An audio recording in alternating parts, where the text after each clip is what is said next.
let's proceed further in terms of understanding the important aspect of Excel, that is nothing but formulas. Now, everyone knows that Excel is very popular in terms of doing quick calculations and complicated calculations very easily, and it consumes very less time and gives a more efficient result for the outcome. So let's try to see that how does that helps for us. The formulas which are there. So first of all, there are two things kept in mind when calculations in Excel are done. The very first thing which we can consider is something called as functions, and the another thing which we can consider is something called as formulas.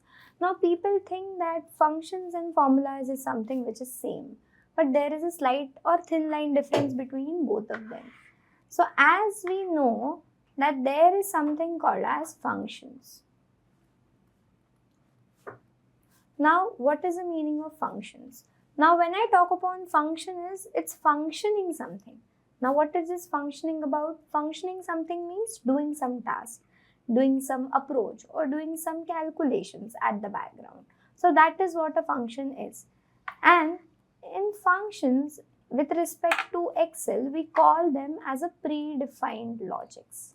Now what is the meaning of predefined? Which means they are already being defined with Excel or the Excel interface or the Excel documentation when the Excel was invented, that how a function is to be created, what logic this function is going to calculate, and how the data would be used in the function. So functions are nothing but predefined logics which are used for creating different set of tasks and actions or operations with the data. Now there is something called as formula. Now how does a function and formula differ from each other? So when I talk upon a formula, formula is something which is not predefined. It's not already created, or the logic is not pre-written or pre-stored. Here we create the logic. So logic is created.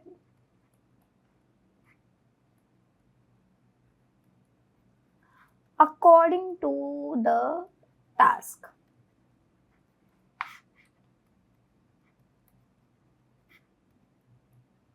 So the logic over here is created according to the task which we want to do with respect to the data, or according to the operation which we want to do with respect to data.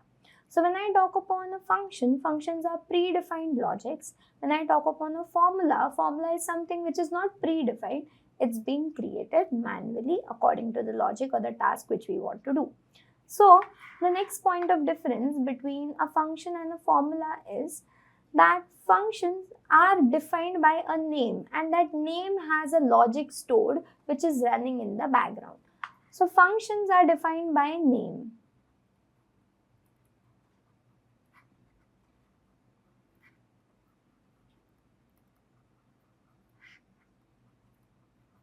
So functions are defined by a name, whereas formula is not defined by a name. So formulas are not being defined by a name.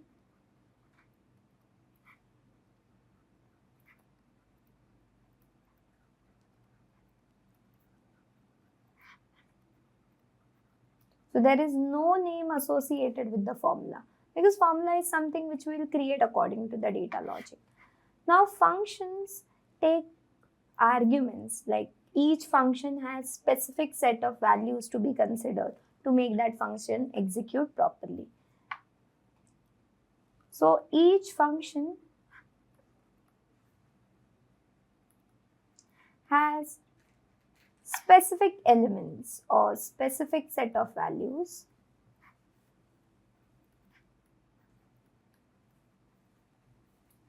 to be considered. So specific set of values to be considered while execution. So while executing, this function will ask for specific values. Let's say some might ask for certain range, some might ask for column name, some might ask for the row number, some might ask for the conditions which are there. So these are specific set of values that would be considered by a function. But when I talk upon a formula, Formula is not asking any specific values or specific set of values for execution. As per the logic, the values would be considered for the same. So no specific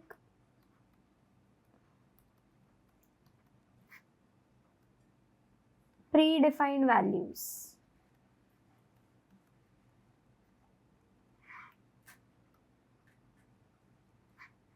are used. No specific predefined values are used for execution. So no defined for what? For execution, which is there. So this is what, and functions can be with arguments or without arguments. Means function can run with value or without value, but formula is going to run with value only. So function can run with value or without value.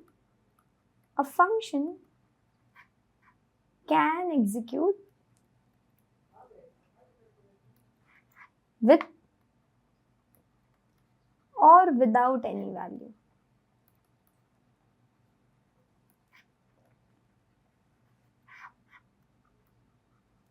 But when I talk upon a formula, formula is always going to be executed with a value.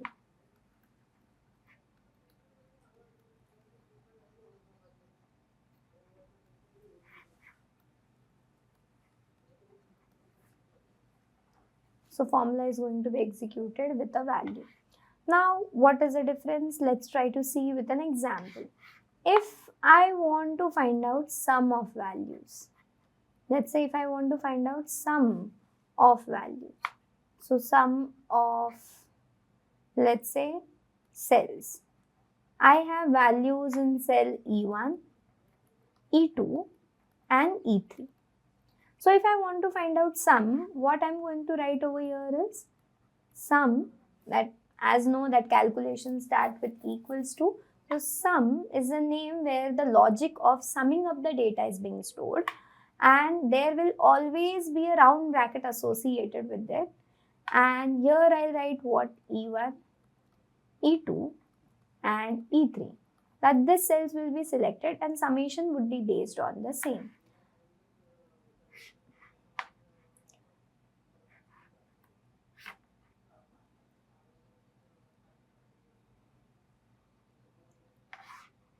Now, if I talk upon example for this, it would be that if I want to do sum of cells, I have E1, E2 and E3 over here as well. How I can sum up is, I cannot write sum over here because the logic is what I will create it. So I will write what? E1 plus E2 plus E3. So the arithmetic operators are used very vividly into my formulas. So this is what is the difference between a function and a formula. I didn't pass any arithmetic value, I just passed in a name, and with the name it understood that what the values are being passed, I have to calculate their sum. But here I have given a logic that I have to do calculation with respect to E1 plus E2 plus E3 for the set of cells. So understanding formula. What is a formula? Excel formula is an expression that acts on a cell or a range of cells, because this is going to act not only on a specific cell but on all range of cells and produces results in another cells or multiple cells. Now my formula can generate one outcome, my formula can also generate multiple outcomes for me. So you can perform different calculation easily with the help of Excel formulas. You can add, subtract, multiply, divide and do lots of other calculations with the help of Excel formulas. Now, how to write a formula? Means how a formula needs to be written. So select a cell where you want to write in a formula, and as said, calculation in Excel always start with equals to. So you have to write equals to and always have this note in your mind. That note, formulas in Excel always begins with an equal sign with a cell or a type of cells which is there in its address in the selected cell. So enter an operator means it's a formula. So you have to write an operator. Operator is nothing but a mathematical or an arithmetic operator in order to do those calculations. For example, subtraction, which I have done over here in the example. So select the next cell or the type of cell address which you want to select in order to do it, and press enter once you have written the formula. The result of the calculation would be available to you in the cell, and the formula would be available to you in the formula bar. So now if you can see with an example which I have shared on the screen, that there is number 1 and there is number 2, and I am finding out the difference. So here I am finding the difference on the basis of formula approach. If you can see that we have number 1 minus number 2. So here in the formula bar we can see the formula which is shown for the same. So this is what a formula is in Excel. So now there are different functions as well. It's not always that we will do those calculations with respect to formulas, but definitely we will take help of something called as functions as well in order to do those tasks. Now what are functions? I have mentioned to you all that functions are nothing but predefined logic or pre-created logics which are used to create certain approaches or certain outcomes in order to calculate and generate analysis for my data. Now, if I go the very basic and the very utmost simplest functions which are available in Excel is nothing but sum. As we know, the sum adds all the numbers in a range of cells. It also allows selection of individual cells instead of full range. It's not like it will always allow from A1 select cells till A10. Not always like that. If you want to select A1, A2 and A10, you can do the selected cells summation as well. So here if you can see with the example, the syntax for sum would be sum range 1, range 2, range 3 or value 1, value 2, value 3.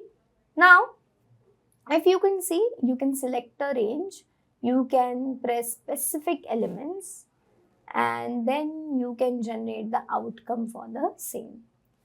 Now, the basic functions like sum, there are few more basic functions such as minimum, maximum, average, as well as the count. These are certain functions which are very simple, very common, and we have explored that when doing different simplest operation with respect to Excel.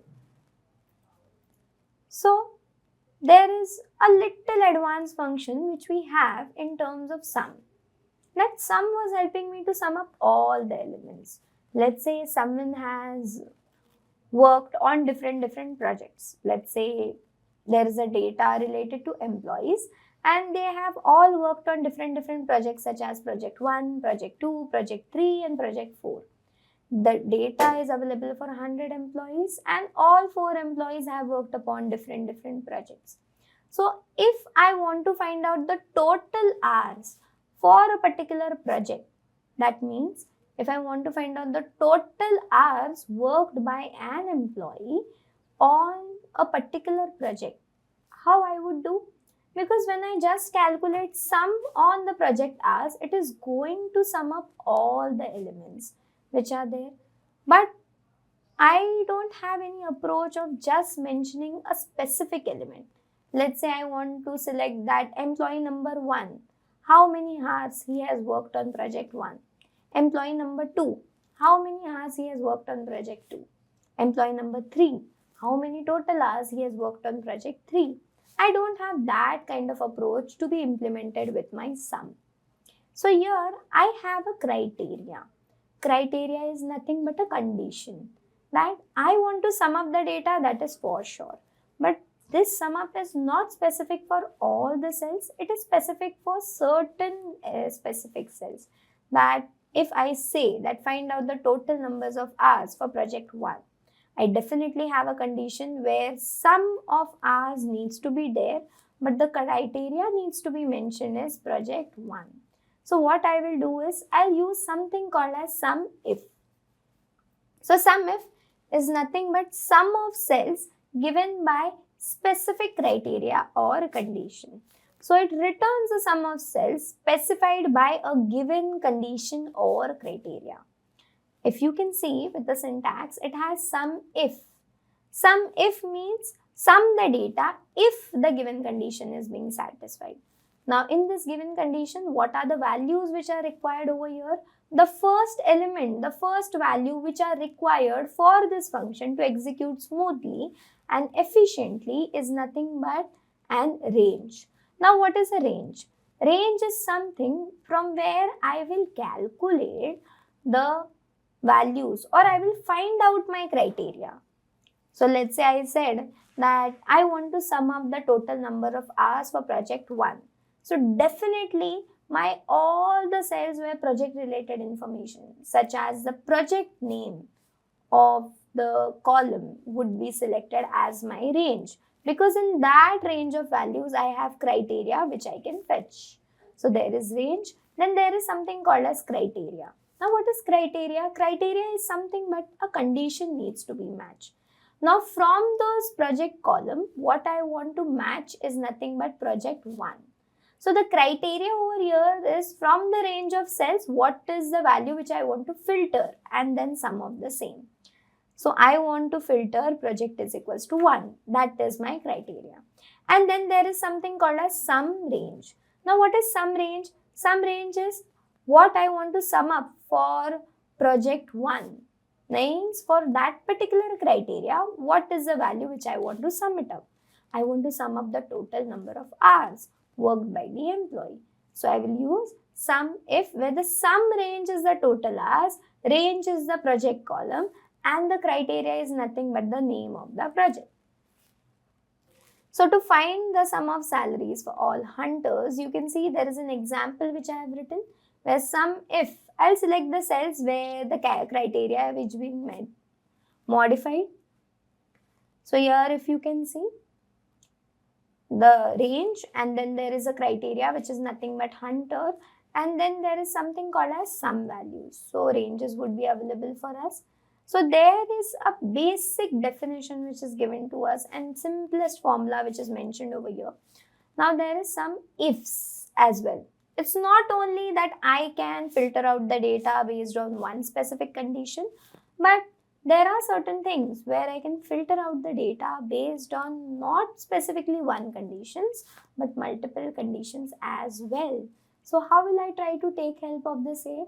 So over there, when you want to sum up the data with respect to not one specific condition, but multiple conditions, you'll use something called as sum ifs, where you can mention multiple criteria to be matched within your data.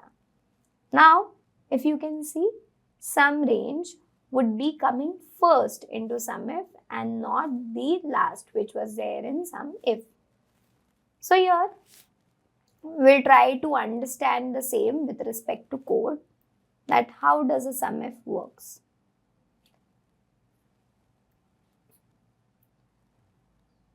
So if you can see my screen, first let's understand how does this basic functions are being implemented over here, and then let's see how this sum if would be implemented over here.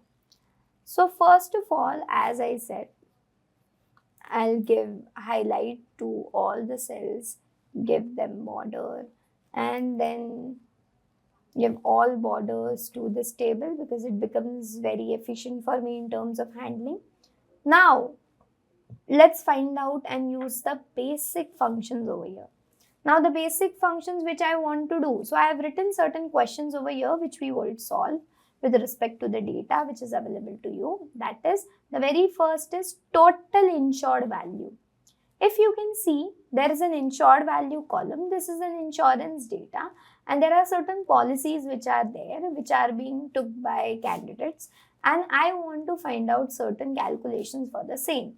So the very first calculation which I want to find out is nothing but the total insured value. Now there is a column known as insured value. How will I find out the total for the same? I'll definitely take help of what? Either function or a formula, because I'm not going to do this manually with a calc sitting in my hand. So what can I do over here is, let's take help of a formula first and then understand how does a function is different from a formula. So equals to is something from where my calculations would start. Now if I go over here, ensured value 1, it's a formula, so 2, it's a formula, then it's 3, it's a formula, then it's 4, it's a formula, then it's 5. So only 5 has been selected, but I have lots of cells which are there. So for each selected cell, I have to give a plus symbol over here, the arithmetic operation over here, in order to mention that this is the logic which I want to follow with my data. And definitely this is not a good approach, because how many rows do I have? If I check how many rows do I have, so if I just select over here, Control Shift down arrow key, and over here in the status bar you can see how many rows do we have? 500. So do we have to select all 500 each time when I am doing calculations and give the logic to all of them? Don't you think so that this is going to be a lot of time consuming process, and still it will be a lot of effort giving process where I have to write the logic on myself and then select each value. So 500 times I have to select the values if I go with the approach of formula. So let's see how the function would help us to do. But before proceeding with function, why can't I select entire thing and do enter? What it is doing? It's not doing anything. It is just taking the value of that cells and copy pasting it over here. If I select the range of cells, because I have not added any logical statements to the set of values. So if I want to find out the sum of them, definitely with the help of formula, something is not being calculated over here. Why? Because it is taking time for me. This,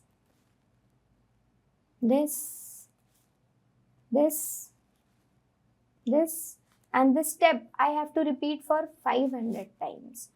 So in order to lower down this efforts and burden which I have to do with this data, let's try to utilize something called as function.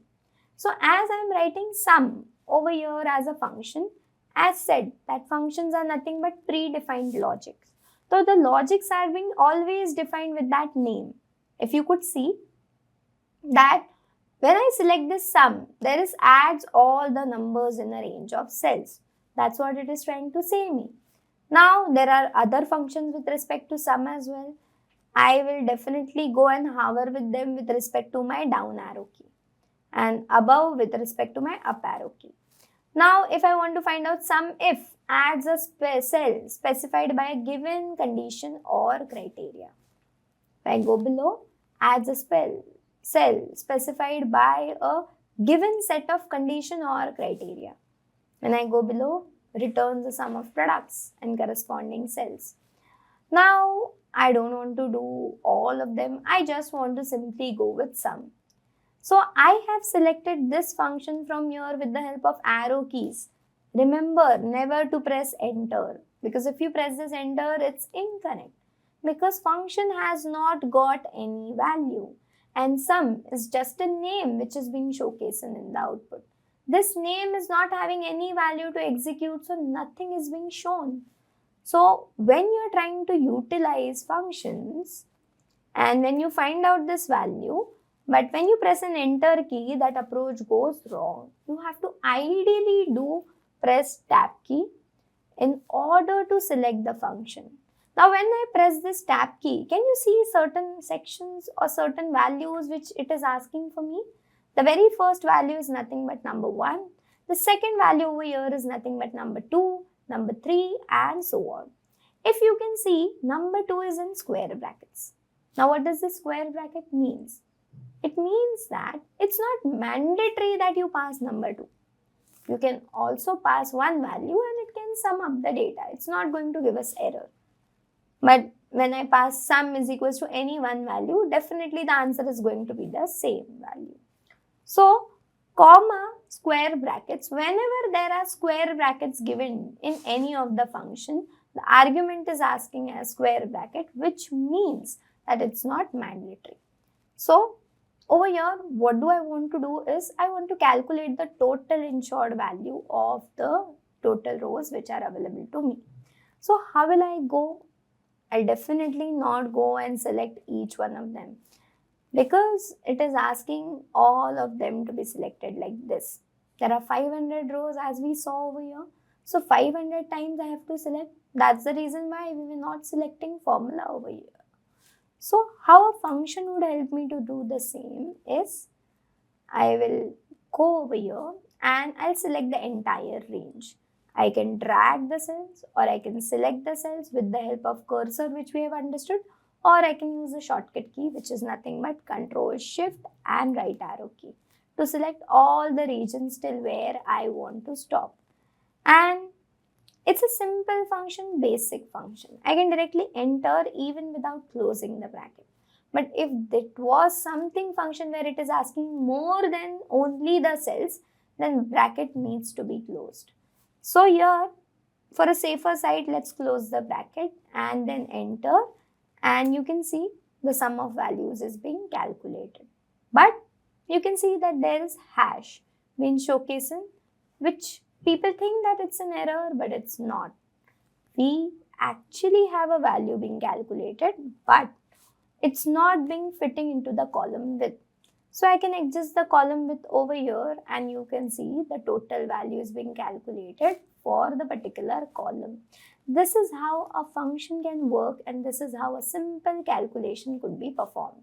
So as we see that we have calculated the total insured value which was asked for us to be calculated for the 500 records which were available.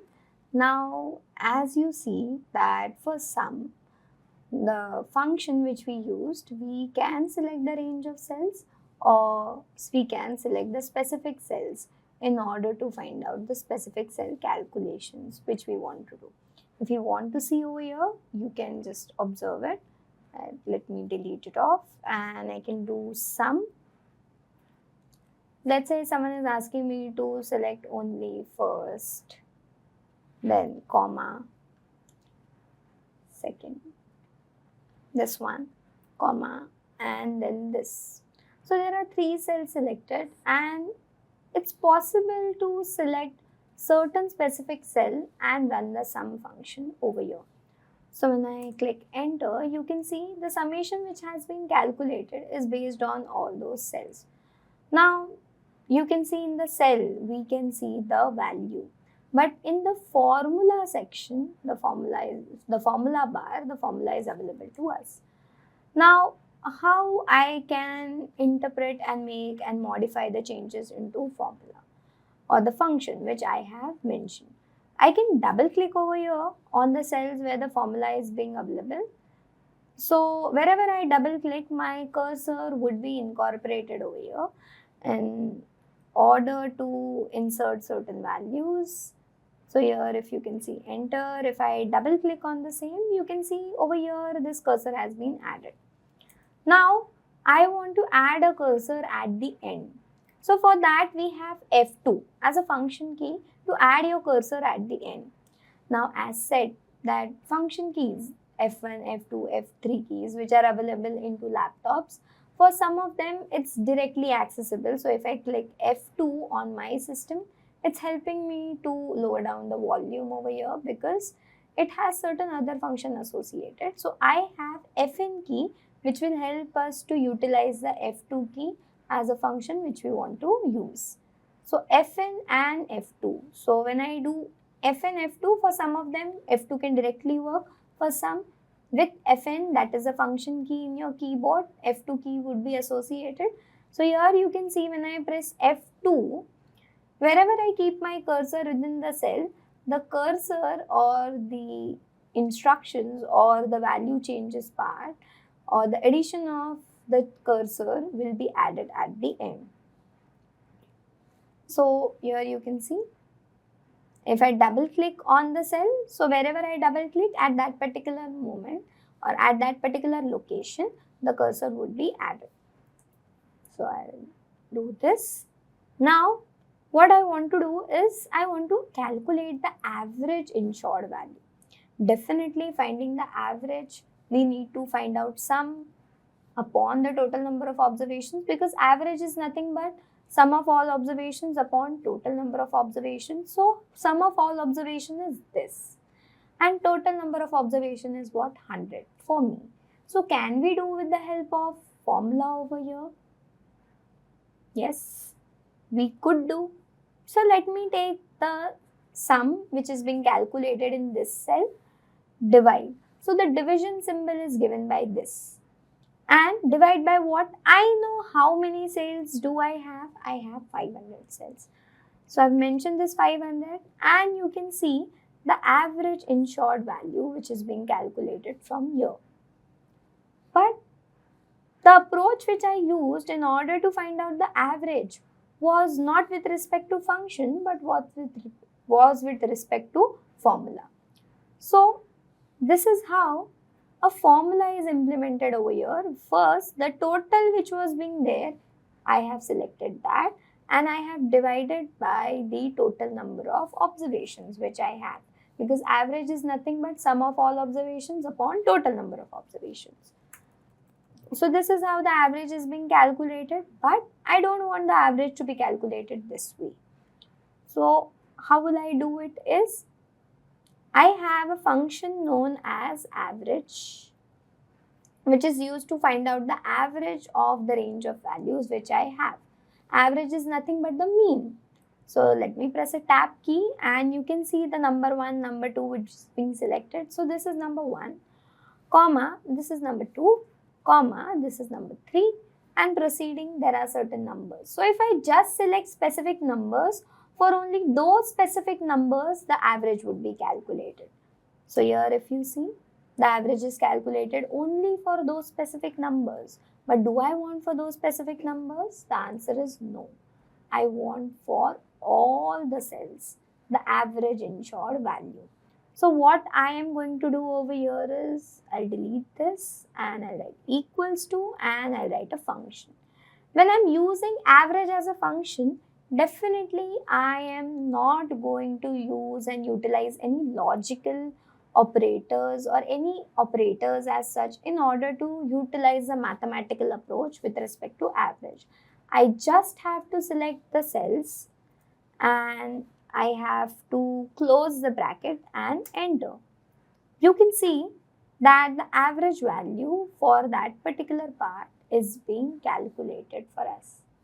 So this is how we have got the average of the insured values, and if you want to compare with it that what we have got, is it correct or not, let me do Control Shift and down arrow key.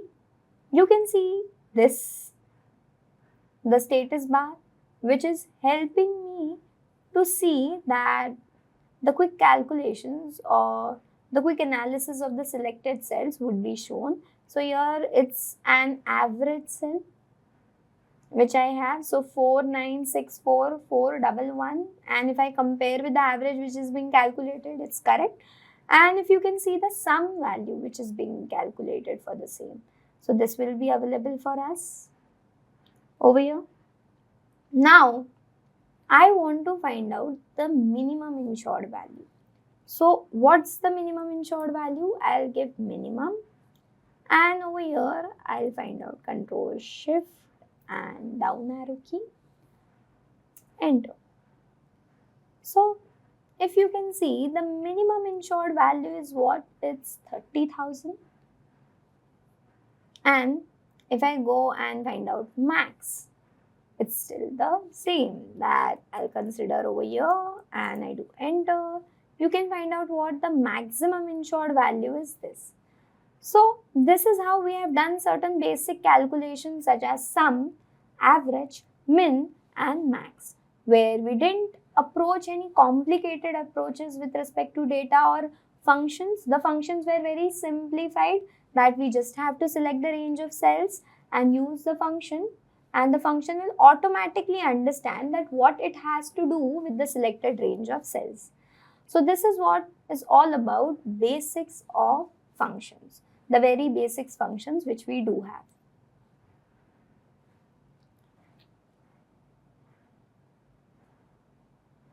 Now, as said that we did had functions related to what?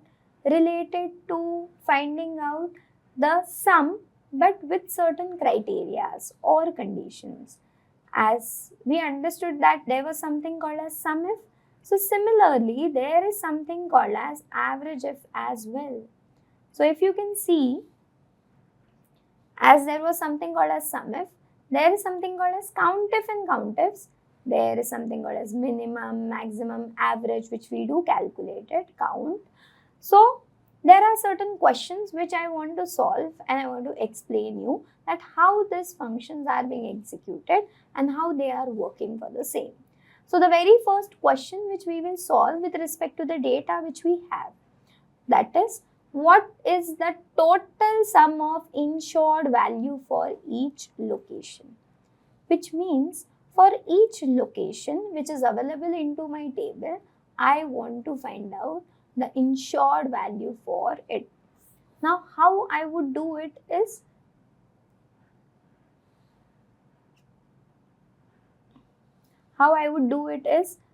definitely I'll go and first understand my data and solve it according to the question which is asked, that find out the total insured value for each location which is available to us. Let me first format it. Hold. Now this value, it's not error, it's hidden. It's not an error, it's hidden. So I'll increase the width of it, and here Control Shift and right arrow key. I'll give this color, I'll make them bold, I'll make them center aligned, and this is how it looks. So here if you see, this is the data which is available to me, the same data which I used for the basic functions. The question is, find out the total insured value, for each location. So what locations do you think? So I have urban location and I have something called as rural location. Is there any other location which is available to me? I don't think so that there is any other location available to me. So I have urban location and I have rural location. So here I will have something called as SUMIF. Why I am implementing SUMIF and why not sum? First of all, sum is going to calculate all the values from the selected range of cells. It is not calculating according to the specific criteria or condition. But as per the question which is asked to me, it has said that I want to find out the total insured values for each location, which means location is acting as a criteria for me. The location could be urban, the location could also be rural. So the location is acting as a criteria for me and I have to accordingly solve this answer. So here I cannot use sum. Why I cannot use sum is, I do equals to and I do sum, tab key, and when I do this, so I'll write Control Shift and down arrow key, and you can see what it is showing me, that it's a total sum value which is being shown. But I don't want the sum for all the values. I want the sum for a specific location. Let's say if I write urban over here, it should show me the total insured value for urban. If there is rural mentioned over here, it should show me the total insured value for rural. So I cannot use sum. I have a criteria on the basis of what the summation needs to be done. So I will use something called as sum, but not the sum where it is finding summation of all the rows. I'll use something called as SUMIF, where it is finding out the summation of only those rows if the particular criteria is being met. So understand that adds a cell specified by a given condition or criteria, which means according to the given condition or criteria, the cells would be added. Now, if I want to select these functions, there is down arrow key, up arrow key, which will help me to hover within those functions which are matching this pattern. If I want to select SUMIF from there, I definitely press something called as a tab key. Now tab key is asking me three things, as I have written over here as well, that SUMIF asks three things. First is range, second is criteria, and the third is sum range. Now what are this? As said, range. Range is the range of values from where I want to filter or find the criteria. So what do you think? So that from where I would like to filter or find the criteria upon, as my criteria is based on location. So definitely the range of values would be what? Location. Why? Because my criteria over there is nothing but location. So I'll go over here and I'll do Control Shift and down arrow key. So this is a cell which is being selected and this is nothing but the range. A range of cells which is being selected. You can see range is being selected and I do comma. Now what it is next asking for, you can always understand when you use function that what is the next value which your function is expecting. What is the next value which your function is expecting? Nothing but criteria. Now what's the criteria? Now I know that the location is urban or rural. So I will write a criteria that quotes. Now remember, these are quotes. Whenever you want to write something apart from numbers, you will definitely write it into quotes. We have single quotes and double quotes, but in Excel, it's preferred to be using double quotes, not the single one. This one is not so much preferably used, but double quotes could be used very preferably, very efficiently. So when I write quotes urban, so that's the location which I want to find out. That sum if C22, that particular C22, C501 to that particular range of cells, find what? Find urban, comma. So what does this do? That from the range of cells which are selected, urban as a criteria would be found. Now when I just write urban, it is equals to urban, which means in the range of cells, wherever the values is equals to urban, select that cells or select that rows. So that rows would be selected and for those rows only the sum would be calculated. So what is the sum range which it is asking for? It's not mandate as such. So let's close it off and let's see what it is giving me. If I close it off and I see, it's giving me what? 0. So I'll go and find out what sum range. If I don't have sum range, it is giving me what? 0. So I'll go over here, the sum ranges, I want to find the summation of insured values. So I'll go and do Control Shift and down arrow key and do enter. So when I do enter, you can see that the sum of values is being found. But it's not for all of them. It's for what? It's for urban as a location. If I do Control Shift and down arrow key, you can see the summation value which is found over here and the summation value which is found over here is different. Why? Because it has not summed all of them. It has summed only those locations where the location is urban. So definitely this is there. What if I want to find, I'll write rural over here and the value should show me for rural. So what should I do?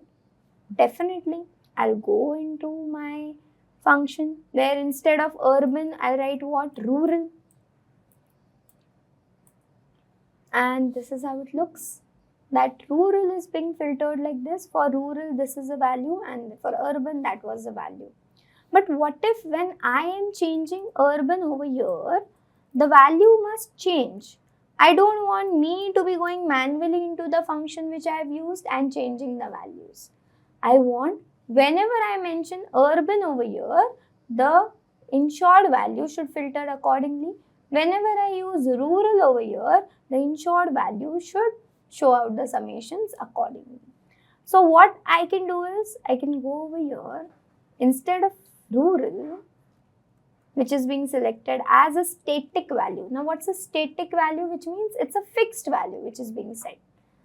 I'll select a cell where I know these values are going to be changeable. So I've selected this cell and I do enter. So here if you can see, when I mention rural, you can see the summation of the data changing. When I mention urban, the summation of the data is not there because the spelling of urban is 0. It's not able to find something like this where it is finding a match. So urban is not there, rural is there. Let's say I'll write rural and you can see for rural the data is there. Now case sensitivity is not an issue. Now what's in case sensitivity? That you write it in uppercase, lowercase, it's still fine. It's not going to be an issue for us. But writing the name correct of the criteria needs to be there, or it's mandatory as such over here. So urban, if I find out rural, you can see for rural it is being changing. So this is how sum if work, where it is not finding the sum of all the values, it is finding the sum of only the specific values. If I need to repeat this function again, how should I write it? Is equals to, then there is something called as sum if. What it is telling me? Select the range of cells from where you will find the criteria. What is the range of cells where I will find the criteria? That is nothing but location. So from this range of cells, I am going to find out the criteria. Now what is the criteria which I want to match within my data? That is urban. Urban is a criteria which I want to match. But if I just write urban directly, whenever this function is running, it is obviously going to calculate and do these changes only for urban region or urban location. But what about rural location? The data is available for that as well. So I need to put manually the rural, but I don't want to. So first of all, let me write down the sum range.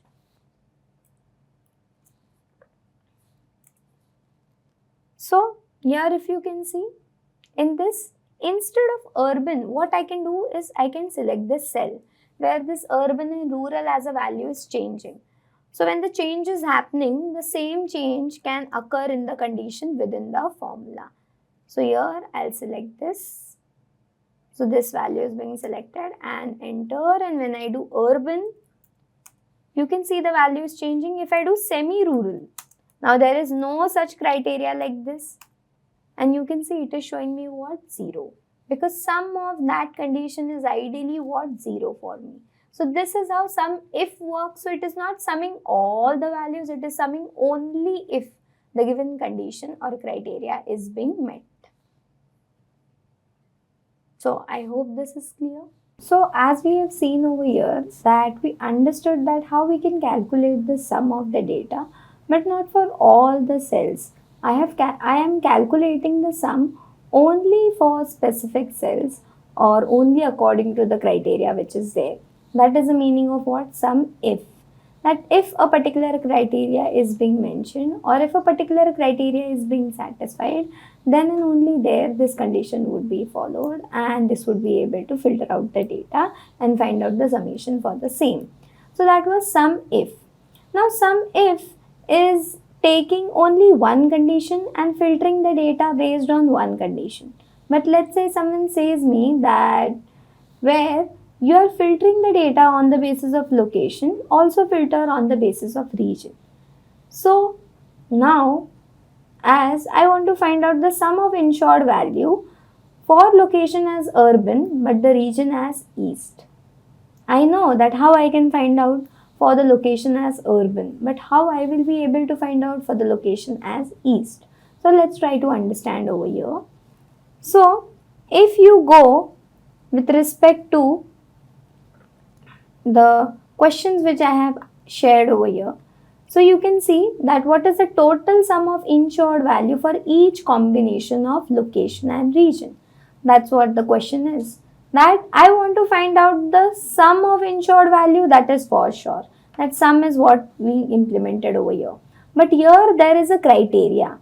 Now it's not only location as a criteria, but then there is something called as region being added into this criteria. So how I will be solving this? So if I went into my sheet and here there is a criteria. Let's say I enter location as urban and the region as east. I want to know the sum of insured value over here. So what I want to know is insured value or total insured value.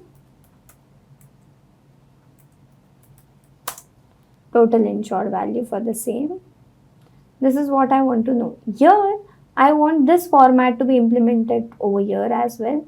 So what I can do is I'll select this cell. I will not sit and create the formula again and again or format again and again. If I want to format the same thing to the next cells, I can go and select format painter from the clipboard. When I select format painter from the clipboard, the format would be copied. And when I paste over here, the same format which was being selected is being pasted over here. So I'll make this bold. So what I have to do is I have to calculate the total insured value with respect to location as well as a region. So how I would do it? First of all, I need the summation of this. So sum of this would be calculated. Based on what? Based on first criteria is nothing but the location, and the second criteria which I want to satisfy is nothing but the region. So how we will do it? First of all, sum if would never be useful. Why? Because sum if can only filter out the data based on one criteria. Because it's if. If means singular criteria would be considered over here. What if I want to filter out on the basis of multiple criteria which are available? So how I would do it is, I will utilize something called as sum ifs. I'll utilize something called as sum ifs. Now what does sum if say? If you understand what does sum if say, adds the cell specified by a given set of condition. The meaning of set of means multiple. If I just check sum if you see, adds the cell specified by a given condition. By a means single and set means multiple. So adds a cell specified by a given set of condition or criteria. So I will take sum ifs, and what it is asking for. Let's see, when I was taking sum if, it was asking me range, criteria and sum range. But when I am talking upon sum ifs, it is asking me sum range first, which means what do I want to sum up? I will give the data or pass the data into this function accordingly to what it is asking me. So what is the first value which is being asked to me? That is sum range. Now I'll go over here and I'll select, because I want to find out the summation of this. So this is my sum range, comma. Now there are criterias or the conditions which I have. If you see the sum if, what were the values? We had range. Range is nothing but the values from where the criteria would be selected. Then what criteria I want to filter out from the range. And then we have something called as sum range. But here, the first thing which it is asking for is sum range, which we have selected. Now there is something called as criteria range 1. Now what does that mean? Means the first criteria or the first condition would be fetched from which list of values or from which set of values. So if you see, my first criteria is what? Urban as a location. So it will be fetched from which particular range of cells? This. So this becomes criteria range 1. That from this range of cells, find what? Find urban to me. So this has become my criteria range 1, comma. Here if you see, then it is asking for from this range of cells, what do I want to compare? That what do I want to filter, or what do I want to fetch, or what do I want to relate or find out the exact element from those cells of values. What do I want to find out is urban. I can definitely write urban, but if I write, what is an issue which is going to come is, every time when I am changing the value in the location, I have to change the value into my function as well. Because when I just mention a static value into the function, it is going to give the same outcome every time. So if I write urban and I close it. Now see why I am closing it. There is a square bracket for criteria range 2. What does that mean? That it's not mandatory that you give a criteria range 2. Even without giving a criteria range 2 means even with one criteria or one condition, some ifs can work. So here you can see that this is filtering out for urban. Now if I write urban, let's compare over here. In sum, I have written urban and the same value is being copied. If I want this format to be copied over here, so I'll take format painter and I'll copy the format, and you can see the same value is shown. But some if can only take one condition, and that's what we have given over here. But what if it is asking ki take ensured value for location as east in the urban, where region as east in the urban location. So what I am going to do is urban, I will mention comma. Now criteria range 2. Now what is a criteria range 2? Criteria range 2 is nothing but the second condition from where it would be satisfied. So the second criteria would be satisfied from this column. So I'll take Control Shift and down arrow key. So this is what it is selected, that from this range of cells I'm going to select the second criteria which is available. Now what's my second criteria is nothing but the region as east. So if I write comma and if I go to the formula function where I am writing it, you can see sum range is done, criteria range is done, criteria range 1 is done, criteria is done, criteria range 2, and criteria needs to be mentioned. What's the criteria which I want to find out from here is nothing but east. So you can see for urban location, east region, what is the sum insured value which we have got. This is the total sum insured value which we have gathered.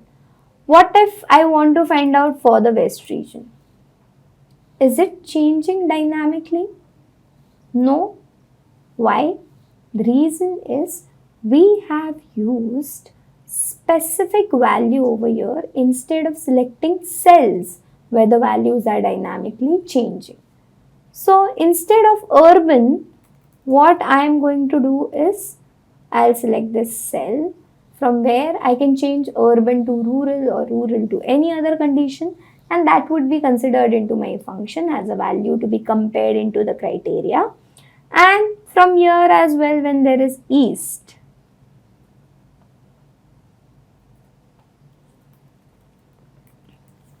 I'll select from here.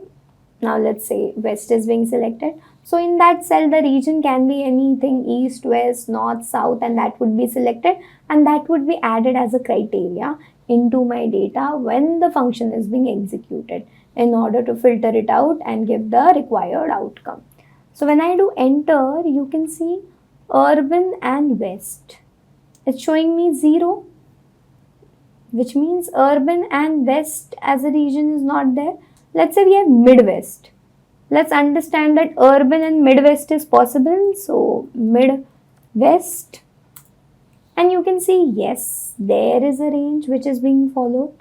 Now for rural and Midwest, what is the total insured value? You can see for the rural region and the Midwest criteria, this is the total insured value which we have. Now similarly, if I want to find out for East, can you find out for East? Yes. And rural, if I don't give anything which is not available, let's say semi-rural is something which is not available to me. So if I find it out, what it is giving me 0, because semi-rural as a criteria is not available in location, and region as east is there.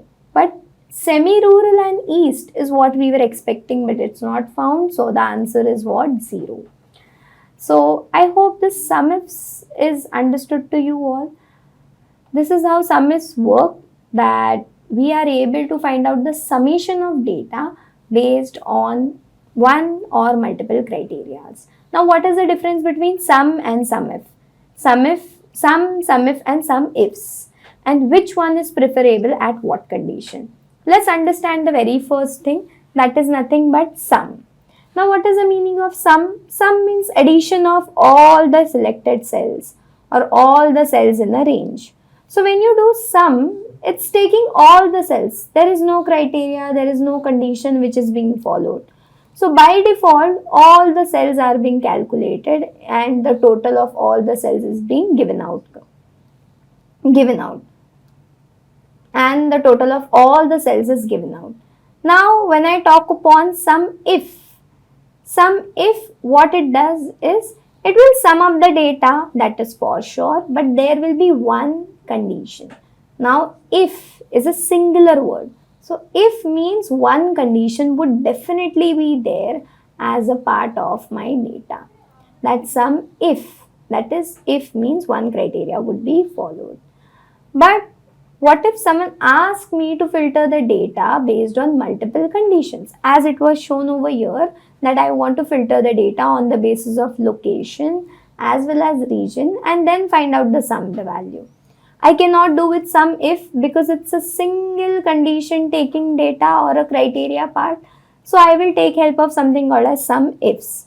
Now what does sum ifs do? Sum ifs take multiple conditions or multiple criteria at once. It can take one criteria as a minimum or it can take n number of criteria as max in order to find out the summations based on the data. Now there are certain versions in certain office laptops or Excel versions where sum if is not being utilized a lot, where people use sum ifs to filter out the data based on one condition as well as on the basis of multiple conditions as well. So this is the difference between sum, sumif and sumifs. We have one more question to solve with respect to sumif. Let's try to understand that. Now, if you see, the question which was there with us is, what is the total sum of insured value for all the records with an expiry date prior to May 21? Which means we have date related operation. Prior means before. Before obviously means that the date would be less than the May wala date which is there. So what it is asking is, what is the total sum of insured value? Means I want to find out the sum for all records, means on the basis of all records with an expiry date prior to May 2021. So with the criteria that expiry date of the policy of the insurance is before or prior. Prior means before May 2021. So let's try to understand that at before May, how many insured values were there. So if I go over here and go into my Excel, so here if you see, I have written a date as such over here, that is, if you can see, May 01, 2021. Here I will find the sum. Now what do I want to do? I want to find the sum. Now as it is said before May, that is prior May. So is there any expiry date? Let's see first. Is there any expiry date? Yes. We can see that yes, there is an expiry date column available at our end. There is January, February, March and so on. So I want to calculate only for the data which is before what? May. Means before this value, I want to calculate the rows of all of them. So how would I do it? Obviously, I'm not going to do it manually because manually I have to go to each and every row and type in the value till the condition is not mentioned or satisfied, or I get the row where the condition is being satisfied. Now, what it is telling me that I want to find out prior. Prior is always date. With respect to date as an option, when you are filtering with respect to date, prior means before and before means less than. After means greater and after means greater than, which is there. So it's asking me to find out the sum of values. Prior means before May. So I'll write sum if, because it's one condition which is there. What's the range from where I will select this date as May 2021? Obviously the expiry wala column which is there. So I'll take Control Shift and down arrow key. Now what is the criteria or what is the date value which is being mentioned over here is, this is a range. From here what do I want to find is criteria which is less than May 2021, that is prior to May 2021. So how greater than, less than would be added into a criteria? Because as of now, till now we have seen equals to means location equals to urban, location region equals to east, but we have not seen less than, greater than and so on operations. So let's try to understand how does less than, greater than and so on operations work. So according to the question which we have to solve over here is that what is the total sum of insured value for all records with the expiry date prior to May 2021? Obviously that we have a data where we have to calculate the sum over here, but with respect to sum, we do have to calculate something such as greater than, less than and so on. So in order to find out the sum of all records where the criteria is greater, less than or prior to May 2021, we would do is sum if. Why I'm using sum if over here is because I have the range of cells, and for those range of cells I want one criteria to be maintained. And what is the criteria which is to be maintained is nothing but the expiry date of the insurance policy must be less than or prior to May 2021. So first of all, one thing which my sum if would ask is nothing but the range. Range is a series of values from where this criteria would be satisfied. So I'll select the range over here, and this is the range of the cells which is being selected, and I'll write comma. What is the criteria which I need to do? Now the criteria is date prior to May 2021. We know that we have used criteria over here such as location is equals to urban, location is equals to urban, region is equals to east, or location is equals to rural. So equals to operators are being used, but we have never used operations such as greater than, less than, equals to, not equals to in order to fetch or filter the records with respect to sum in my criteria value. So we'll try to see over here when it is said that expiry date must be prior to May 2021, which means prior is less than May 2021. So less than May 2021 means I have to give a symbol of less than. So this is a less than icon which I will give. Now less than what date is I am planning to filter out the data with is May. So I'll write 01 May 2021. So this criteria states that the condition would be filtered for that data where the date is before May 2021. So here before 1st May 2021 is what it would be filtering it out. So my range is clear over here. My criteria is this, less than. Whenever you have to give less than, greater than, equals to, not equals to symbol, you will definitely give it into quotes. Now after giving that, we have something called as sum range. Now what is a sum range? What I want to sum up. Now I'm using sum if, so sum range comes at the end. So I want to find out the summation of all the insured values. I've selected it and I have pressed enter. And you can see before May or prior to May 2021, what was the total insured value which we have got? This is the total insured value which we have calculated and extracted from my data.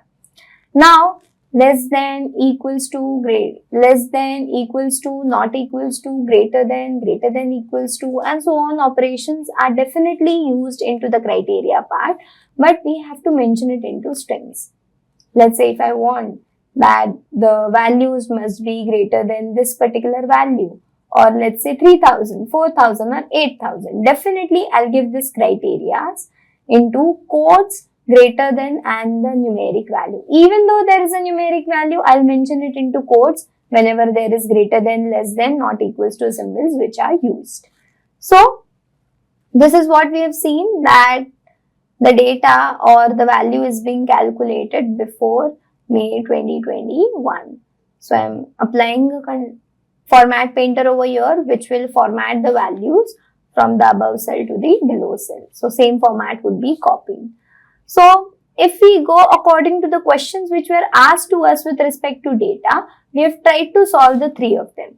Now, all three of them were associated with finding out the summation. Now, one was with respect to SUMIF, with respect to a particular equals to category or criteria. Another was with some ifs where there were multiple conditions to be filtered. And the third one was SUMIF, that is one criteria was mentioned, but a less than, greater than or equals to symbolic factor was used. So this is how SUMIF works, and some ifs are being useful for us in terms of analysis. So we have tried to solve the first three. Now let's understand the fourth question which is based on the same data, and let's see what it is trying to ask me for. So how many records exist where the business type is classified as retail, which means I want to count how many rows, how many records. How many means it's asking for the count. How many records exist means are available where the business type is classified as retail, means where the business type of the data is retail. So definitely when I want to count the number of rows, I definitely use something called as count. But count with what? I have to use count with a specific criteria known as retail. So what I'll use over here is, let's try to see.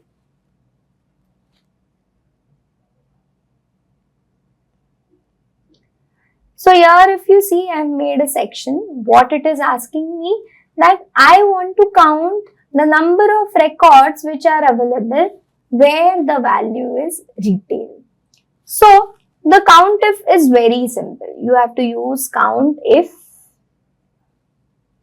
So there is something called as count if and ifs. The working is same, that if means it will take one particular criteria, ifs will take multiple criteria which are there.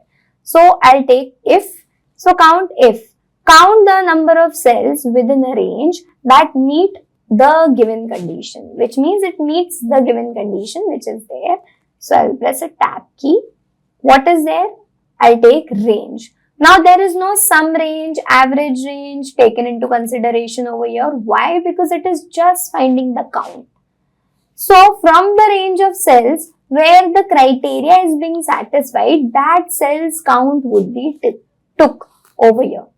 So how we can see is, I'm going in COUNTIF. COUNTIF may what it is asking me, that go in business type. So here if you can see, I'm going into business type. So that's a range. So from this range of cells, what do I want to filter out is nothing but something called as retail. So you can see in my formula bar that this is what I am asking for. And COUNTIF only takes two parameters. The very first is the range of cells, means from where I am going to filter out the condition, and the second is the retail. Let me make this clear again, that there is no sum range, there is no average range with respect to count, because wherever this condition is matched, it is only counting the rows. So as per the question, how many rows are satisfying this condition? This is what I want to find. So I am utilizing a COUNTIF function over here. So when I do this, how many rows are belonging to retail sector for me? There are 25 rows where the business type is what is retail. Now, if I want to see where the business type is apartment, Definitely it is going to show me 25 over here. What is the reason that it is showing me 25? Because if you see the function, the value which is used in the criteria, it's a static value, means it's a direct value given. It's a fixed value which is being took.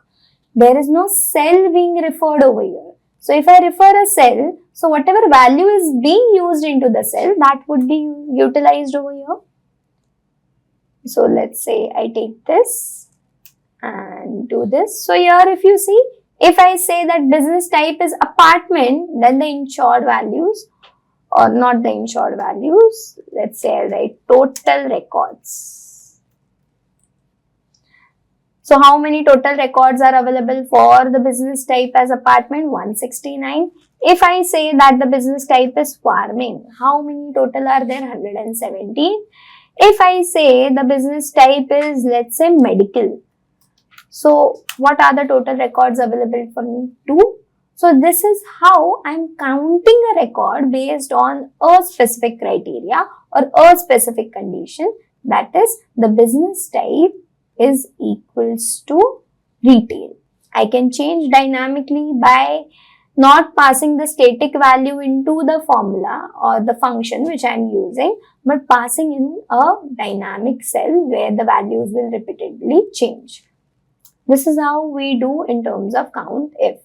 So this is how we are going to solve this question, where I want to find out how many rows are satisfying the condition where the business type of the insurance is nothing but retail.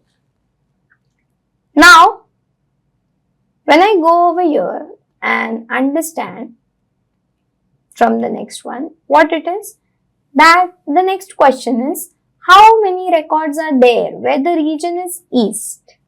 Means I want to find how many records are there where the region is east and the date is after July 2021. As mentioned now, I mentioned the same, that when there is before or prior, a less than factor would be considered. When there is after with respect to date, a greater than factor would be considered.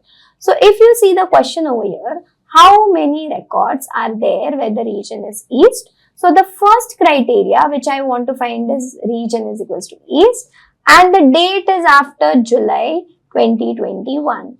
So which date do we have? We have expiry date is after July 2021. So we have to see expiry date after July 2021, that is nothing but greater than July 2021. So what I would like to do is, I like to filter it out. Now if you see, it is asking me how many records. Now the meaning of how many records means I'm just wanting or willing to find out the count of the records based on these two criteria or based on these two conditions. So let me go and write this within my data. So what it is asking me, that I want to find out count, but I cannot use directly count because only count is helping me to count the number of rows. I want something called as count if. But if I use count if, I would be able to only give one condition. But what if I'm asking to give multiple conditions? I'm asked to give multiple conditions over here. So I will not use count if, I'll use count ifs.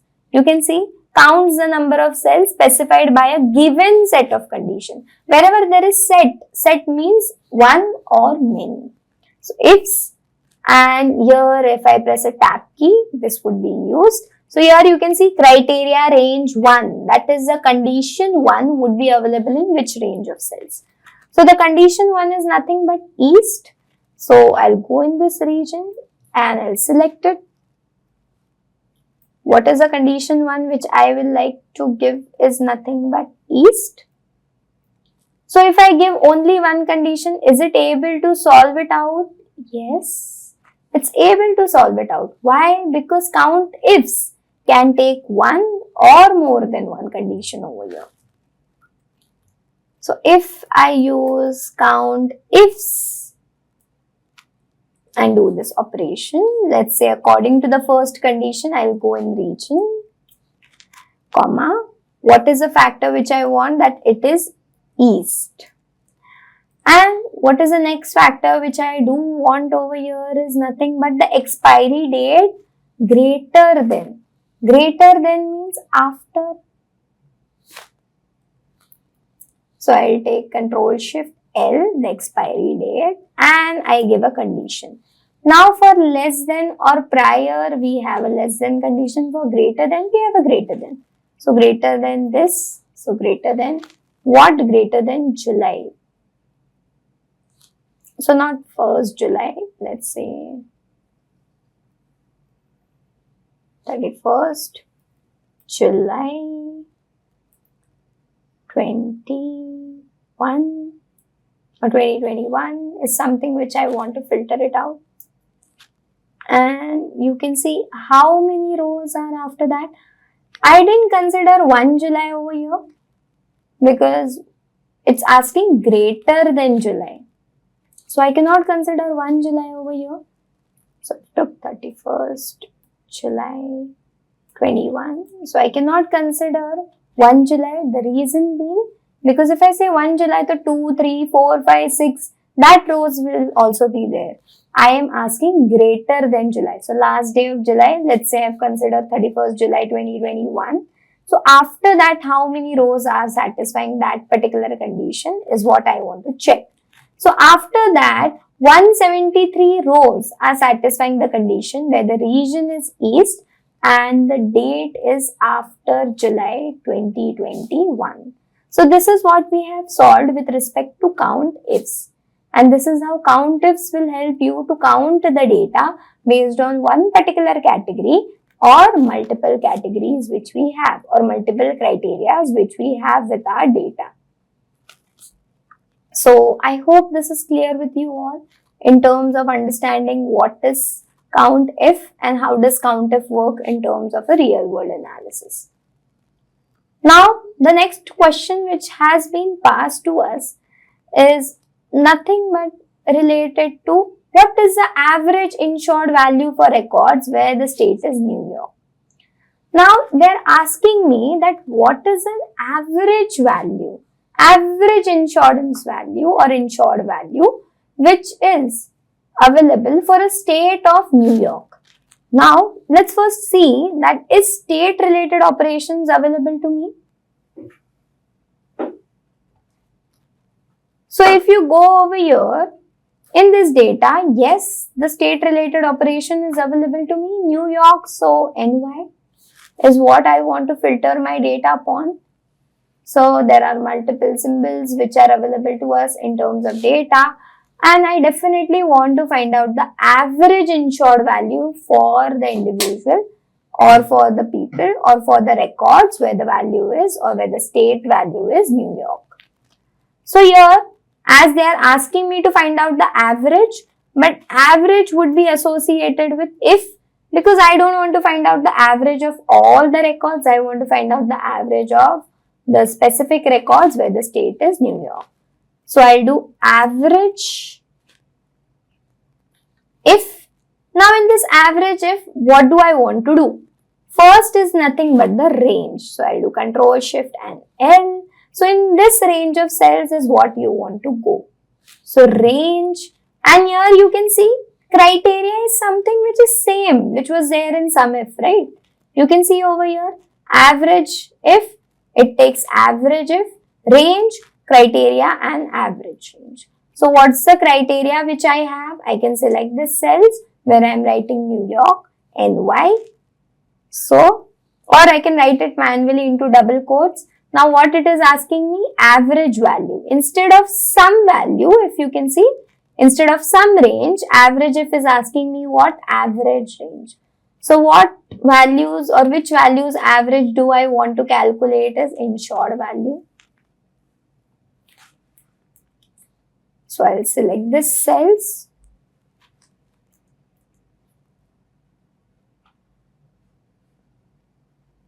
Just a second.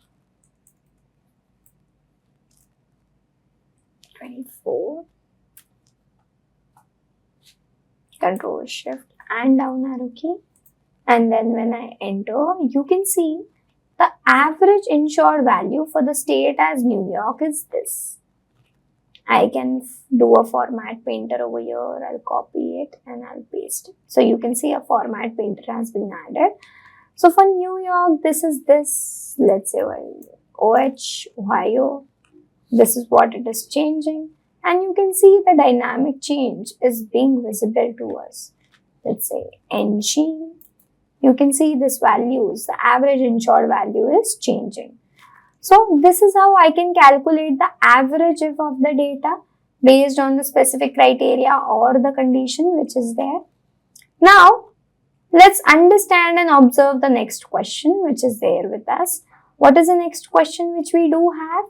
That what is the average insured value for records where the region is East and the business type starts with letter O? Now this is something different. Where I know I want to find out the average insured value for records in the region as East, which means the region of the data must be East. But see, what is the business type starts with the letter O? Do I know an exact value that what would be used? I don't know that O is particularly element in my data, or what are certain values which are available in terms of businesses starting with O. So how I will able to filter out or fetch out those kind of records and find out the average for the same. So let's try to understand them. So if I go over here, you can see that there is something called as average ifs. Now average ifs means it will find out the average based on not specifically one condition but also multiple conditions as well. If will take only one. Ifs will take one or more than one. So here if you see, I want what? Average ifs, not if. Now average range. Now what they are asking me that I want to find out the average. Average of what? Average of the insured values. So which range of values I want to use in terms of calculating the average is this. So average range, comma, criteria range 1. So what is mentioned in the question that I want to find the average insured value where the region is East. So I go, the first criteria is what? Where the region is equals to what? East for me. So I've written this. Now the next criteria where the business type starts with O. So if I go in business type as a column, what do you think? So O is office building, then there is other which is being mentioned, then there is something called as organization. So there are lots of values which are starting with what? O. Do I know an exact term? No. I just know a pattern. When I know a pattern that it starts with O, how to filter out those kind of records? So the next criteria which it is asking for is criteria range 2. So we'll go in this, that is business type, Control Shift down arrow key and then comma. What I'm going to do is I'm going to filter out where the business type of the particular records is nothing but starting with O. I don't know the exact value, I just know it starts with O. Whenever you know data like this, where you write quotes, now see this carefully that you will write quotes, you will write O, that it starts with O. Let me give a capital O here. So it starts with O and give a asterisk, that is star. So after O, there could be n number of elements which can come along. So this star means it starts with O, but after O, you don't know how many characters or how many letters or how many alphabets are being part of it. So this is how you write. If someone says that there should be O somewhere in between the type, so you will write star, O and star. So it states that O is somewhere in between. But as per the question, what it has asked, that the criteria where the business type starts with O. So in quotes, you can write starts with O. And I don't know how many characters after O is there. So I'll write star. This.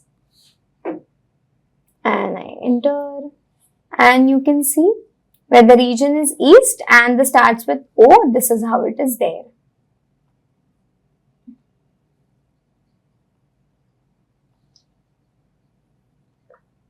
So this is what we have tried to solve based on the questions which were asked to us with respect to data, and we were trying to explain and understand that what is sum ifs, what is average ifs, what is average if, and what is average if, and similarly the count and its if statements. So this is all about the sum and its if related operation. So I hope this is understandable. Now we are going to understand something about forecasting. Now what is the meaning of forecasting? Now when I talk upon forecasting, I'll forecast for something for the futural changes. Let's say today the weather is 30 degrees, the weather or the temperature is 30 degrees Celsius. Now on the basis of today's weather, I'll think that tomorrow might be, it will be around 28 to 30, because it seems to be there that today, the tomorrow's weather could be dependent on today's weather. Or let's say today the stock price of a particular stock is 1000 rupees. So tomorrow it might go ahead, or it might stay at the same value which is there, or it might become low. So if I'm predicting for tomorrow, I'm thinking for tomorrow, then I could say that okay, tomorrow the stock price would be around 1200 rupees. If today it is 1000 rupees as such. So that's what I'm thinking, or I'm forecasting in a mind. Let's say in this particular month, my company has did a revenue of 1 crore. So obviously in the next month, I'm thinking, okay, they will at least do 1.5 crore now. So here, when I'm thinking or predicting something in my future, but I'm predicting things on the basis on the recent value or the historic data which we have. So that's the purpose, or that's the part of something called as forecasting. Forecasting in general means predicting something for the futural values on the basis of an historic data. So we can also do forecasting in our Excel. Let's try to understand that what is forecasting in Excel and how we can forecast the data or forecast the elements or forecast the values with the help of Excel and those functions which we have. So when I talk about forecasting, as I said, while current data is useful for analyzing a company's success. Now you know, as I said, my company is performing 1 CR in this particular month. They have did a sales of 1 CR. So current data is useful for analyzing company's success, which means my company was successful in terms of getting a targeted sales, which was given as a value of 1 CR. So you may wonder how it might perform in future. That say I'll think of as a person or as a business point of view. I'll think, okay, obviously this company is going to now perform well in the next month as well, because I want 1.5 CR to be achieved. Now they are able to achieve 1 CR, so obviously they would be possibly able to achieve 1.5 CR in the next month. So spreadsheet programs allow us to use the data to create forecast. So the data of the previous month or the past month or the past few months, if I use and then try to forecast for the next particular month, I would be able to forecast it. So forecast and trend lines. So it will also give me trends, which means the forecast was a positive forecast which was being there, or it was a negative forecast which has happened. So which means the future would be a positive change into my sales, into my revenue, or it will show a negative change for me. So it will show me trends as well as patterns, which means the forecast is repeating a pattern which was observed earlier, or is it following a new pattern as such. So understanding how to accomplish this task, which means how we can get this task done and predict something for future and provide company a valuable insight that yes, we might be able to achieve this target in the future months or in the future upcoming days. So that's when I will choose an approach of forecasting. If you can see in an image, In the first month, the sales were low. In the next month, the sales were a bit high. In the third month, the sales were a bit low. And for the fourth month, I'm trying to forecast. So what will be there for the fourth month? Now, obviously, for the fourth month, I'll try to forecast on the basis of the past 3 months. So the past 3 months which we have, that's my historic data. And based on that historic data, I'm trying to predict something for the future. So that's what I can see in terms of analysis over here. So let's try to understand that how this forecasting works in terms of Excel.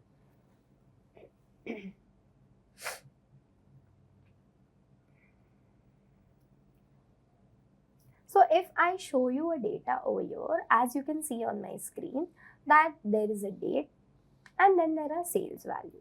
So on 1st of October, now I have a data from 1st of October to 20th of October. So in 1st of October, the sales value is what? On 1st of October, we were able to achieve how many sales value? That is 59,401. On 2nd of October, we were able to achieve slightly greater. 3rd of October, slightly more greater. 4th, 5th, 6th, and so on. So here you can see we were able to achieve some values in the first 20 days of the October month. And these are the sales element which is there.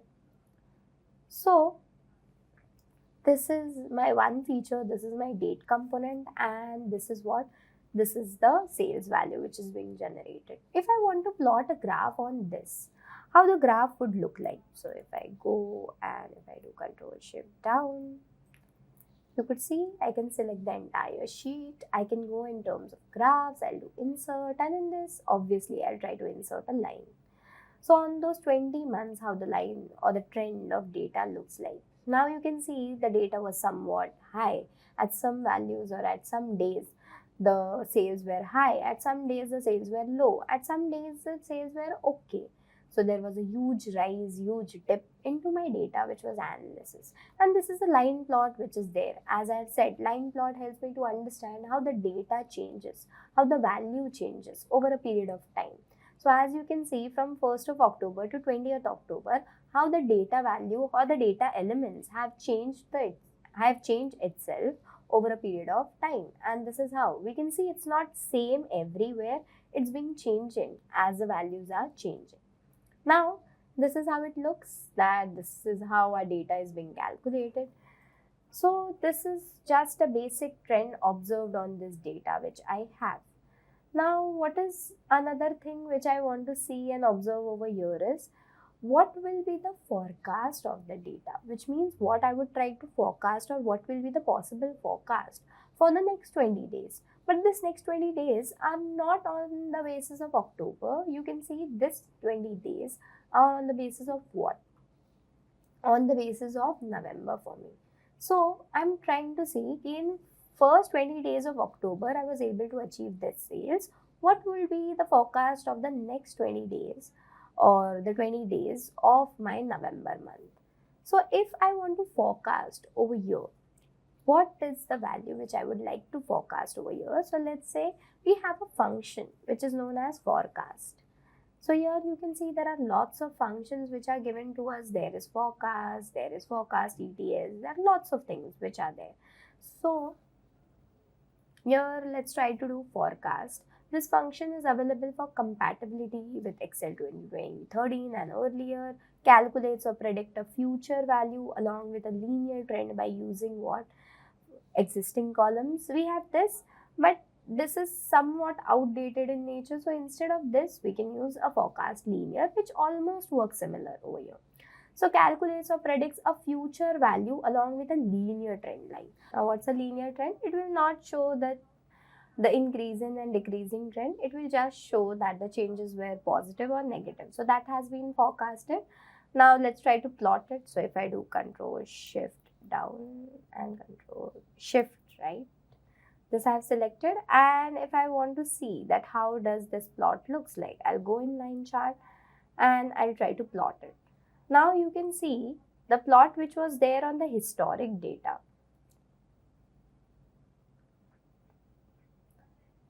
So as you can see, the plot which is there on this side, this is on the basis of historic data which we have.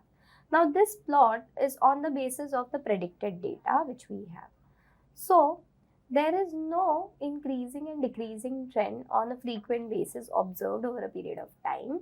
Here we can see that it's a linear trend. What is a linear trend? Which states that the changes or the forecasted element are showing a positive change, or they are showing a negative value change, or the negative value being forecasted over here. So if you can see, it's in the increasing position, means going from a lower value to slightly a higher value, which means it was a positive trend which was observed.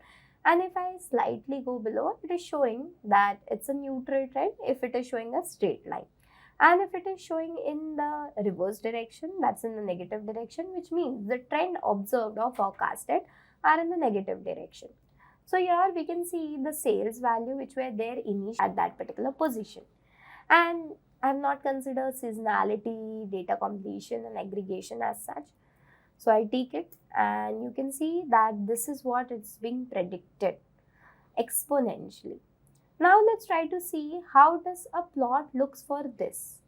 So what I'll try to do, I'll try to consider all of them. So Control Shift down and right, and what I'll do, I'll go in insert, and in this insert, now I have two values. Let me add a forecasting over here, a combo chart over here. As we know that we have seen a combo chart. What is a combo chart? Two particular numeric elements could be combinedly shown. If you want one bar and one line, you can show one area and one bar, or two lines to be shown frequently, it could be shown. So I go in custom chart. This is what it is seen.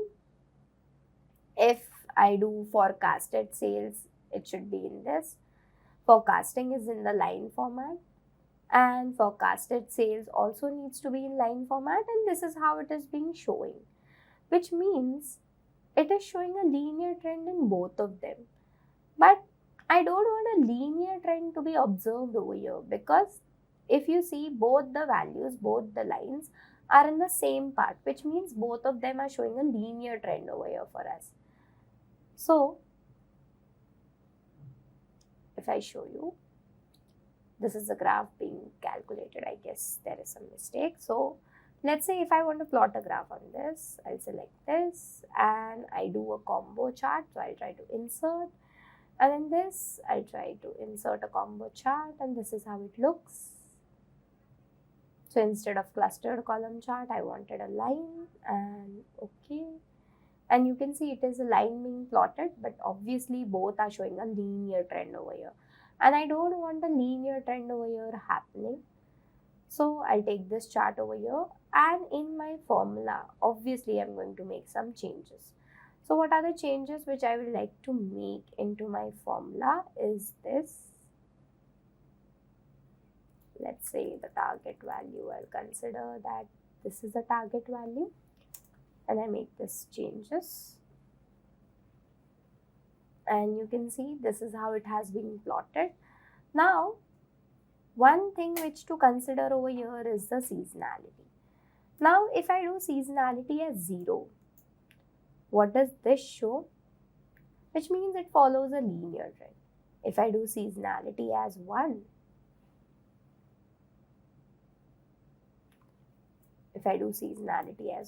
which means a seasonal pattern is observed in this. So if you see, there is no such seasonality observed into my data, and the graph looks the same in terms of analysis, which means the forecast seems to be similar in terms of the linear trend which we can see over here. So that's there, and here in the forecast ETS, there are many more options which we have, which we can change. So let's try to change this approach. So instead of using this ETS, what I'm trying to do? I'm trying to do seasonality. So it will understand the seasonality.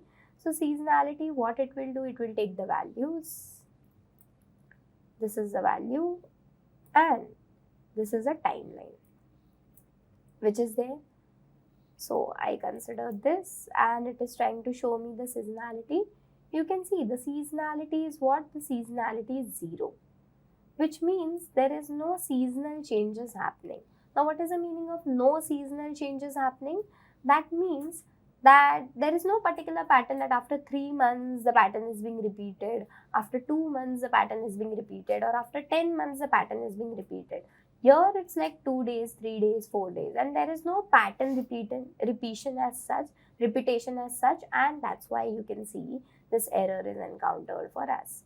So this is how we can see our analysis looks like. When we take ETS seasonality, it will show me that is the pattern seasonally repeating itself or not. But here if you see in this analysis, the pattern is not seasonally repeating, and that's why we can see this is the forecasted result which we have gathered. Now this was the forecasting functions which we see, and this were the certain graphs which were forecasted on the basis of this. Let's try to forecast something for this particular range of cells, but with the help of a data tab. Now in our data tab, you must be knowing data tab has lots of options related to data. So in this, they have something called as forecast as a group. Now what is the meaning of forecast? Forecast is predict something for the future outcome.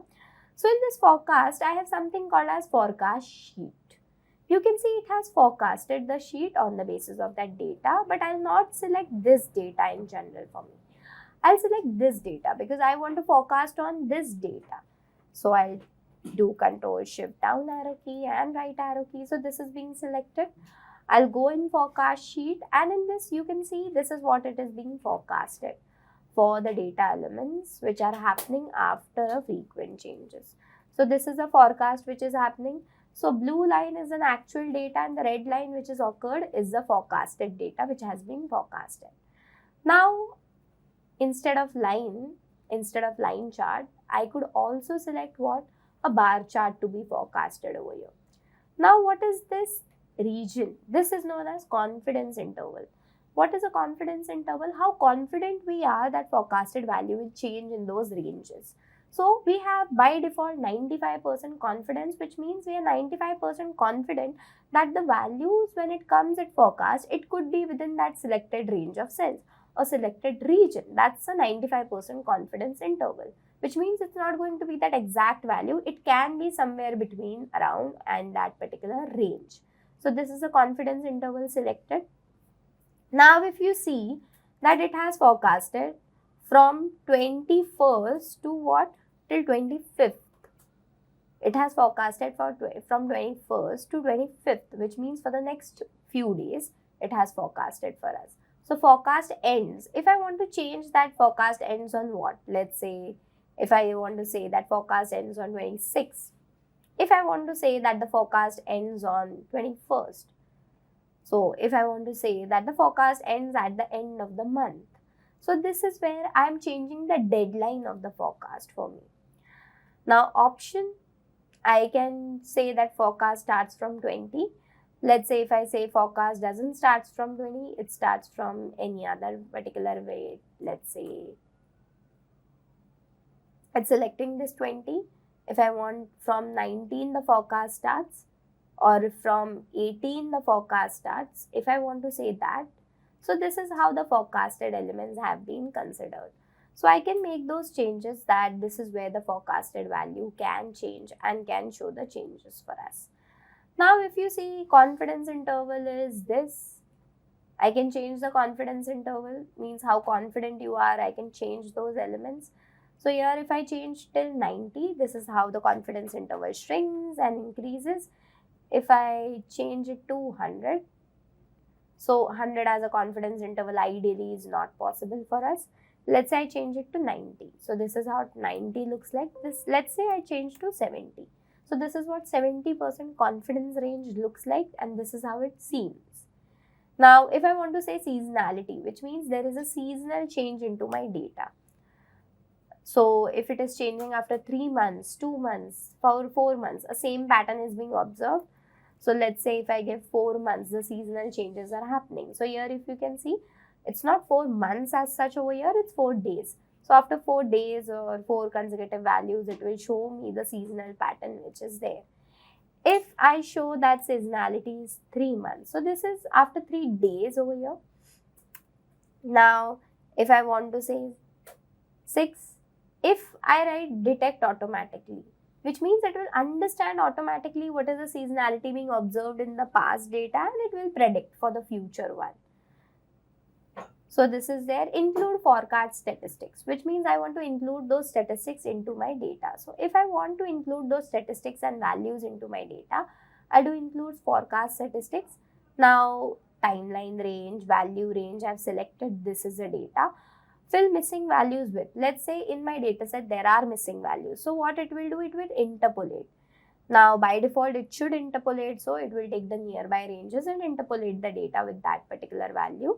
And or else you can put it at 0, but 0 keeping the value as a forecast doesn't make any sense. So I'm taking it as interpolation.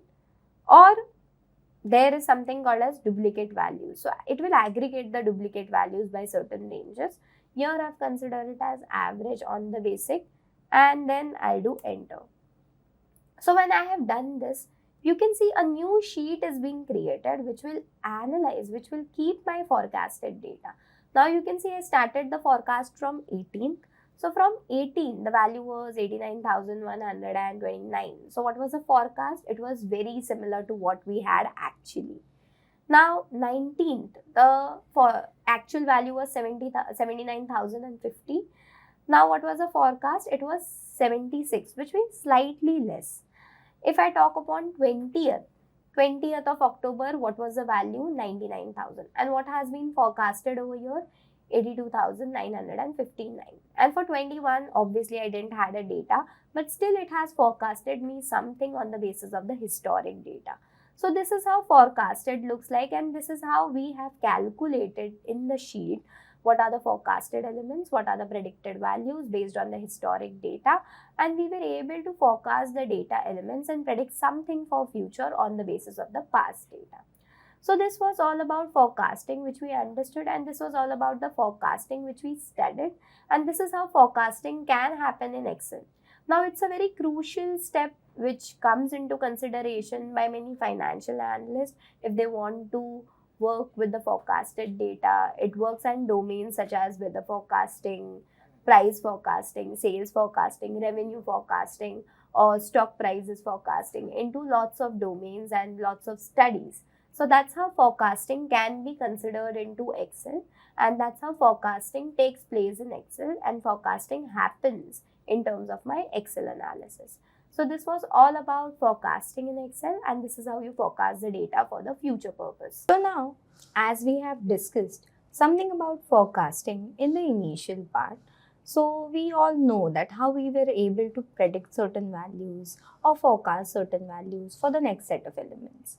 Similar to the forecast, there is something which will help us to predict the outcomes or reach to a particular set of values. That is nothing but what if analysis. So we'll try to understand that what if analysis, what it is, why it is used, and how it is being used into the market. Now, when I discuss about what if analysis, as the name suggests, what if? What if means what if a particular criteria, a condition, a scenario is asked for us, and that I have to analyze or generate certain outcome for the same. So that's when we will try to take help of something called as what if analysis. So I will analyze the data, I will analyze the report, I'll analyze the outcome, what if a particular criteria, condition or scenario is met. So if I want to discuss something about what if analysis, before discussing about that, let's try to understand how it will be useful for us. Imagine that I'm an analyst for a company, and it's a book publishing company. So every month on month, they publish a book into the market, and they have to see how much profit, how much revenue has been generated by that particular book. So this particular month, they have published one book which is costing around 500 rupees. And they have to find out certain answers for some of the questions which come into the mind. So as I'm an analyst for the company, the manager or the stakeholder of the company comes to me and asks me these two questions. The very first question which he is asking is, what is the profit generated after selling 100 items? Which means he wants to know what kind of profit would be generated when I sell 100 units into the market.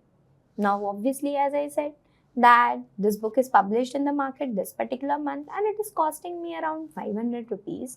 So when I sold 100 units of that particular book, it would be 500 into 100. That's nothing but 550,000. But this 50,000, I cannot say that it's a profit. It's the revenue being generated. So we will try to analyze and calculate the profit for the same with the help of what if analysis. Now, as I was not knowing that what I want to generate in the outcome, this 100 units is something that what if the 100 units are sold into the market, what will be the profit generated? So here you can see, as per the topic which we are going to study, I'm analyzing the report, I'm analyzing the outcome, what if the criteria met is 100 units. So similar to that, the stakeholder came to me again and he's asking me that what will be the profit, or how many units I have to sold in order to get a profit of 1 lakh. So for that particular reason, I don't know how many units needs to be sold. I just know that I want to reach to a profit of 1 lakh rupees. So for that particular reason, let's see how my what if analysis is going to help me over the same. So if I want to discuss about what if analysis will help me to change the values of the cells or the formulas or the outcome in order to get certain result set, which will help me to give out certain conclusion, which will help me to derive certain information, and also it will help me to give certain stimulated outcome. So whenever we talk about what if analysis will always have 3 major factors taken into consideration. The very first, scenario. As the name suggests, scenario means some conditions, some criteria set into the mind. As we know, scenario into the real world, there will be scenario generated into the data, and we'll try to analyze the outcome based on certain scenarios. So for that, we have something called a scenario or a scenario manager. Second thing which we have is data table. So I have a table for which I have to generate an outcome, and that's when I take help of something called as data table. And the third thing which I have into over here is nothing but goal C. As you see by the name, goal C. Goal is nothing but a target, and C is I want to achieve that target. So how I would be able to achieve that target which is set according to me. So that's what we are going to see in terms of what if analysis. Let's go to our data and see how we will be able to solve, or how we will be able to use scenarios, data tables, as well as goal seek over here. So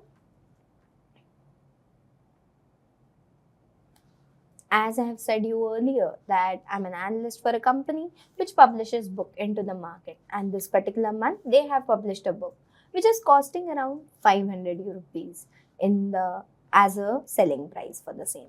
Now what I'm going to see how much would be the profit generated by the same.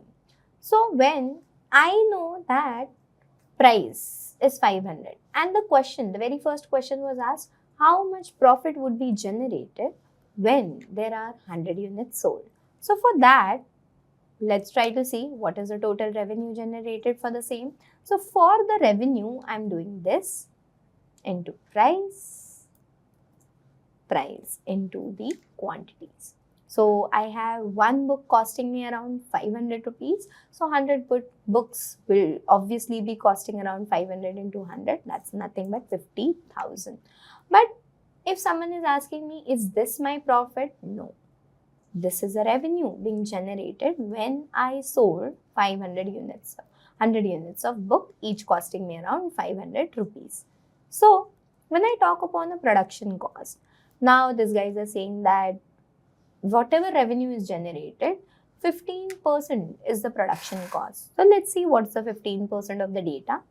So I'll take this data, and 15% is nothing but my production cost. So the 15% production cost is 7,500 rupees. So each item on and all costed me around 200 rupees as an actual price, as an actual cost. Now that was a cost price, but obviously I will not sell my book on 200 rupees. My selling price is 500 rupees, but the cost of producing the book is around 200 rupees.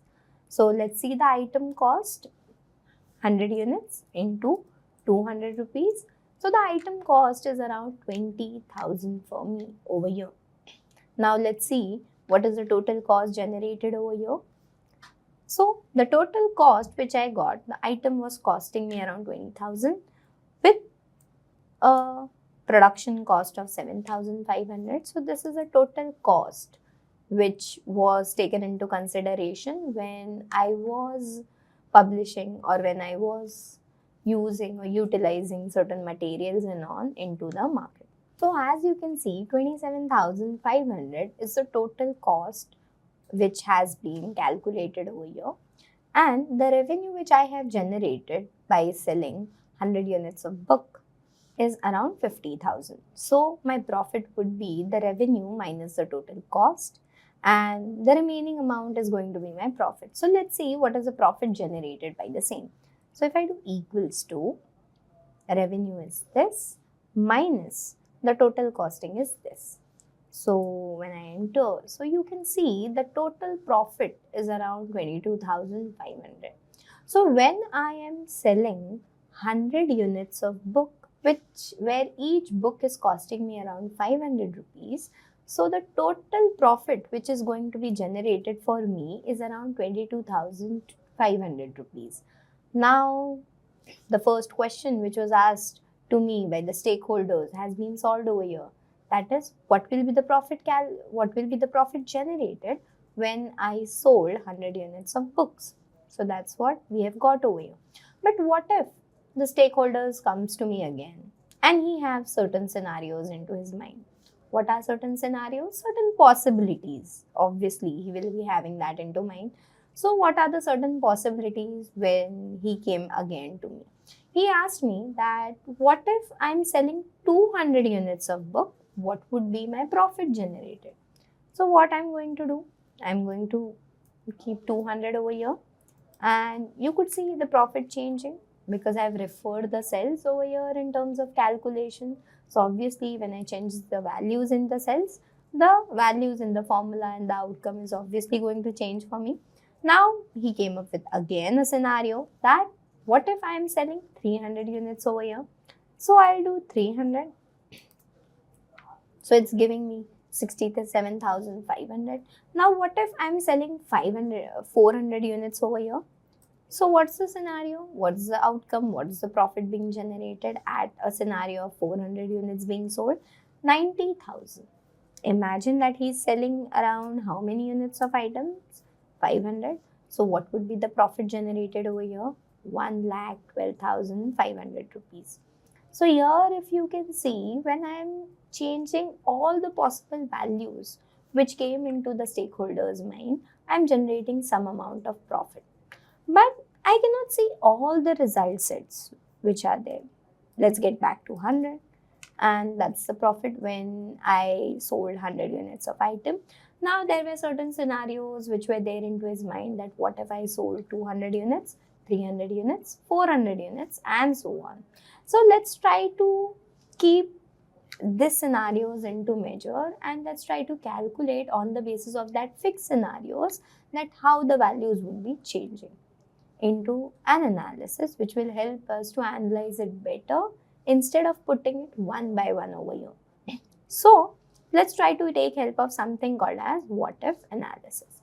So here if you go in the data tab, you can see a forecast group. Now you know that each ribbon has certain groups. So this group name is known as forecast. Forecast means predict. Obviously here I don't know what is going to be the outcome. I'm just predicting it on the basis of certain changes in the value. So what kind of prediction I'm going to look out over here? Predictions on the basis of different possibilities and scenarios. So let's try to see how it is going to be helpful for me. So in the forecast group, there is something called as what if analysis. If I hover over here, you can see it tries out various values or changes in the values in order to generate certain outcome based on a formula or a function. And here you can see it is taking help of three major factors. The very first is scenario, the second is goal C, and the third is data tables for us. Let's see one by one. So if I go in the first one is nothing but scenario manager. As you know, scenarios are the possibilities which are required to be considered over here in order to generate some result sets. So let's see what are the possibilities. So here you can see different groups of values or scenarios and switch between them. That's the possibility which is being calculated. So let's say, let me click on scenario. There is no particular scenario being added. There is no particular possibility being created over here. It's created from scratch. So if I want to create a scenario, I'll do an add. So the first thing which is asking me over here is a scenario name. Now what is the scenario name which I want to give? Scenario name, let's say 200 units sold. So that's the first scenario. Changing cell. What cells should change? I should change quantities over here. That's when I'll get my output. I'll do F4 and I'll keep it as a normal cell. I'm not referring it as such. You can refer it or you can keep it as a normal cell. Now, here, comment. Now in this comment, I can add what I wanted to do over here in terms of generating an outcome or for this particular scenario. So I say this is generating profit amount when 200 units of items or books are sold in market. So that's the comment which I have entered over here and I do OK. So when I do OK, it is asking me for a fixed value. What is a fixed value over here? That's 200 over here. And I do OK. So you can see there is one scenario being added over here. And when I do show, you can see when I show this particular scenario, you can see the values are changing. I didn't went at that particular location and I entered the value. A scenario has helped me over there. So similarly, let's try to add in few more scenarios over here. Now, as we saw that when I just selected that scenario which I created, the value has automatically changed. Now let's try to create few more scenarios which came into the mind of the stakeholders and let's see how the values have changed on the basis of each scenario. So I'm going over here and I'm adding one more scenario. The scenario is when there were 300 units sold. So I'll write the scenario name as 300 units sold. What is the changing cell for me? This is the changing cell for me again. I'll make it as a normal cell. That's it. And what is the comment which I want to add? The profit amount generated after selling 300 units of books. That's what I do. Okay. And here I have to set up a fixed value. What's the fixed value over here? 300. Now I can go again over here and add instead of putting it okay. So one more scenario would be created. Let's say 400 units sold. G6, that's going to change over here. And then J6, that's going to change over here. And you can see comment. If you want, you can add. If you want to avoid, you can avoid the comment as well. So I can write the profit amount generated after selling 400 units of books. And I do OK. What's the fixed value which I want to set up over here as 400? And I do OK. So there are 3 scenarios being created. Obviously, as per the question, it is 100. The second value is, let's say, 200 units sold, 300 units sold, and 400 units sold. So these were certain scenarios which came into the stakeholder's mind, and he wanted to see what will be the profit generated when I have a possibility of selling 200 units, 300 units, and 400 units. So for 200, we have seen how does it looks.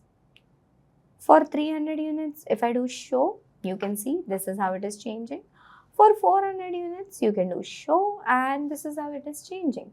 So on the basis of each scenario which is being created over here, you can see how the profit is being calculated. So there is some change of values in the cells happening, and based on that an outcome needs to be generated. I was not knowing that what is going to be the particular outcome. So on the basis of different scenario, it is going to predict my profit, which is being calculated over here. So you can see 200, 300 units sold, and whatever description I have written, that has been given over here. So if I close, let's say I'll make it what? 100. For 100, initially this is what the profit was, and let's try to go in what if analysis in scenario manager. And instead of doing this, show one at a time for each scenario, let me create something called as summary. Now what will the summary do? Summary will create a summarized report of all the scenarios which are there. So I'll do summary, result set is this. This is what the result is, which I require after changing these values, and I do OK. And here you can see current value, which means in the what if analysis sheet, what is the current value of the changing cell for me? The current value of the changing cell is 100. And on the basis of that 100, what is the profit? What's the outcome being generated? 22,500. So here if you see in the scenario manager, 100 units paid, there is 22,500 as a profit being generated. What if the next scenario which I created, what was the next scenario? The next scenario was 200 units sold. You can see the name of the scenarios are also being similar. So 200 units sold, 300 units sold, 400 units sold. So if someone wants to analyze in terms of this kind of report, it will be very easy for them if they have certain scenarios in their mind in order to create certain outcomes. So here you can see 200 units sold. What is the profit being generated? 45,000. 300, 67,500. And 400, it's 90,000. But changing cell, how I will get to know that this cell J6 is having quantities? How I'll get to know that this is something called as profit? Because I know this is what I have created, but there is another person. If I share this sheet with someone else or to the stakeholders, he can see the result, but he will not understand what is this J6 and what is this result set. So in order to quickly modify it, let's try to do something. First, let me delete this sheet. So I'm deleting this sheet and I'll go in what if analysis. Here, this is a changing cell. I know that quantity 100 is my changing cell and profit is the result set after changing that particular cell. That's what I have to create. So here I go over here. I'll go in name box. Instead of writing it as J6, I will mention it as quantity. And I enter. So when I select this cell, the name of that particular cell is not J6 anymore. It's something called as quantity. Similar to this cell, this is the result after changing that particular cell. So this result cell is what? Is profit. So I'll write this and I do OK. So instead of this cell, now this cell named is as profit. So let's try to create a summary again. I'll go in what if analysis, scenario manager. I'll go to the summary. I'll create it in a new sheet and you can see. Now instead of J6, $, $6 or $, and $12 as such, what it is going to give me? It is going to give me that cell named as what? Quantity. This cell named is what? Profit for me. And here you can see current means when I am creating the summary, the current value of quantities is 100 quantities sold. So the profit being generated is 22,500. Similarly, if I am selling 200 units of item, the profit being generated is 45,000. 300 units, 67,500, and for 400 units, it's 90,000 in profit. So it shows how on the basis of different possible scenarios which came into the stakeholder's mind, we are able to give him certain analysis, certain outcome. So this is how our scenario manager will help us for the same. So this was all about scenario manager. For different scenarios, it will help us to calculate certain result set. And we have seen how it has calculated for the same. So let's go on the sheet. And what is the next thing which I want to do? As per the first question, what is the profit generated after selling 100 units? We were able to solve and tackle the problem. But there was one more question, that when I am going to achieve a profit of around 1 lakh, which means how many units needs to be sold if I want to achieve a profit of 1 lakh rupees. Obviously, I don't know how many units needs to be sold. So I try to do and I try to check it manually. For 100 units sold, the profit is around 22,500. Let's say for 200 units sold, the profit is around 45,000. Let's say if I say 350 units sold, the profit is around 78,750. If I say 800 units sold, the profit is going beyond 1 lakh. Here, if I say 34 units sold is around 7,650. If I say that I am selling 400 units, what's the profit being calculated? 90,000. Now, if I have 450 units sold, the profit being calculated is 1,01,250. Which means if I check it manually, it will become difficult for me to analyze that when I am going to achieve this particular target. So, for that particular problem statement, we have something called as goal C. Now, what is the meaning of goal C? As the name suggests, goal. Goal is nothing but the target. Seek is nothing but I am going to achieve that target. I am going to seek that target. So, how I am going to achieve the target or seek the target over here? So, for that, in the what if analysis, we have something known as goal C. So, let me change it 100 again and let's see how goal seek works.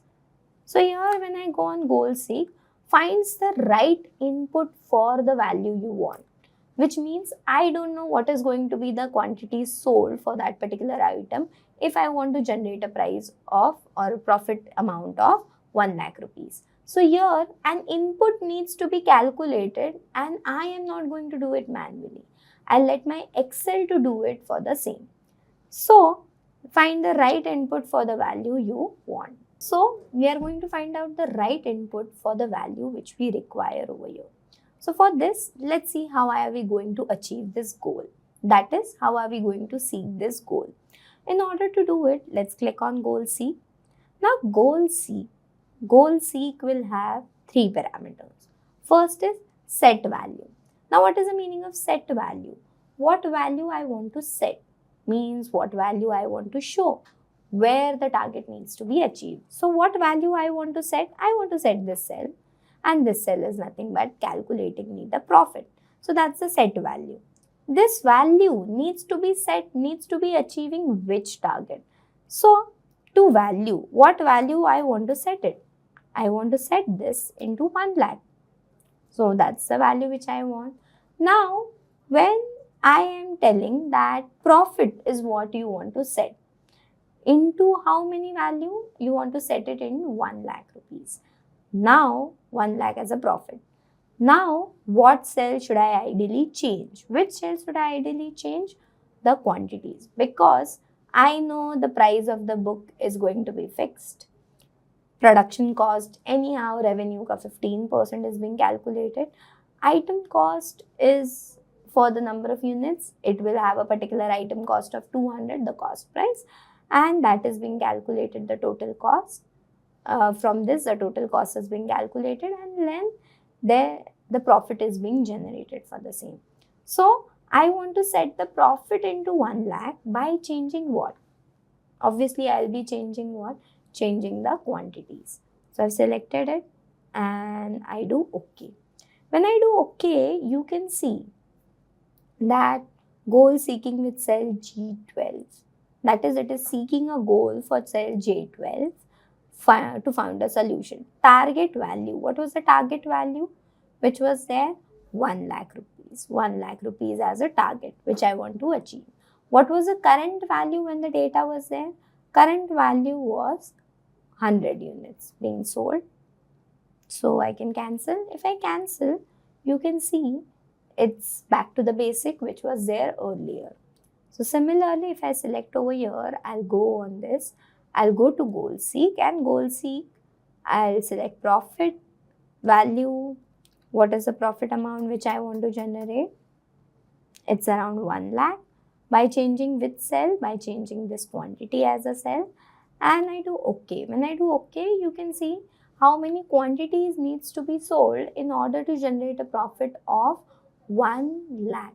That has been calculated over here. But one thing, I'll do OK. But one thing to keep in mind is items, the number of quantities. Will it ever be into decimal? That is, it is showing me 444.444 something, which means that it was not one finite quantity, it was showing a decimal.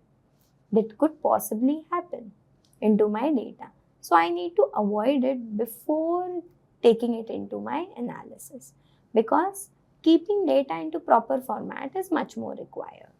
So when I go on this quantity, let's say I'll use a function known as roundup.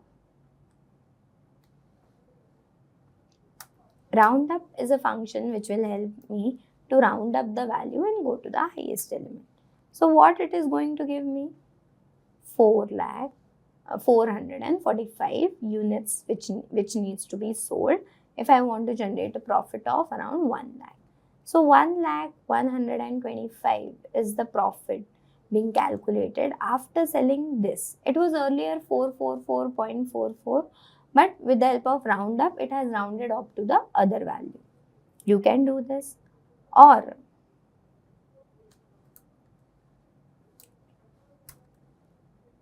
one more thing which you could do is remove the decimals.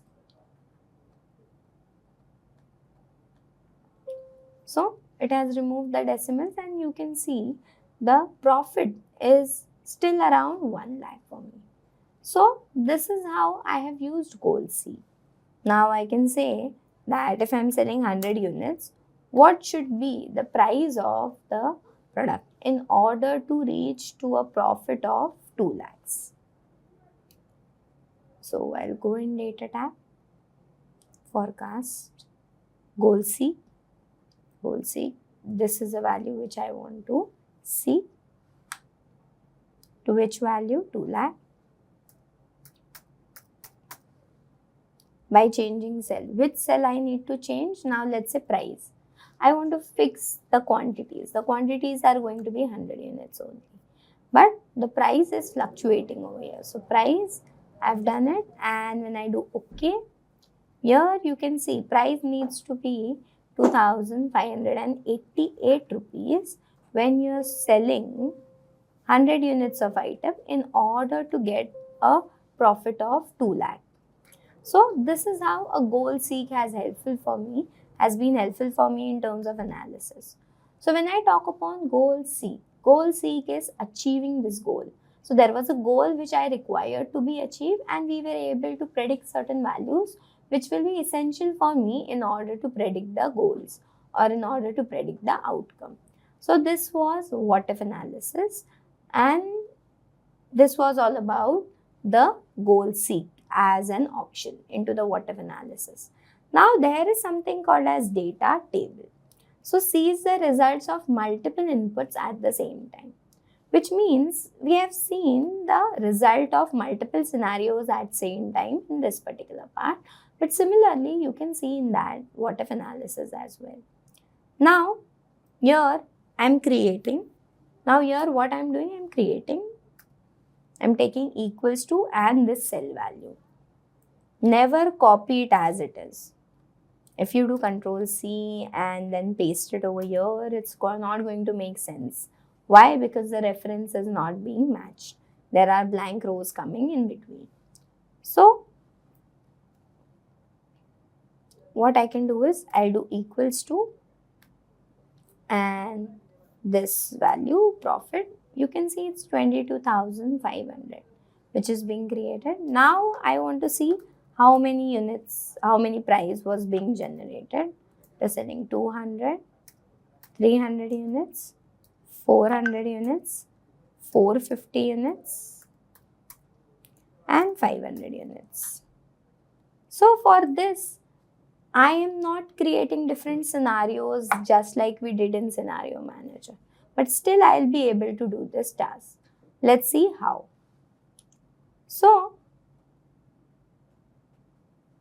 here, if you can see, this is a table and this is a quantity where this calculation is happening.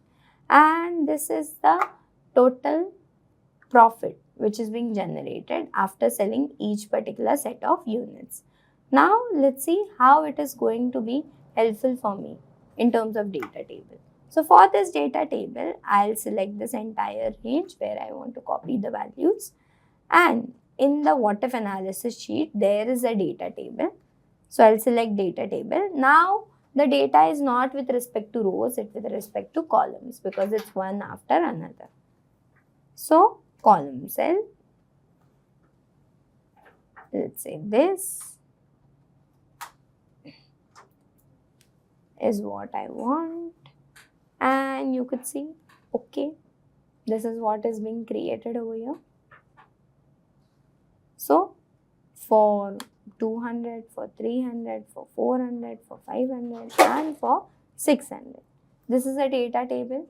So as we have seen that how we can generate different scenario based outcomes, how we can reach to a particular goal or seek to a particular goal into the data, what values changes are required, how the input value needs to be changed. This is what we have understood over here. And similarly, let's try to see the third approach which is possibly available to us is nothing but the data table. Now data table will give me the table wise information or the table wise outcome for my analysis. Let's see how. If you have seen in the scenario manager, for different scenarios, we generated an outcome, a summary sheet into a different sheet for us. Now in what if analysis, let's try to see a data table, and for those particular scenarios only, let's try to generate an outcome of profit. So I'll first create a data table. So I'm taking this profit. If I do Control C and I paste it over here, it's going to be problematic. It's going to show me a reference error. Now what is this reference error and why it is being causing over here? Because if you see, it is referring to a cell. It's referring to a blank cell which is being considered over here, and that needs not to be there. So instead of copying and pasting the value over here, what I am going to do is I am going to refer to this cell. So if the values are changing over there, the reference has been created over here, so the same value changes would happen over here. So if I do profit, now here I am not inserting anything. I am inserting how many units? 200, then 300, then 400, and then there is something called as 500 as a units being sold. And let's calculate the profit for the same. So I have selected this entire data table where I want to generate an outcome of profit for each number of units being sold. So I've selected this. I'll go in the data tab. In the data tab, there is what if analysis, and then there is something called as data tables. So sees the results of multiple inputs, which means multiple inputs at the same time. So you can see the results of multiple input in a tabular format at the same time over here. So data table, you just have to write two values. One is rows input cell, one is column input cell. Now the data which I want to analyze is in terms of columns. So I'll try to take help of something called as column input cells.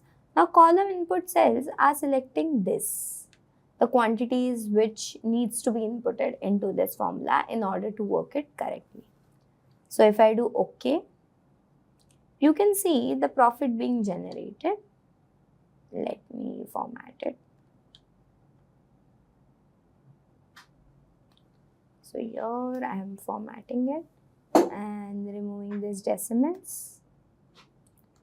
So for 200 units sold, the profit is going to be 45,000. For 300 units sold, it's 67,000. For 400 units sold is 90,000.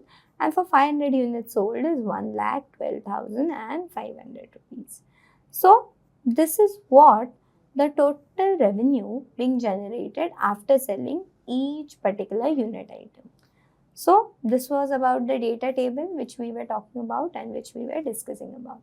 So this is how we were able to predict something. We were able to find out what if a particular criteria needs to be satisfied, what if this scenario is met, what if we want to achieve this target or this goal in terms of reaching the data, how many changes and tweaks are required for the same.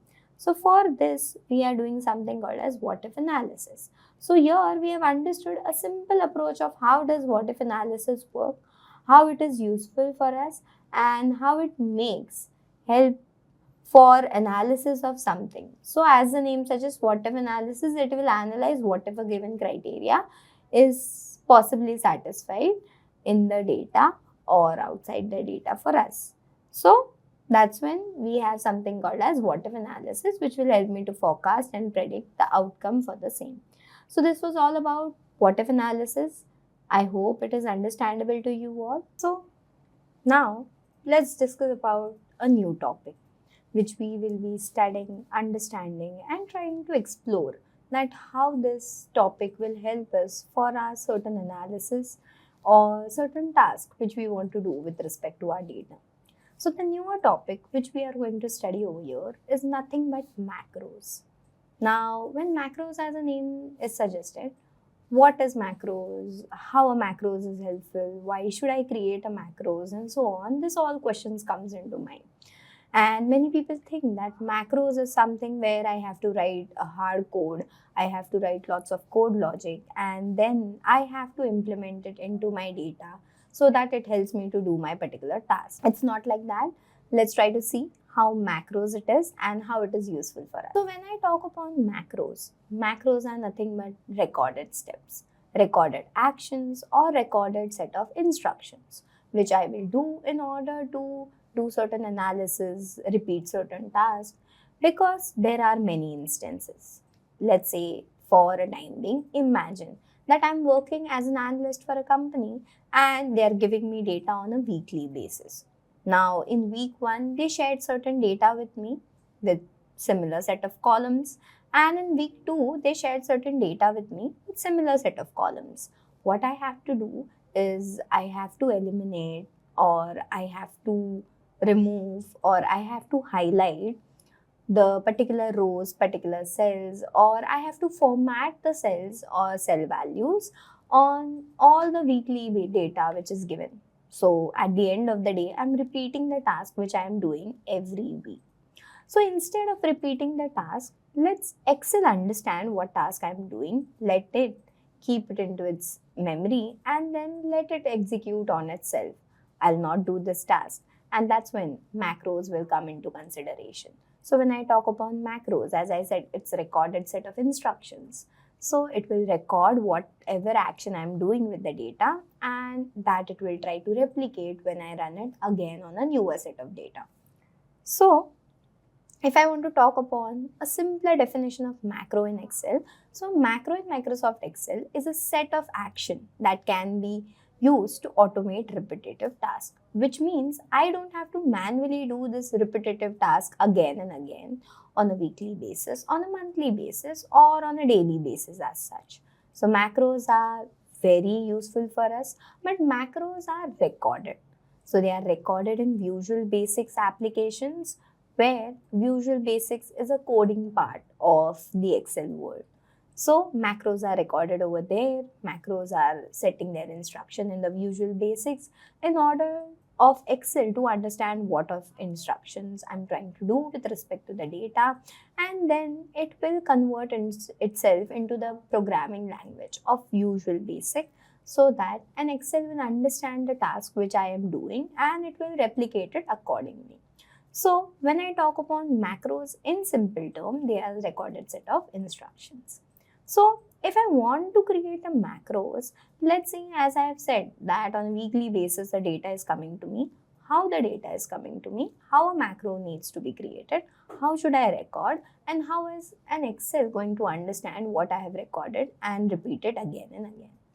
So if I want to see in the sheet, I have a new sheet created for me that is related to macros in VBA. So here you can see I have a sheet 1 known as macros 1. I have sheet 2 known as macros 2. Here you can see sheet 1, sheet 2. The data starts from B2. Here in the sheet 2, the data starts from B2 again. Here you can see that there is ID, there is year, there is brand, there is country, there is revenue, there is profit being generated over here. Now in the sheet 2 as well, the same set of columns are available for me.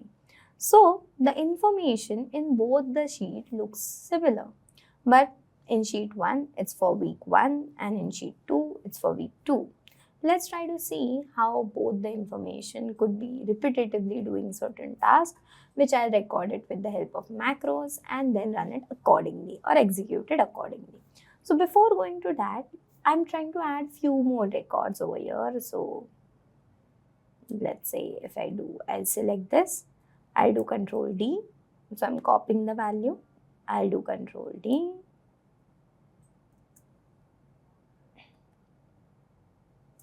I'll do Control D and I'll do Control D over here and let me change the value. Now the ID number remains same, the year remains same, XYZ remains same. Now UK, let's say I have India, I have Japan,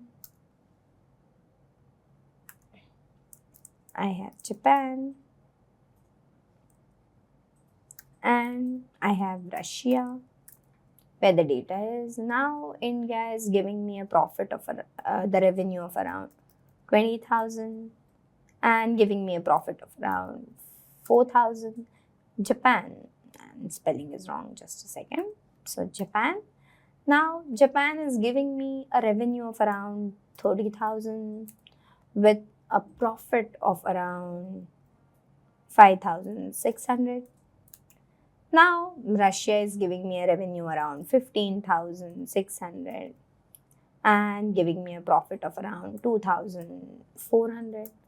So, this is what I've created a data. I've added a few more records. Here you can see week 1. The data is starting from which cell? You can see it's B2. And here in week 2, you can see the data is starting from D2 again. So let's try to make certain changes and I'll show how a macros will be helpful for us and how does a macros execute. So if I add a particular row over here, so I'll do Control Shift and plus. So here the data now starts from B3. Here the data still is from B2. See how the changes are happening over here. So if I go over here and do this analysis, let's see how a macros would be recorded. First of all, here the data cells are not matching. The columns are matching. That is fine. The number of rows, how many rows do I have? 7 over here. I've added new data in the next sheet. So how many rows are available over here? 10. So the row count is also not matching. But is macros going to understand this? Is macros going to help us analyze the same? Let's see. So if I go over here and I want to record a macros. So for me, a developer tab is available, but for you all, if the developer tab is not available, let's try to bring it again.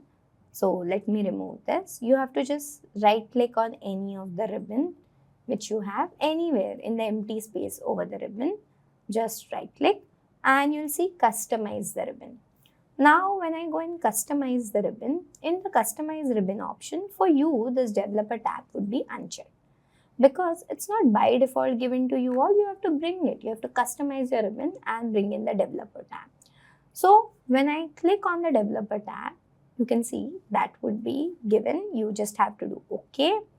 So once you do this, a developer option will be provided to you in terms of a developer tab. And when you go over here, all things related to the macros or the development world of Excel comes into consideration over here. It's not like only in the developer tab you can create macros. You can see once you bring in the developer tab, there is an option available over here as well. You can see a small box with a small circle where a recording icon is available. So no macros are currently recording, which means nothing is being recorded over here. So if you want to record a macros from here as well, you can record it, or else you can go in the view option. In the view, in the macros section, you can see there is something called as macros available for us. If I select on this, there is an option of view macros, there is an option of record macros, and then there is an option of use relative references for the same. Let's try to use each one of them and let's try to create certain macros for the same. Now, when I'm recording macros, let's see what all steps needs to be taken into consideration. So let me start recording a macros from this particular region first, and eventually I'll show how in developer and how in the shortcut option which is available below a macros could be executed. If I go in the view tab in the macros, I'll go in view macros. In the view macros, it will show me what all macros are possibly available to me in another workbook or in another worksheet. But you can see there is another worksheet which is possibly available to me. In that there is one macro. I don't want it. I want to record a macro, because unless and until I record, I'll not get to know what set of instructions are being recorded. So I'll go over here, I'll record a macro. When I'm going and recording a macro, obviously I need to give a macro name. So let's say I give highlights. Highlights as a macro name. If someone wants to associate a shortcut key, so instead of going and running a macro from the developer tab, you can also associate a shortcut key over here. If you want to, you can give it. You are free to give it. Now store this macro in. Obviously, I want to store this macro into Excel workbook, Excel worksheet, wherever I want to store it. So there is new workbook, new worksheet where I want to store the macro. This workbook is where I want to store a macro. Now, if I want to add any description for this macro, because if I share the sheet with someone else, obviously they will see what kind of description I've added over here when the macro is being created. So if I want to add a description, let's say the macro highlights the data provided to us. So whatever data is provided to us, it will highlight. Once you click on OK, the macro recording will start. How you will get to know that the macro recording has started? Here you will get a square button. Once you get a square button over here, you will get to know that macro recording has been started. Now, if I do OK, you can see I have got a square button, which means the macro recording has started. Now, there is one more option which is available to us. I'll show you eventually what it is. Now, let's say I'll go in this. So, whatever I do, let's say I'm selecting this region. I'm going into home. I'm merging the cells. I'm giving them a color. I am making the font bold. I am increasing the size, the height over here. I'm making it center aligned. I'm making the text a little bit bigger in font. Here if I go, I'm selecting. Here you can see I'm doing by the cursor or the mouse by the selection pane. I'm selecting certain region. Let's say I've selected from this to this. I've selected. Here I'll give a border.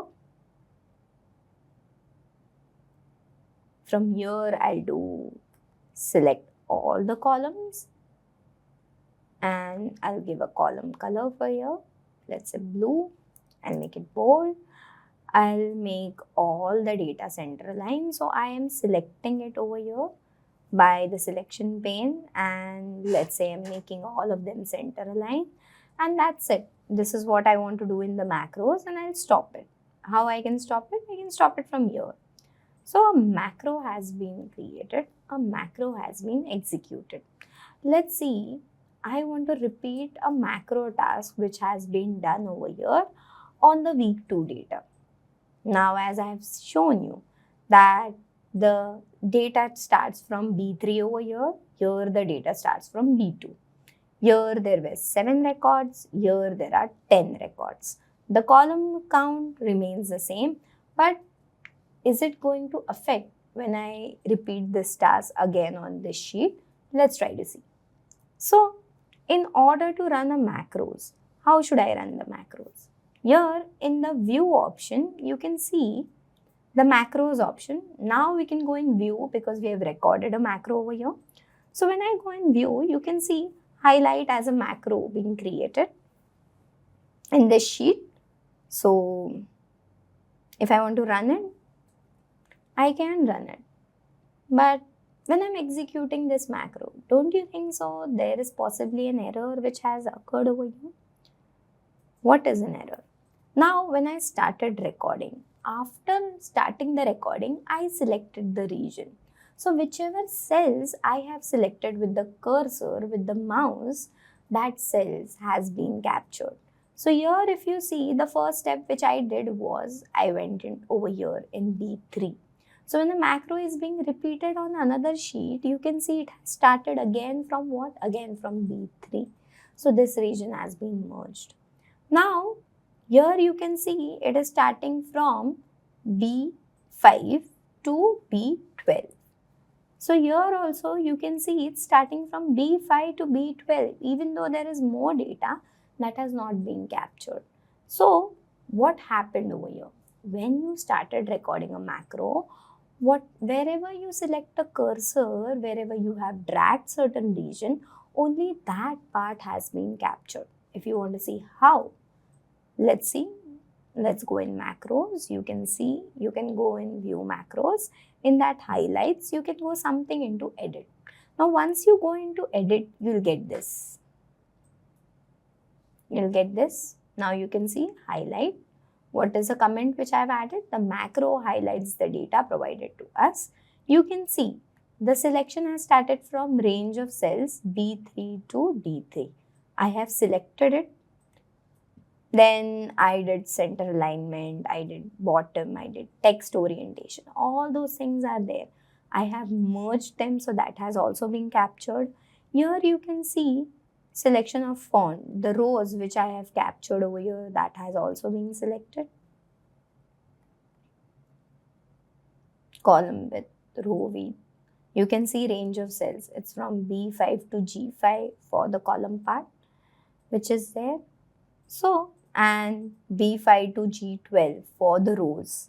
So, here you can see only this region part has been highlighted, because when I was running a macro, I had selected only that particular set of cells. And because of that, it has only selected that cell when a macro is repeated again on a newer sheet of data. Now, let's try to create another macro where I'm not selecting a particular cell by my mouse or cursor, but I'm trying to use certain shortcut keys for the same. Let's see how, and let's see how the macros is now executing. So I can close over here. Now, in order to remove this format, I cannot do Ctrl-Z, because for a macro, undo as an operation is not being possible over here. So if I want to remove all the format, I will select everything. I'll go in the home tab. In there is an editing option given as clear. In that, I'll do clear all formats. If I select clear all, it is going to clear all the data. I don't want to clear all. I want to clear only the format. So I'll do Ctrl-Z. It will bring back the data. So just clear the formats over here. Similar thing I'll try to do over here. So here also, I'll try to clear all the formats. Now, let me keep it starting from B3. So let me keep this also B3. So Control Shift plus to add a row, and the row has been added. So it's starting from B3, it's starting from B3. Let's create another macro. Now I'll show you an approach of creating a macro from here. You can see I can go over here and I can select this part, and creating a macro option is again available. So I'll give data. Now remember, space is not an option when you give a macro name. You have to give underscore, no special characters as such. So data formatting is a new macro name which I am creating. So data formatting, if you want to give a shortcut key, you are free to give a shortcut key. And if you want to add a description, you can add a description, but I am not doing anything as such. So I'll do OK, and the macro recording has started. So I'll go over here, Shift, arrow key. So it will go 3 times over here. Let me make it this color, make it bold, merge it, then make it center line, a little big in font. Here if I go, now instead of selecting this way, because if I select this, it is selecting from B5 to G5. I don't know how many columns are there. I want to go to all the columns. So what I'm doing, Control, Shift and a right arrow key, which will select all the columns starting from there. Similarly, I want to select all the rows. So instead of selecting a particular section, I'll do Control, Shift and down arrow key. So it will go to all the rows in that particular range of cells. So that till the time data is available. So here you can see this is how it has been captured over here. So I have done it. Now what I'm trying to do is I'm trying to add a color. I'm trying to add it center, Control, Shift, right arrow key. I'm trying to add a color, then this. Here I'll try to add a thick border. And that's it. I'm done with the macros. Let me stop it over here. So I've stopped it. And let's try to run this macro. Now, how should I run this macro?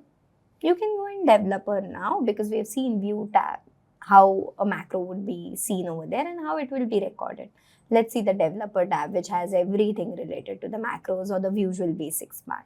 So over here, there is an option of macros. I can go over here and you can see 3 macros are possibly available for me. The first one is the data formatting. I'll do run.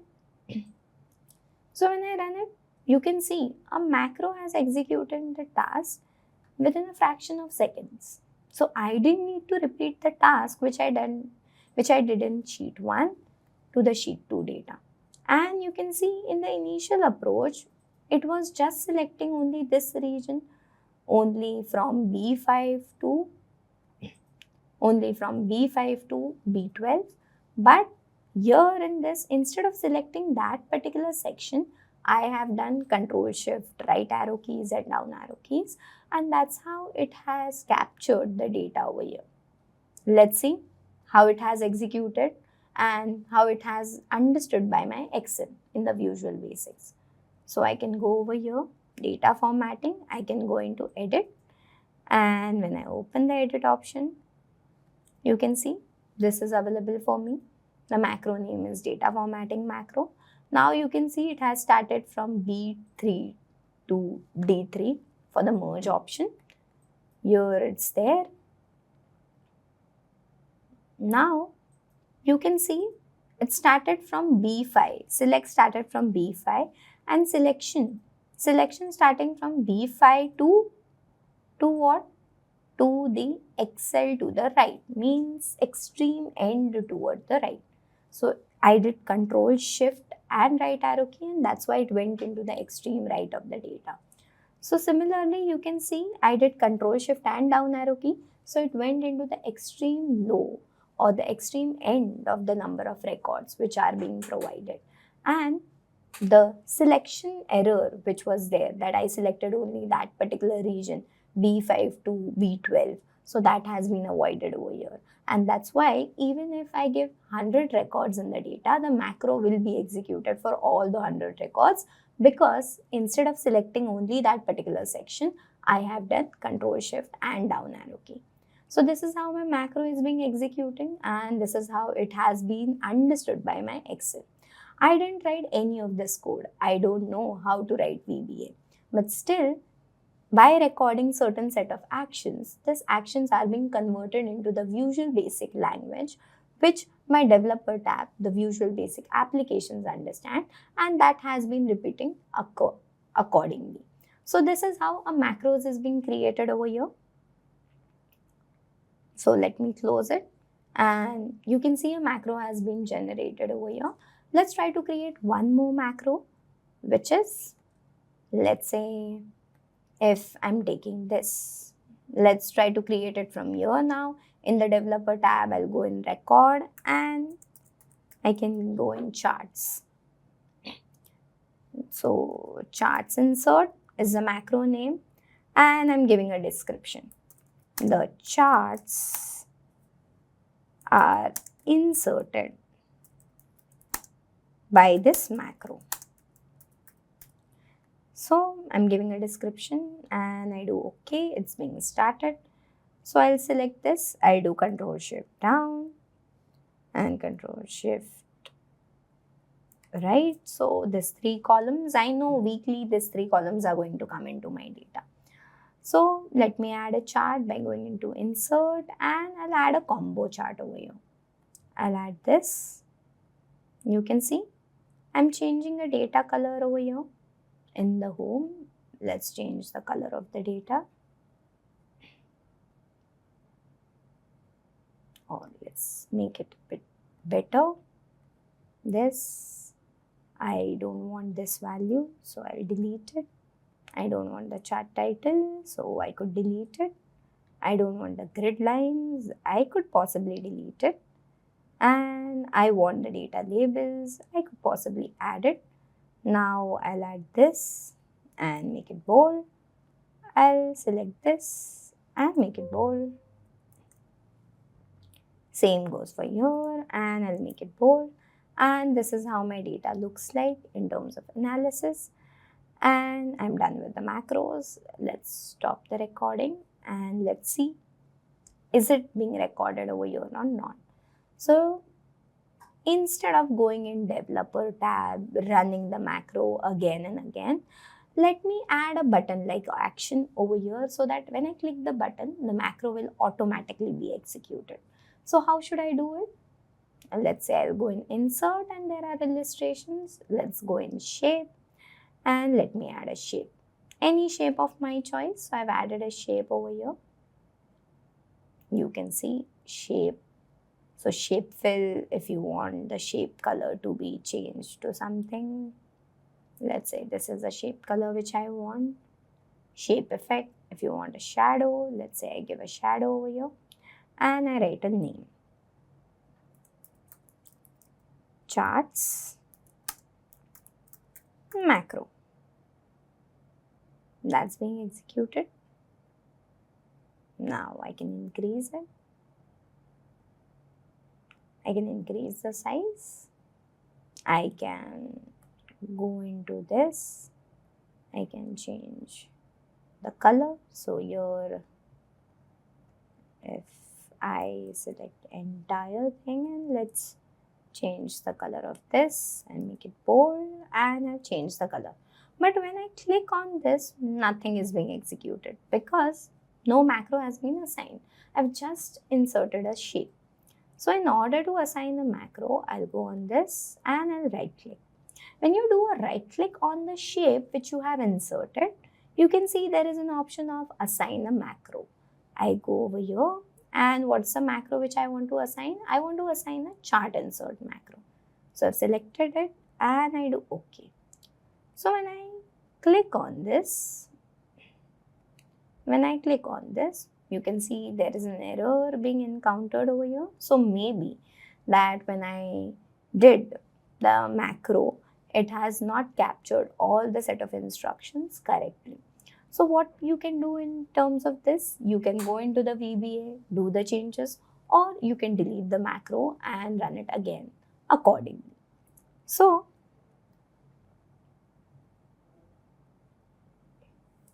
here, as we saw, that we can also insert our macro and do those analysis. So you can go and debug in order to understand. So when you're adding a chart element, there is an error when the shapes or the charts are being added, and that's why it is not helping us to give a proper analysis over here.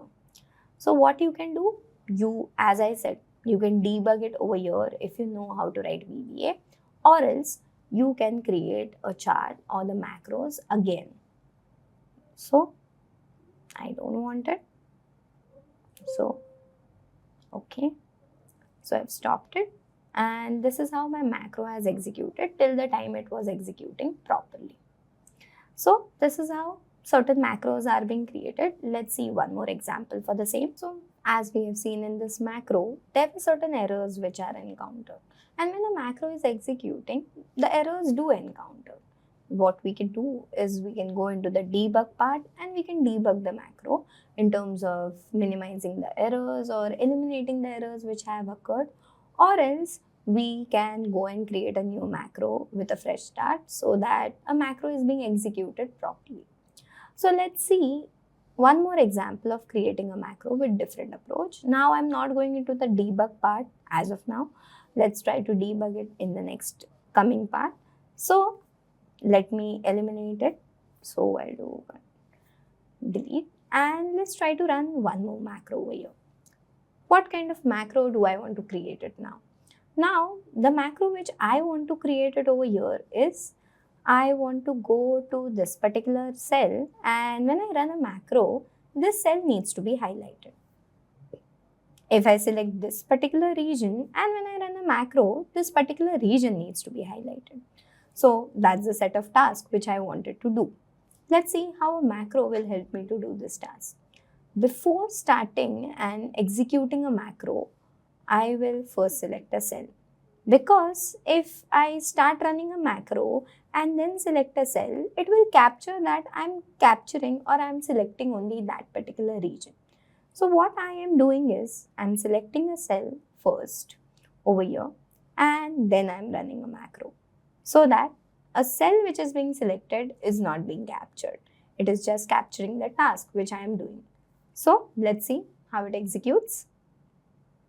So if I go into this, I can go over here, run a macro. So I can see highlight selection. I'll do highlight selection over here. So this is a macro name which I have created, that is highlight selection.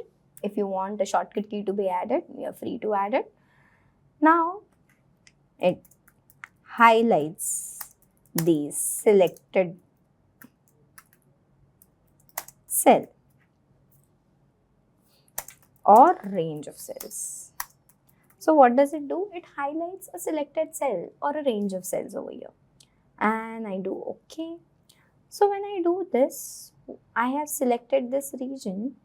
What I'm trying to do is I'm going over here. Let me highlight it with this color.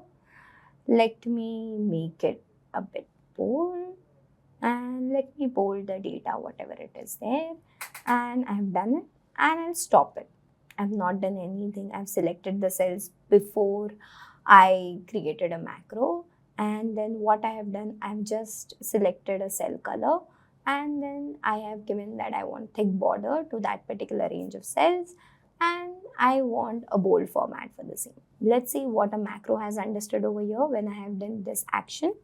So I can go in developer, I can go into macros, and you can see there is a new macro created by me, that is highlight selection. I'll go into edit and see. So what is a macro doing? Highlight selection macro. Highlights the selected cells or range of cells. What it is doing with selection, whatever is the data, it will go to the interior and it will make it a solid color. Then pattern, whatever pattern needs to be there, shade, tint, it is given the color which is being added over here.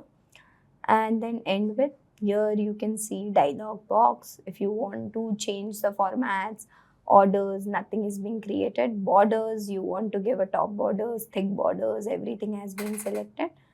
So here you can see that's whatever I have written, that's being selected, and the text or the font which I want is in bold format. So that's being created over here. Now let's see how does this macro execute and how it is going to help me in terms of achieving what I wanted, that when I select a particular region, it should highlight it. So let me minimize the screen and let me assign a button to the macro again, because I don't want to go into the developer tab, go into macros and start running it again and again, because it's a difficult task for me to go into the developer tab again and again. It's better that I assign a button, and that button is helping me to do this macro part. So we have seen from the insert illustration how a button could be added. Now let's see in the developer part, there is also a button option, how that could be helpful for us. So if I go in the insert option, there are form controls, and in the form controls, there is an option of button. A basic button is what I'm going to add over here. So I'll select it, and I just have to select a region where I'm doing a button. When I do this, the button name is button click 1, but it should have a macro assigned to it. What macro do I want to assign it? Highlight selection. So I've selected the highlight selection macro which I want to assign. And you can see what is the description of the macro. Highlights the selected cells or the range of cells. So this macro is doing this task for me. I'll do OK. And you can see a button being added. What I could do is I could give a button name. What's the button name? I'll give the button name as highlights. I can give anything. I can maximize the size of the button, and that's it. Now, if I select this region and I click this button. Now, clicking this button means executing the macro which we have created. Let's see if it is highlighting the selected cells or not. When I click this button, you can see the action which I did has been highlighted. Now, why it is highlighting that particular range of cells and not that where I have used the highlight option? Why? Because I have selected the cell before starting a macro. So no cell has been captured, only the highlighting action has been captured. So when I run this macro, whatever is being selected, that's being highlighted. So here, if you see, if I select only this and run a macro over here, you can see that would be highlighted with this particular part. So if I select this region and I highlight it, you can see it's being highlighted. If I select this, control this, so there are two regions being selected. And if I run this macro, you can see both of them are highlighted over here. So you can see if I want to highlight certain sections, I don't have to go again and again to the home tab and insert the highlight, or I don't have to use the format painter again and again. The instruction or the task or the action which I wanted to do has been repeatedly done when a macro is being assigned to it. Macro has recorded the steps or the instructions or the actions which I have implemented over here, and that has been repeated over here for the same.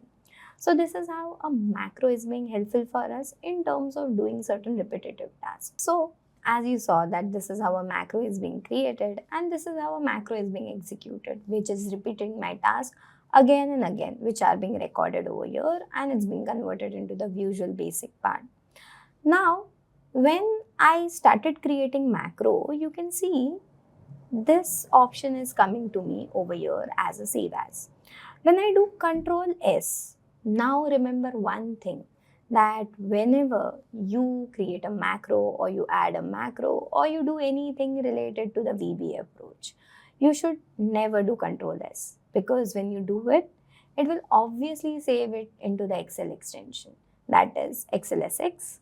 And when you try to save it into XLSX, the macro would not be saved. So when you share this file with anyone, so a macro is not going to be shared and the macro is not going to be executed, which you have created. So what should we do? we should obviously go into something called as save as. So what will happen over here? You can go into the file whenever a macro is created. Keep that in mind, never to do Control S. So I'll go in save as. So when I go in save as, you have to go somewhere over here where your data is there. Let's say any location where you can go. Let's say I browse it and the data is available into my downloads. You can see this is a file name. I'm giving macros and VBA. I'm giving it macros in VBA, and you can see by default extension. The by default extension over here is macros workbook, but I don't want Excel workbook, but I don't want to save it into Excel workbook. I want to save it into macro enabled. So whenever you have a macro being created, one thing and the most important thing which you have to note is you never have to save it into Control S and never do auto save, because the macro would be gone and it will be storing it into XLSX extension. Macro extension is XLSM, that is macro enabled. When you have to store a macro, you have to go in save as and you have to change the file type from my Excel worksheet to Excel macro enabled worksheet. So when I do OK, so this file will be saved as macro enabled for me over here. So if I see that when I go into the downloads, there is a file being created and you can see it's a macro, Excel macro enabled worksheet. This file is Excel worksheet and you can see this is Excel macro enabled worksheet. So whenever a macros is there, this is how you have to save it. Right click, you can see the properties of the file. Let's say the file is still open for me. So let me close the file and let me show you over here. Right click and the properties. You can see the extension which has been added over here is .xlsm. And whenever the macro is being created and macros are being added into your sheet or into your workbook or anywhere, the extension should never be XLSX. It should always be XLSM, so that a macro is being activated into the sheet, and when you're sharing with other person, this sheet will also have a macro being shared with the same. So this is how macros are being created and this is how macros are helpful for us. Let's try to see what are certain benefits of a macro.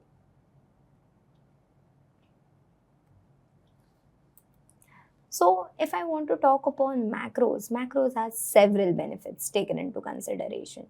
First is it is allowing me to automate my task where I don't want to repeat it n number of times. I just have to store it and I just have to do one click and my task would be automatically done.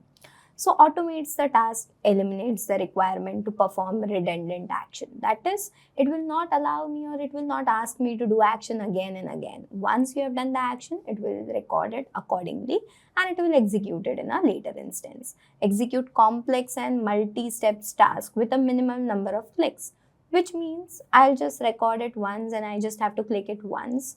So once I click it, the task would be automatically done. I don't have to do it again and again. Complex, I can do n number of tasks with this. Multiple steps, as you have seen in the different macros which we created, there were multiple steps being added into the same. And minimum number of clicks, this task is being done. Saves times, allowing room for innovation. As you can see, I had week 1 and week 2 ka data.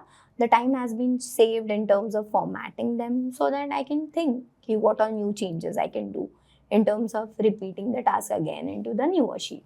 Allows uniform formatting and automated reporting. As you can see, the format which I applied on week 1 ka data, the same format has been applied to the week 2 data. So the format looks uniform, there is no changes in the format. Over here does not require coding knowledge. So as you can see, when we go into the edit, there is lots of code which is being available and I don't have any idea how this code is being written. I just have to record my steps. Macros will automatically convert it into the code language of your Excel, that is into Visual Basics. and removes the chance of errors. The error chance we get is lesser as compared to what we do it manually. Now obviously we got an error and we will see how to debug the errors and the same. But this was all about the macros, and this were the benefits of creating a macros. So I hope you all understood what is a macro, how do we create a macro, and how a macro can automate our task in terms of doing regarding the data. So this was all about macros. I hope it's understandable to you all. So now we will be discussing about something related to the dashboarding aspect of Excel. Now obviously when a data is given to you in lots of numbers or categorical information or the information which is provided to you into files, it's difficult for you to analyze into tables or value individually. Some or the other day, you have to visualize it into a proper format. Now, when you're visualizing the data, you obviously convert them into charts and so on. But what if you want to combine all the charts together and show it as one report, which helps you to tell story or narrate analysis from your data? So, for that particular aspect, we will be understanding the dashboarding bit of Excel. Now, dashboarding in Excel is helpful for us in terms of narrate multiple visuals, multiple analysis, and in order to generate favorable outcomes from my data. So for that, we will be understanding the dashboarding bits of Excel. With respect to dashboarding, let's try to also clean the data, because there might be instances when the data is given from the client. The data might not be into its appropriate format, and that needs to be cleaned further before proceeding with the dashboarding aspect. So we will be understanding about data cleaning and how it will be converted into a dashboarding bit of Excel. So let's get started. So if I show you the data which I have, this is the data given to me by the HR of an organization, which has details related to several factors, several features. As you can see on my screen, there are two sheets provided to me. The very first is related to the employee base information, which consists of the name of the employee ID, the designation, the department in which the employee is working, the date on which the employee has been hired, the age of the employee, as well as the salary in USD, that is in US dollars. So this all things are given to me. When I see this data, by seeing it, by observing it, I can understand that there are discrepancies into it. Now, what level of discrepancies are there? Firstly, in the full name, the data is not into proper format. So it needs to be converted into a proper format as such. If you see in the hiring date as a column, now it is a date related variable. It's a date related feature. But if I see on my data, the date is not clearly into the format in which we need or in which we required. So this kind of data, if I take it further for my analysis can go wrong. Similarly, in the salary as a column, you can see there are missing values available for the same. Now the data which I have, and if I take it as it is into the dashboarding bit of Excel, my analysis might go wrong. My analysis will have erroneous outcome. My analysis will not have appropriate result sets. So before going further, we will try to clean it. Now, let's try to have a look on the another sheet which I have given. Now, employee ID and the employee performance which is given to us. Now, the employee performance over here is between a score level of 1 to 10. Now, the employee performance has been evaluated and this has been tracked down over here. Let's see how I can use both these data together in order to create dashboarding part of Excel. First, let's try to clean it and make it into a proper format, make it relevant for our use so that we can have a proper analysis of our data. So, if you see, I have employee base where lots of information is there. There is performance table. So, this performance score needs to be created over here. That is a major requirement which I want, because let's bring all the columns which I want for my analysis into one sheet. So how I would like to do it? If I see that there is a performance score over here and then there is an employee base, if I want to bring that score, if I want to search, let's say S1001. So for this particular employee, the score is 4.5. So if I want to manually write it, it is a big task for me because I don't want to do any manual changes over here. I don't want to insert any manual values over here. Let Excel help me to do those same. So what I would like to do, I would like to use something called as lookups, where the value would be looked up and it will be extracting the information for the same. So I'll try to use lookup. I can use an in general lookup as well as VLOOKUP. So both is fine for me. So if I do lookup, let's see how it works. So lookup, as you know that there is a lookup value and there is a lookup vector. So now lookup value is the value which you want to search. As we know, we want to search the element into the next sheet on the basis of what? On the basis of employee ID. So this is a lookup value which I want to do. Now, I can have a lookup vector or a table array for the same. Now, I want to look for this value, search for this value where? I want to look for this value, search for this value over here. So I can do Control Shift down, Control Shift right.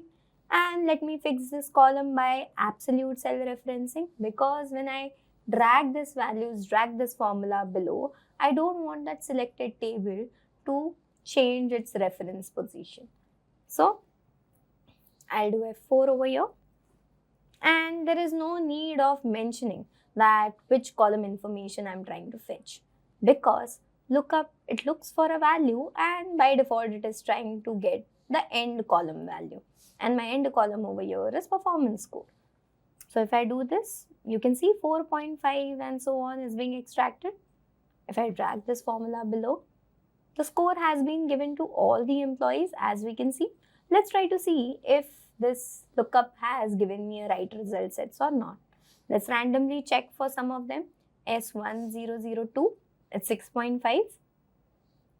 S1002, yes, it's 6.5. If I check S1005, it's 6. If I go and check over here, S1005, yes, it is 6, which means it has extracted the data appropriately for me. It has searched for the data, looked for the data on the basis of lookup value and given me the result set over here. If I don't want to use lookup, I can use VLOOKUP for the same. Control Shift down. Let me delete this by the delete key and let me use a VLOOKUP. But when you apply a VLOOKUP, you need certain requirements. That is, the lookup value must be the first column of your lookup table. That is, the employee ID which you are trying to search. The lookup table is the performance table. The employee ID column must be in the first column of the lookup table. And as we saw that yes, this criteria has been satisfied over here. So I can use a VLOOKUP. Lookup value needs to be sorted in ascending order. So there are several criteria for this. So if I do VLOOKUP, you can see I have lookup value, table array, column index number, range lookup, that is there. So what is a lookup value over here? The lookup value over here is this, because on the basis of this value, I'm trying to search certain elements into my data. Now where I'm trying to search the element? I'm obviously trying to search the element in another sheet. So in order to select the table, I'll go over here in the performance and you can see in my formula, the performance score is being calculated. So how to get to know that you have selected a different sheet? The sheet name and an exclamation mark will come over there. So I'm selecting Control Shift down and Control Shift right. And obviously, as we did referencing over here, similar kind of absolute referencing is required, because by default it's a relative, and when you drag this formula below, the selected cells are also going to be dragged relatively. So I'm doing F4 where absolute referencing is being occurred. Here, the next factor which is asking is column index number. Now, the column which I want to fetch, employee ID is the column 1. So, performance score is nothing but the column 2. So, I'll fetch the column 2 over here. And you know that we have to find an approximate match or an exact match.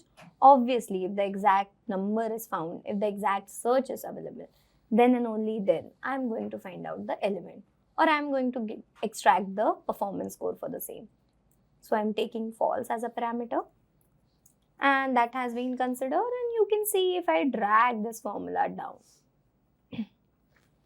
the performance score is being calculated. Let's write the performance score over here. So performance score as a column name, and a performance score which was ideally available in different sheet has been brought in one sheet so that it's better for my analysis. Now let's try to clean it in a different way. What is another approach which I would like to clean the data into?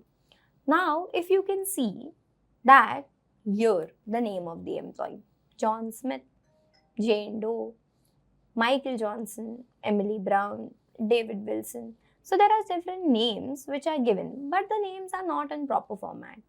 There are certain names which are in proper format, but there is a font alignment issue which I can see, or the font case issue which I can see. I want to align it into proper element, and I want to give a proper result set for the same. I want the names to be there in proper case. So as we have studied in the text function, there is a function known as proper. So I do equals to, there is a function name as what? Proper.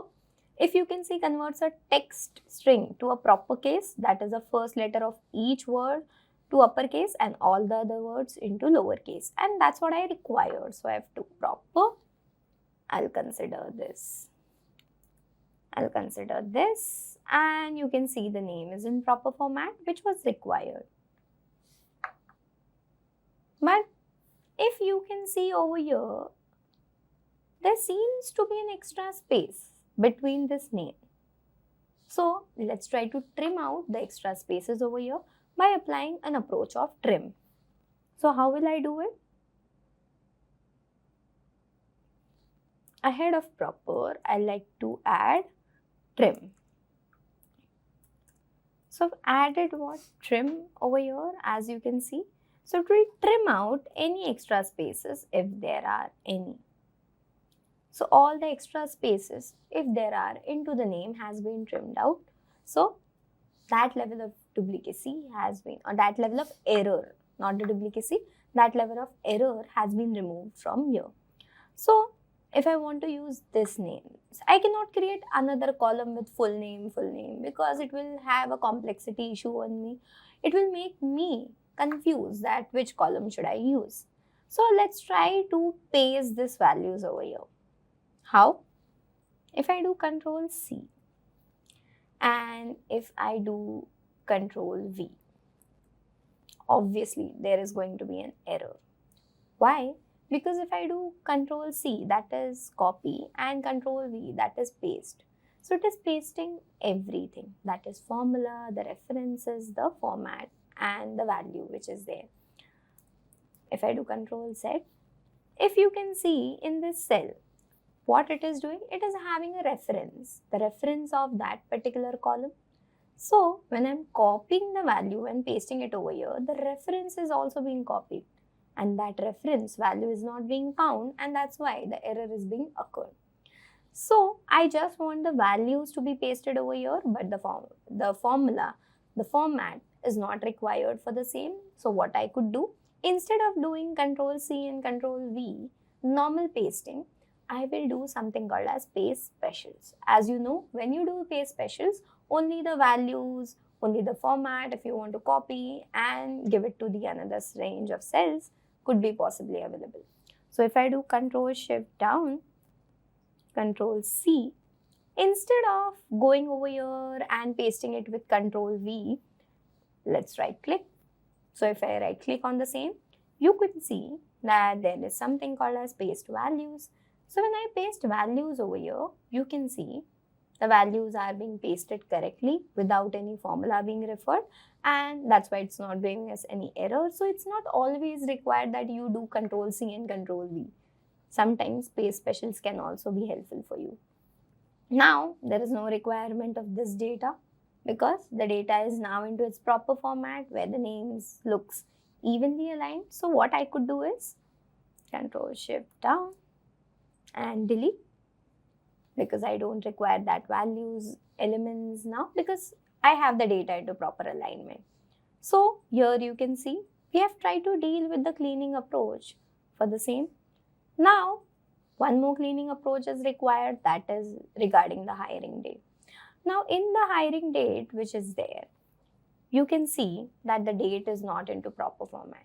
If I keep my cursor on that cell and if I check the format over here, it's talking about to me in general, which means it's not into its date format. And when I'm trying to use any date related functions, the answer could go wrong for me.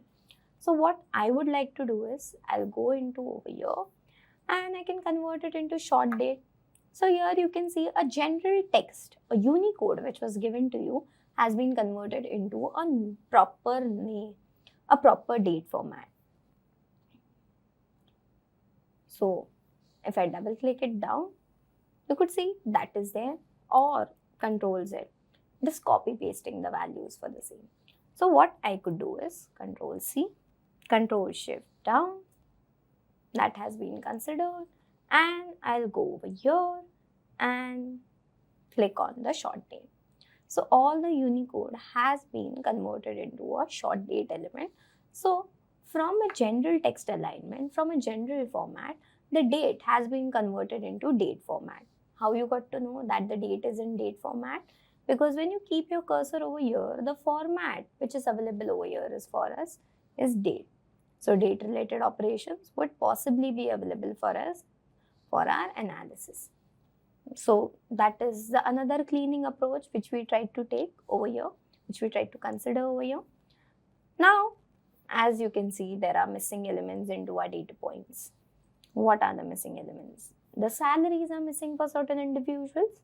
You can see 1, 2, 3, 4 and 5. So at 5 places, the salary seems to be missing. Now, I don't want to take this blanks data, empty data and create my analysis. So what I would like to properly do over here is handle those missing elements. Now, how would I handle it? Let's try to see. If I go over here, if I do Control Shift down arrow key, as you know, Control Shift down arrow key will select the cells till the value is available, and you can see it got blank and it has stopped over here. I can again click on Control Shift down. It has selected again.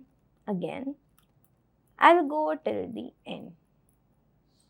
Now Control Shift up. So all the cells are being considered over here. Now what do I want to do? I want to highlight the missing cells over here so that I can fill only the missing cell elements and not others. So what can I do over here is I can go to only the blank cells.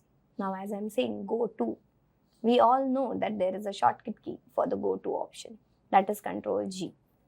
If I do Control G, you know that it will ask us to go to a reference cell. But why I am using this go to option in order of creating that reference cell, and why not I can use another option to do? Because if you go over here, it will ask for you to mention any cell reference. The cell reference which is asking over here is D3. Now it's not possibly known that D3 is going to have a blank cell. So let Excel decide where it should go on the basis of blank elements in the selected cells. So what I can go do is over here is I can go to the special option, and there is an option available known as blanks. So if I select on the same and I do OK, you can see in the selected regions blank cells are being highlighted. As you can observe over here, the blank cells which were possibly available in those selected regions of cells are being highlighted. Now how I would like to fill them. Let's say in order to fill the blank cells, I write equals to, and I say the salary is going to be 50,000. Now, if I do Control Enter, you can see all the blank cells which are being highlighted are being filled with 50,000 as a salary. But do you think so that all the cells which are missing will have 50,000 as a salary? If you want to fill all of them with the same value, you would press Control Enter. But what if I want to individually fill them? So I can do Control Z, and here, if I do equals to, and I say that for this particular employee, the salary is 50,000, and I want to jump into the another cell, which is blank. So I'll just press Enter, and you can see at that position 50,000 has been filled, and it has jumped to another position asking another salary. So if I do equals to, and I say 82,000, and if I do Enter, Enter will fill the value at that position, and it will jump to another position where there is a missing or a blank element found. If I do equals to HR assistant, let's say the salary is 48,000, and if I do Enter, here you can see operation assistants. I want the salary to be 45,000 for him. I do Enter. Here R&D assistant, and I want his salary to be 52,000. I have to write equals to and 52,000. And I Enter. And you can see all the missing elements are being filled over here. Now, if I go back and remove all of them, you could see one more time if I want to show you that if you do Control Enter, let's say 55,000, if you do Control Enter, it is going to fill all the blank cells over here, because Control Enter will go to all the cells which are highlighted by the Go To option. If I do only Enter, it is going to be entering at that specific position only. So let's say I want to use that only. So let's say HR assistants, let's say 45,000. Here operation analyst, 48,000. Now R&D assistant, let's say 52,000, and that's it. So here you can see now there are no blanks available into my data, and the blank cells have been completely filled. So another level of data cleaning has been performed over here very well. Now I have hiring date of that individual. I don't know how many years this individual has been completed into my organization. So I want to create another column for this analysis. And in order to create another column, what I would like to do is Control Shift plus. As you know, Control Shift plus is a shortcut key in order to add another column. Now I can write number of years in org. That is how many years in org. Let's say, instead I'll write years in org. Now how many years this individual is into organization, and here on the basis of the date which is available, let's find the date difference with respect to year as a factor. So I'll do date diff. As you all know, date diff, it's a function which will take a start date. What's the start date for me? The start date is a date. This date. What's the end date? The end date is today's date. So till now, how many years this individual has completed into the organization? So I want to find the analysis on the basis of years.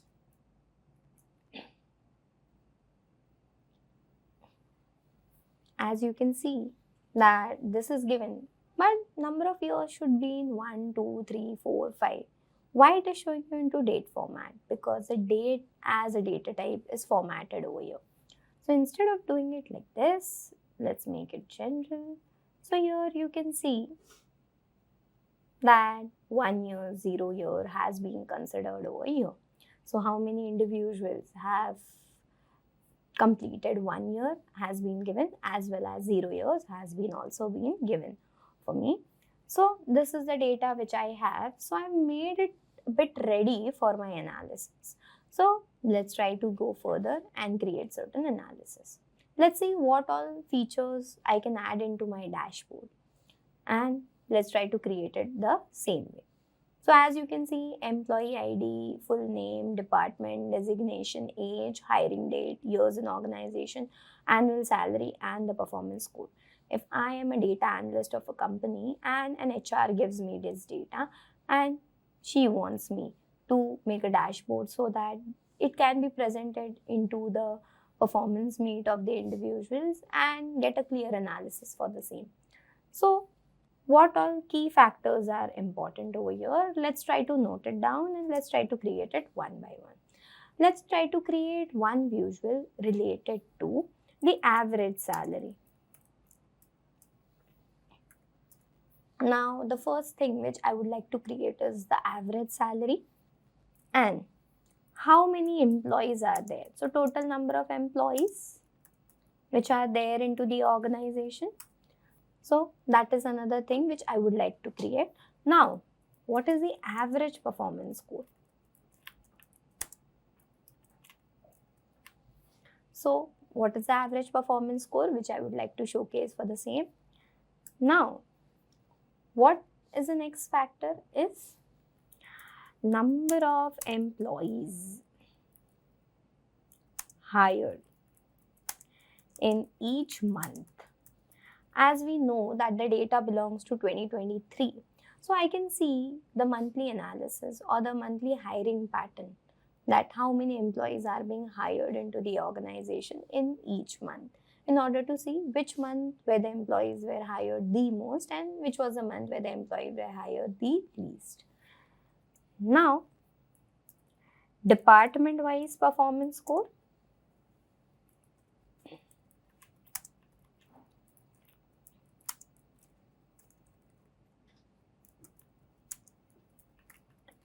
I would like to see what was the department-wise performance score of the employees.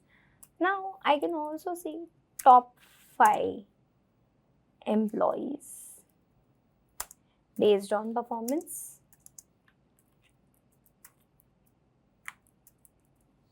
So, top 5 employees based on performance, as all the employees' details are provided to us on the basis of 2023. So obviously some of the employees have completed 1 year and some of them have not. So I want to analyze 1 year completion percentage of the employees.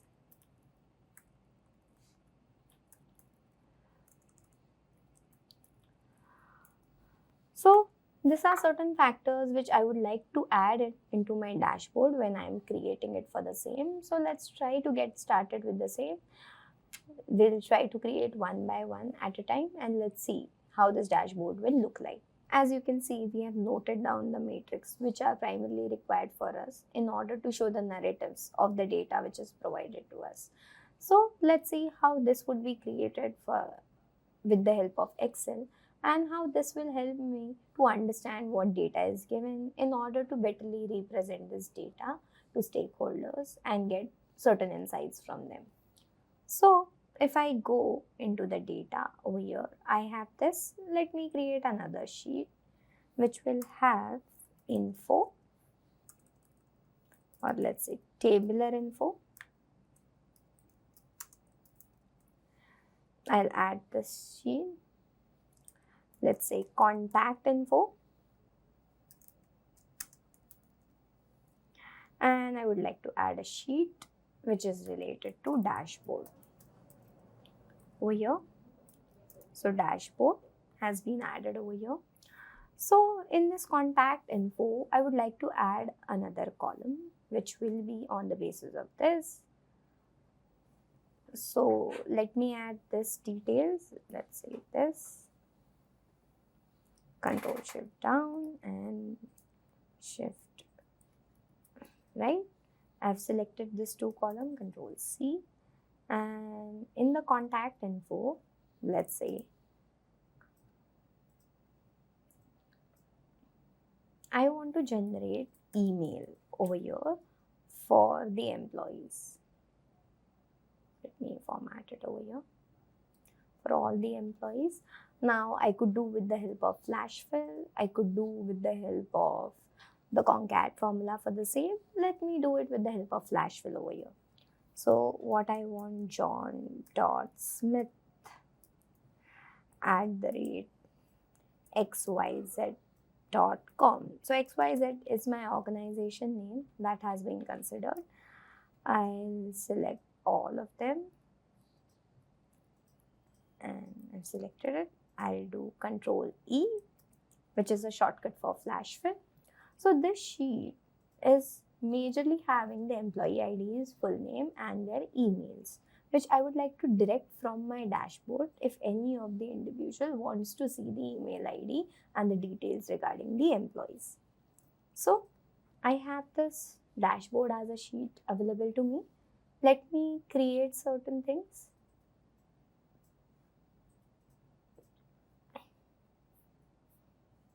Now I'm selecting this region over here, certain cells,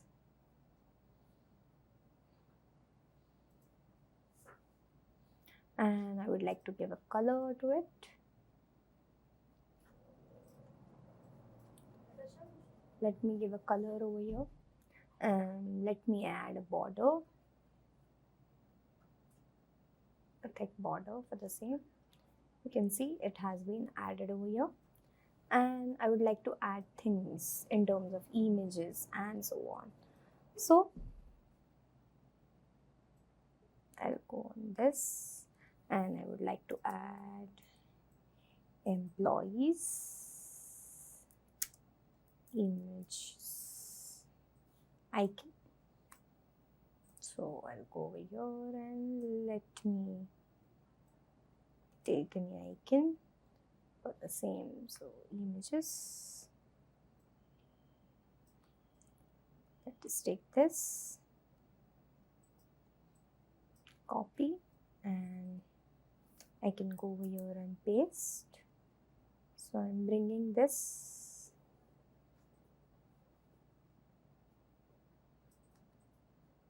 here. Let me align it properly.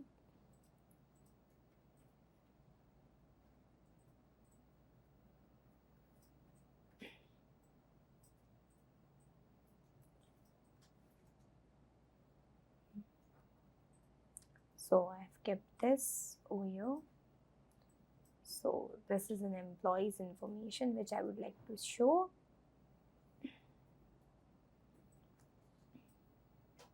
And I would like to show contact details. So let's say contact images icon. I'll go over here. Let's say I'll write mail in a simpler term. So let's say mail images icon. So if I want to go and find the mail of a particular individual, let it find it out. I'll select this one. So Control C, I'll do copy image and I'll go over here and paste it.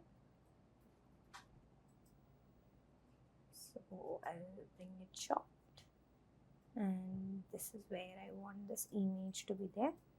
So a mail related aspect. So a mail related aspect will be shown over here. So the contact details, the mailing details. Now let me remove the grid lines. I don't want the grid lines to be there. So grid lines are being removed from my data. Now in terms of insert, let me add an illustration. So I want to insert a shape over here. So I've added this, and let me make a color appropriately.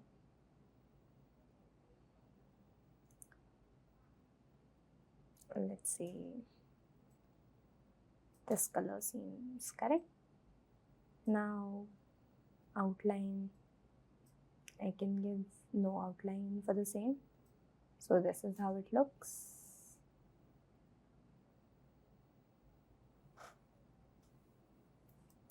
Control Z. So this is how it looks. Now if I want to change a shape, let's say I want it in this particular format. So this has been added, the curvy borders, and I would like to add it with this. So employee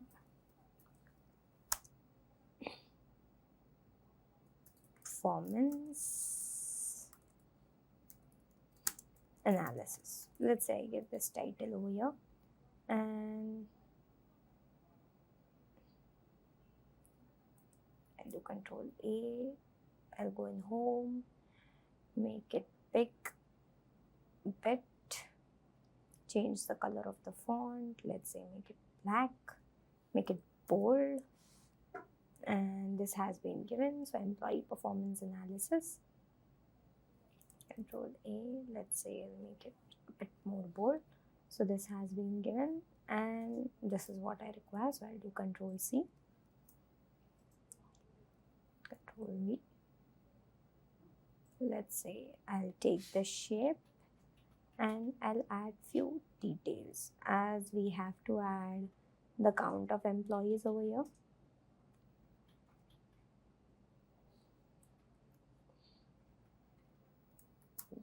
I don't want this, so Control C, Control V.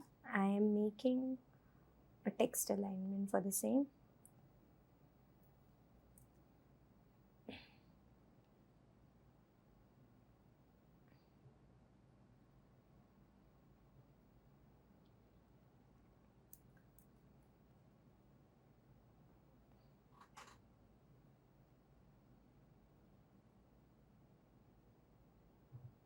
So I've added over here. Let's say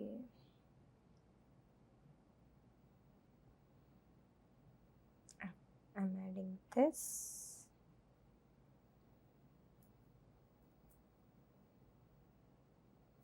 Control C. Let's try to add shape, and then let's try to adjust it accordingly.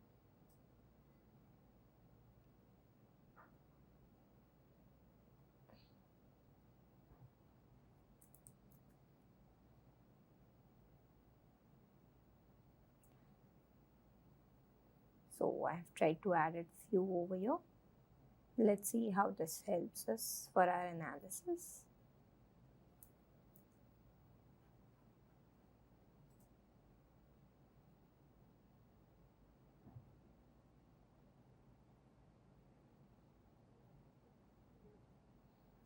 So I've tried to create a template over here for the same in order to help us analyze the data into proper manner. So this is a basic template created, which will try to add in the factors which are there. Now in the tabular info, let's try to create the tables. Let's try to create the analysis. Let's try to create the base information, which will be converted into the graph, which can be added into our dashboards. So if I show you over here, average salary is what is required. First, let's try to see how we can add it. So what I'm going to do is, I'm going to do Control T for this, and I'm going to convert this into Excel table format, and I do OK. So this has been converted into Excel table format, and I want to name it. So I'm naming this data as employees.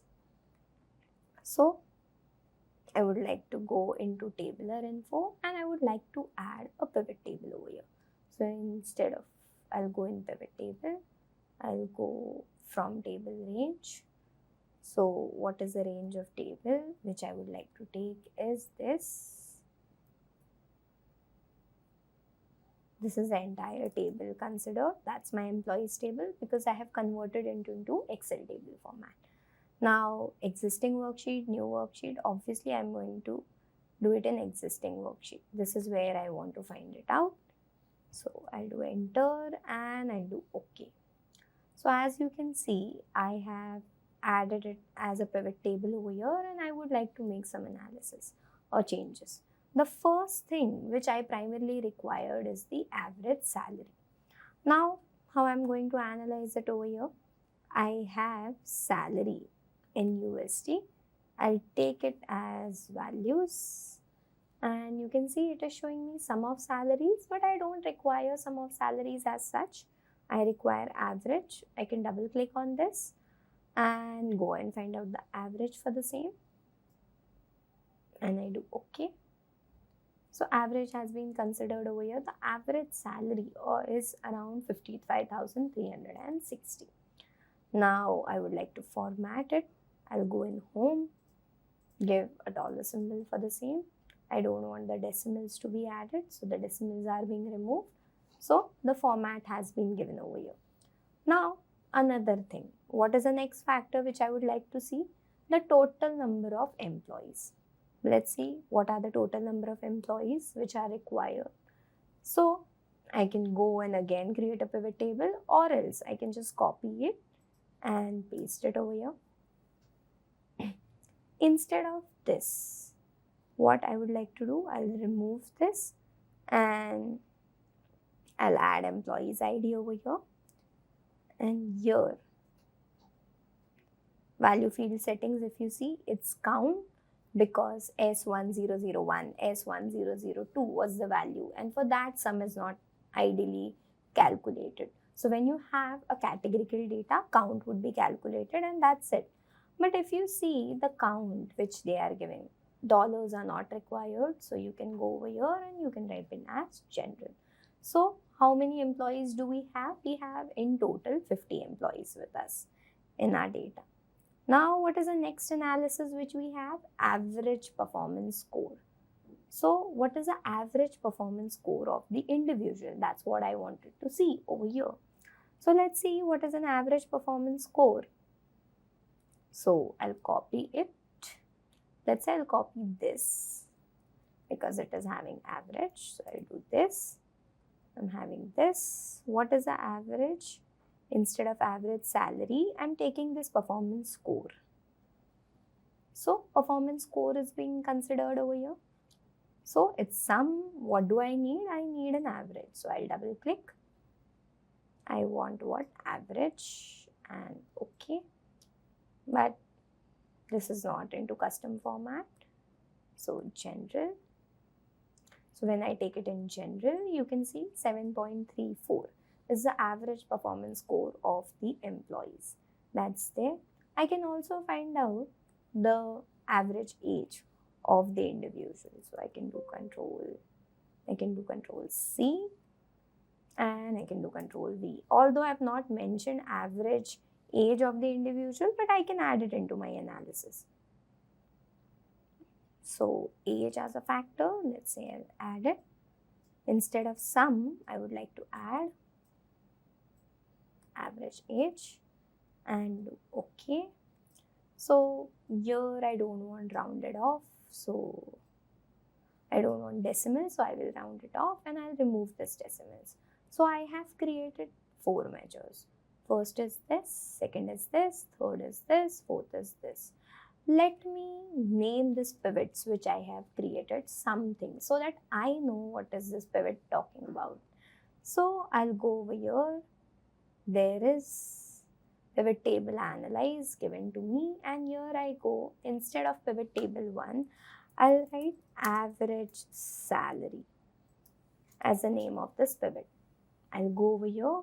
You can see it will mention as pivot table 2 because it was the second pivot which we created. Now, total employees. That's what I'm writing it over here. I'm changing the names of the pivot table. I'll mention you why in the later part. Year 3, average performance, and year I go, and in the pivot what I would like to add, average age, that is there. So these are the 4 factors which I have created. Let's try to add it into the dashboard. So here I wanted to show, let me lower down the values. What is there? The first factor is average salary. So that's the average salary which I would like to show. And in this insert, there is an option of inserting, let's say,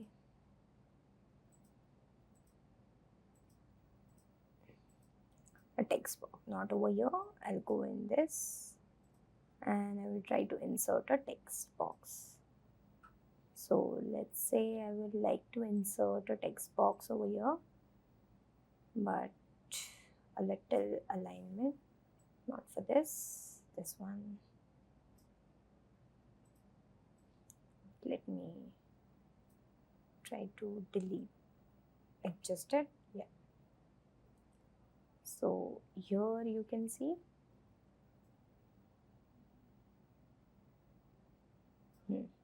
in this I will write equals to, and this equals to will go into this tabular information and it will fetch this data which is there. And you can see when you have this, the formula is missing a range value or a defined name. So that needs to be treated. How? Let's try to deal with it first. Let's remove it. And what I could ideally do over here is I'll go over here in the tabular info and I'll write equals to this value. So this is being considered. I'll add this, no dollars required.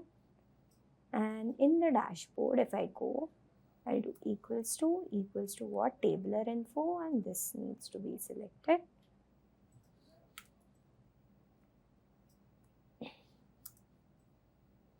Dashboard, let's say not over here. I'll write equals to, and here if I go, this is being selected and you can see the salary is being added.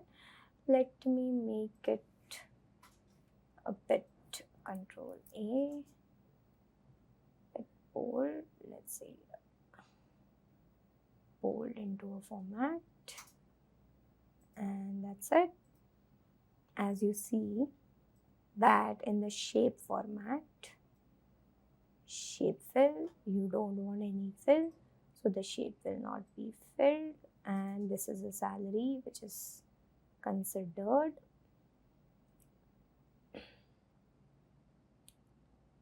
So this is the average salary. Second, and let me add shape outline, no outline. So there will be no outline given to it. So the first factor which we required was the average salary has been added. So the rest of them would also be added in that manner. So I'll go over here.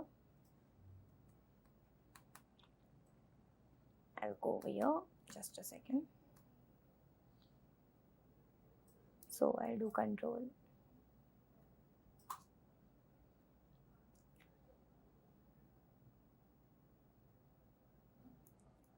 I'll do Control A, and let's say I want to change the color.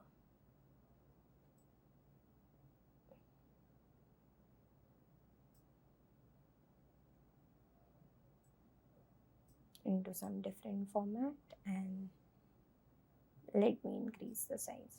So this is the average salary being considered.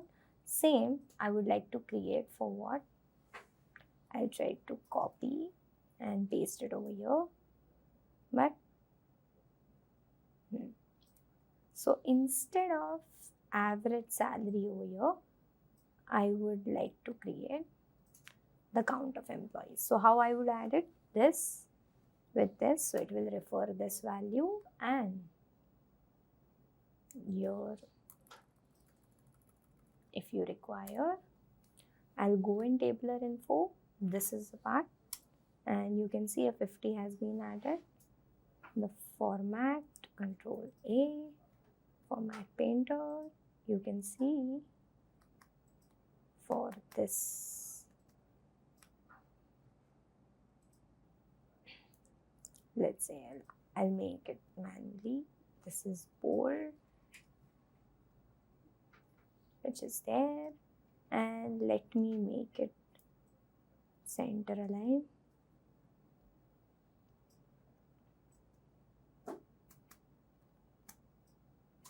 So I have to select this. I'll do Control A and I'll do it center align, or let's say left align for the same center. And then here I'll write number total. Yeah, I'll write employee count. Employee count.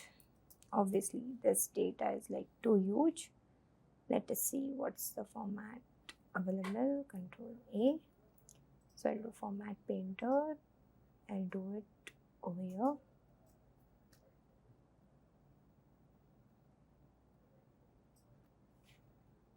So wait a second. Control A, and there is a format painter.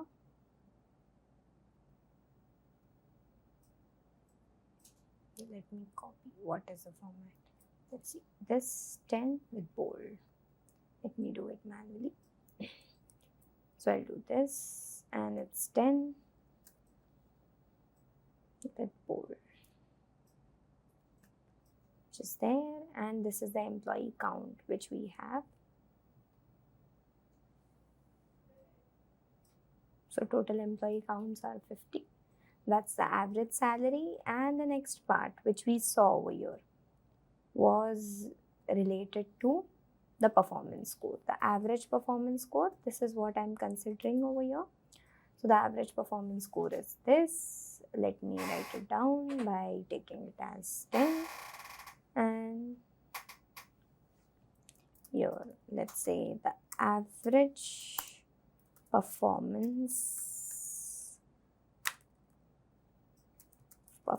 score. That's the detail which I want, and let's say I'll copy this and paste it over here. I'll keep it here, and instead of equals to this, it is copying the value over here. That's being considered. I'll do this, make it this color, bold, a bit more visible. So that's an average performance score which I have. Now the next part which I can add is the average employee age. Average age of the employee. I could make it 10 because 10 is the format which is required over here.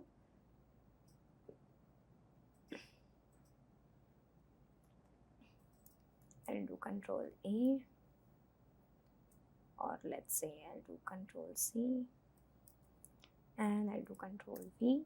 So that has been pasted over here. So first I have to see this equals to what? Equals to this. This has been considered, and I would like to do this. So here, what it is doing, it is considering this, and 31 as an age is being considered. Control A, make it bold. So I have created 4 factors. I have created 4 KPIs for us in terms of analysis for the same. So there is average salary, there is an employee count, there is performance score, and then there is an average age, which has been considered over here in terms of creating our analysis. So with respect to this is what I required: total number of salaries, total number of average salary, total number of employees, and average performance score has been calculated, and that has been given over here. I have also considered one more, that is average age of the employee which is in the organization. So the next factor which I would like to create is number of employees hired in each month. Let's see how I would create the same. So I'll go in tabular info, I'll copy this, Control C, and I'll paste it over here. Now here, count of employee ID on the basis of hiring date. I'll put hiring date on rows, and you can see as the data is belonging to all of them. So here you can see hiring date, months and days. Let's say I don't want days, date, I only want months to be considered over here. I don't require a grand total, so I'll go over here in design, grand totals of rows and columns, and I would like to create a pivot. This is a pivot created. I would like to create a chart. So I'll go in insert, and in this I will create a line chart, and let me create an area chart for the same. So this is the number of employees being hired. I don't want this. So right clicks, hide field buttons. This, right click, hide field buttons. If you see this, I don't want. This, I don't want. Say grid lines, if I go over here and I want grid lines, no. Let's say chart title, not required as such. Let's say, and access titles are not required. Data labels, yes, I require it. Now I require them as a data callout or more option. Let's say instead of using this, let me add a line chart, which will be better. So I'm adding a line chart over here. Now this, not required. Okay.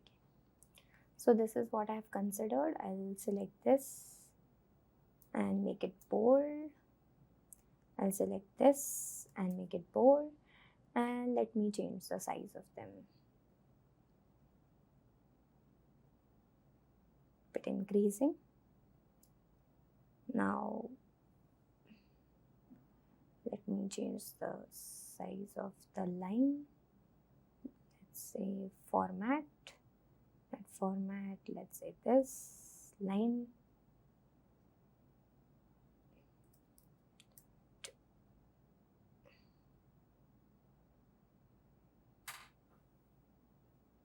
Here, if I go,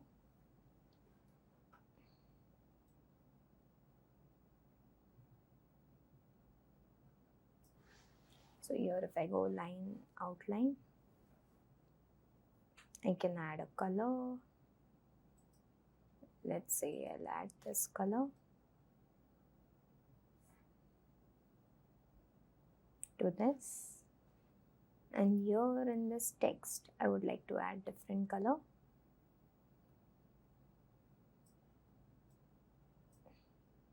So here, as you can see that we have formatted the data correctly. Let's try to make the changes into the text. This is a text. Let me select all of them. Select all of them, and let's try to change the color. Let me add a color as red for the text, and I've added it. Let me make it a bit more in size, and that's what I've added it.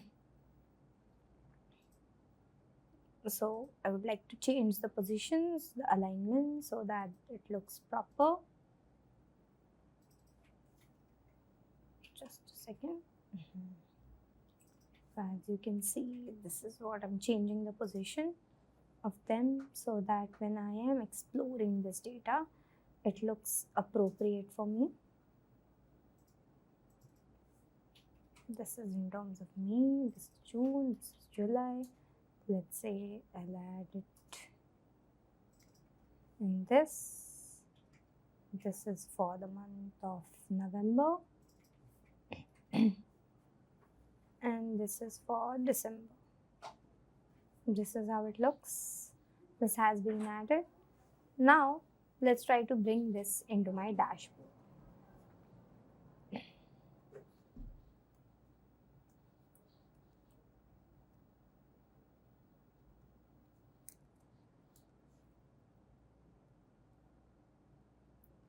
Now I've created this. Let's try to bring this all things into my dashboard.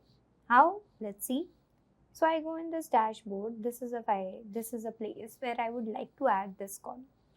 So I take this, I take it as Control C, and let me add it over here as Control V, and you can see I've added it.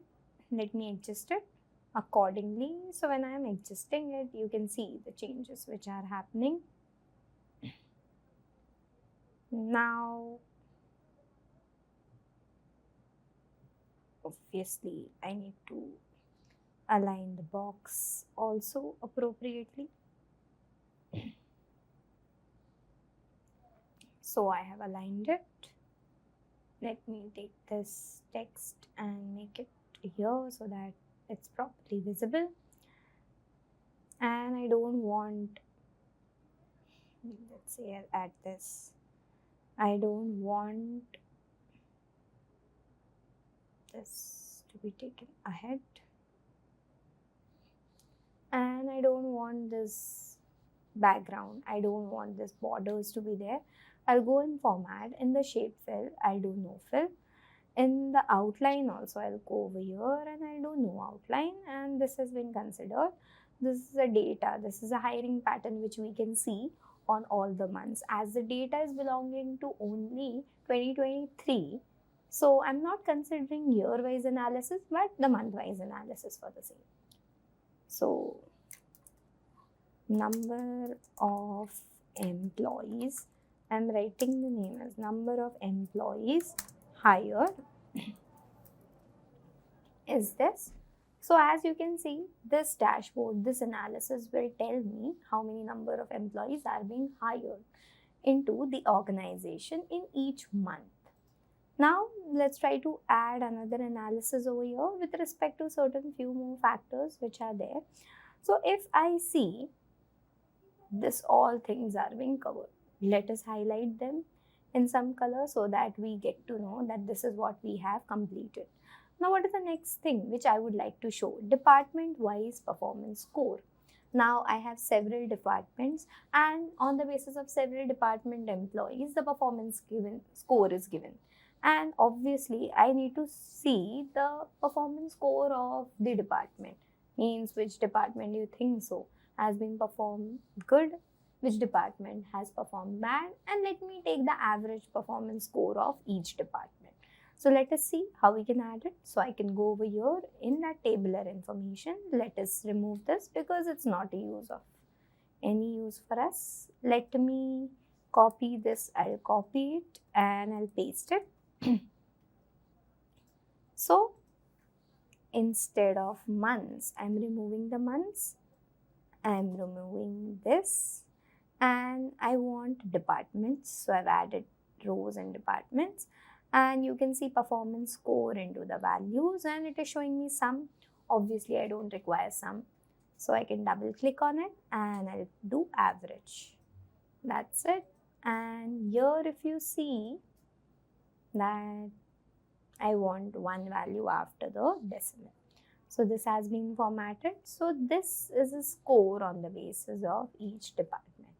Let's try to add a chart for the same. So let me go in insert, and I would like to add a column chart for this. So I can add a 2D column chart for this, and let me format it again. This is not required, so hide it. Department is not required, so let me hide it. This value is not required, let me delete it. This text, let's say I go in home, and I'll make the format as 7, and let's see, the format has been changed. Instead of this, let me align them. Oh, this is not helping us. Text up, text down. So this looks proper. I don't want this total, so let's delete it. I don't want the title, let's delete it.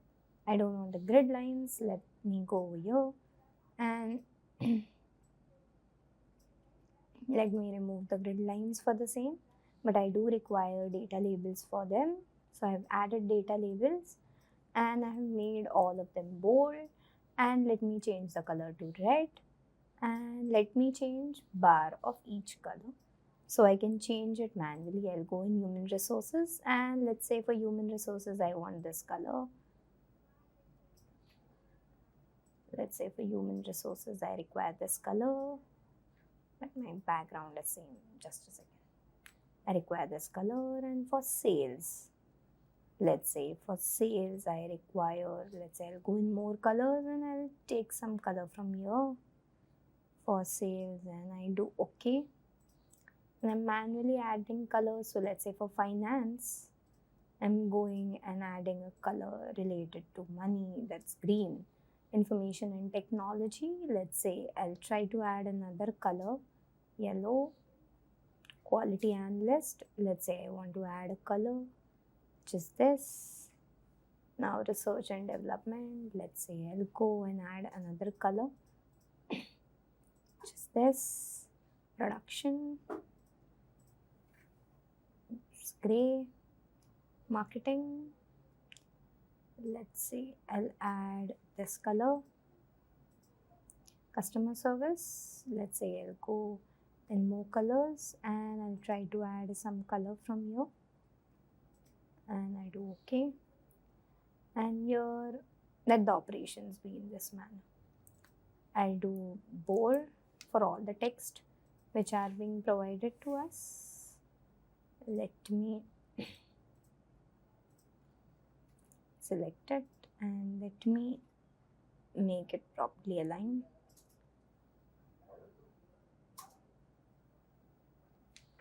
So this is being created. Let me copy this graph and paste it. So I'll do Control C and here I'll like to paste it. Let me remove this and let me add it properly.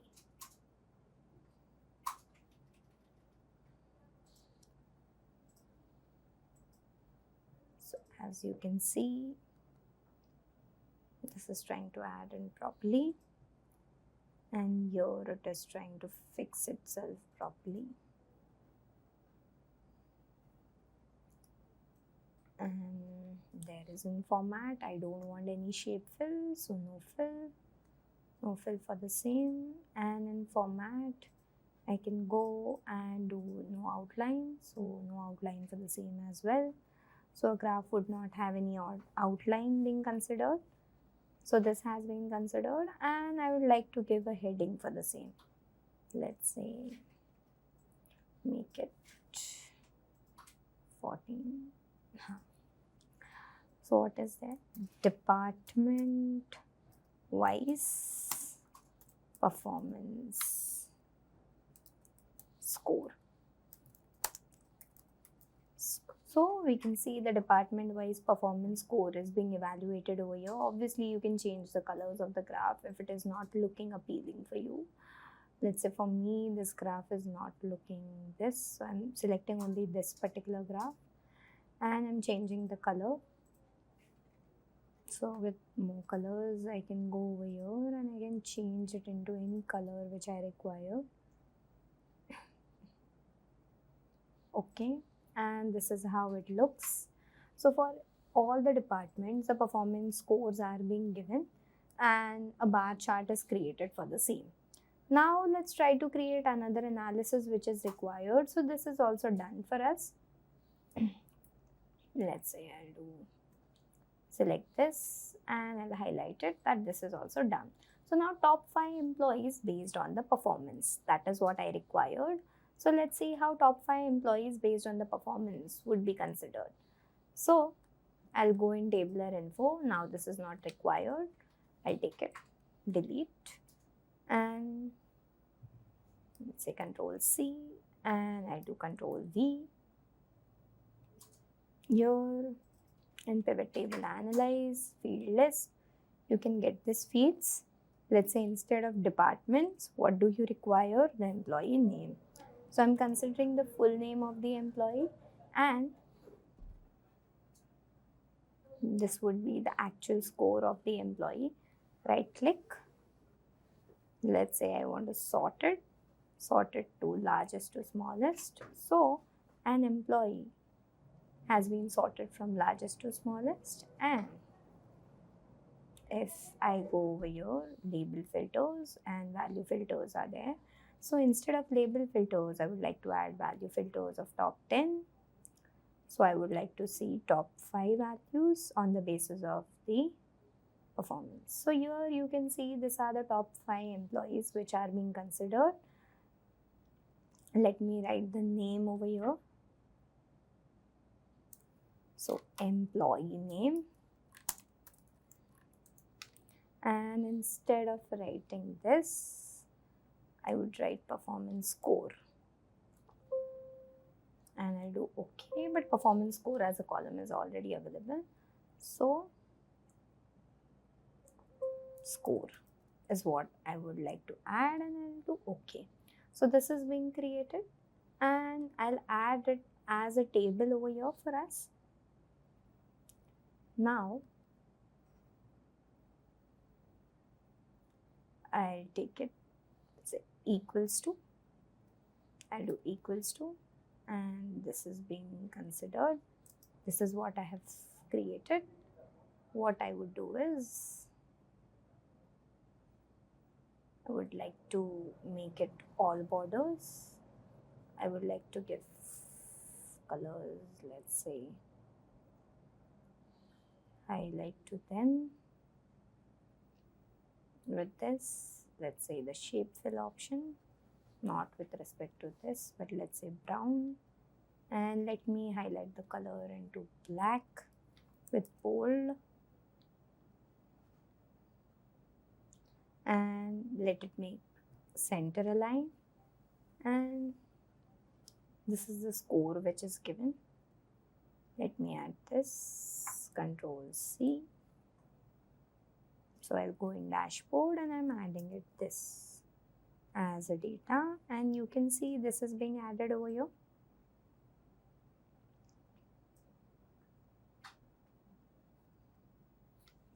So top 5 employees. Let me make this as little aligned properly.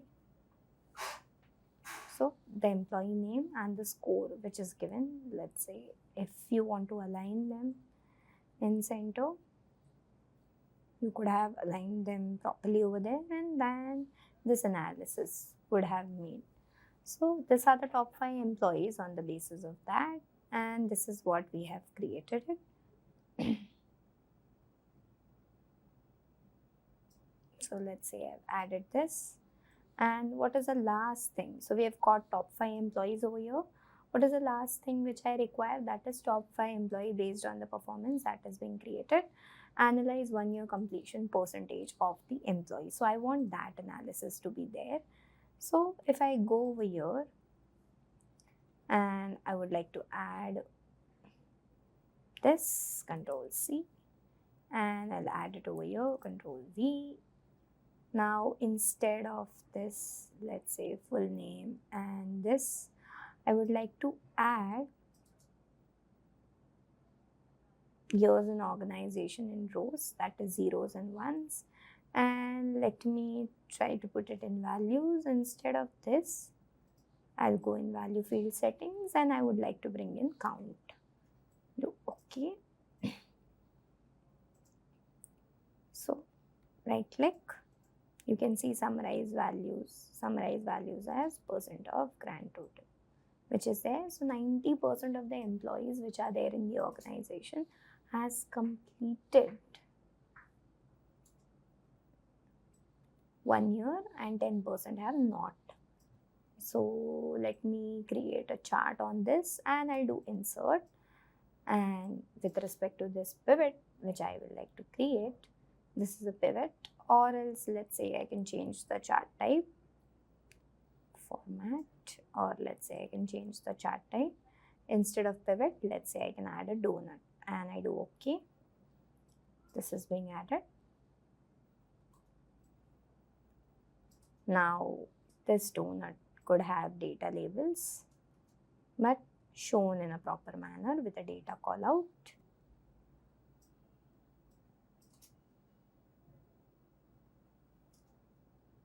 And this over here, this is what it is shown.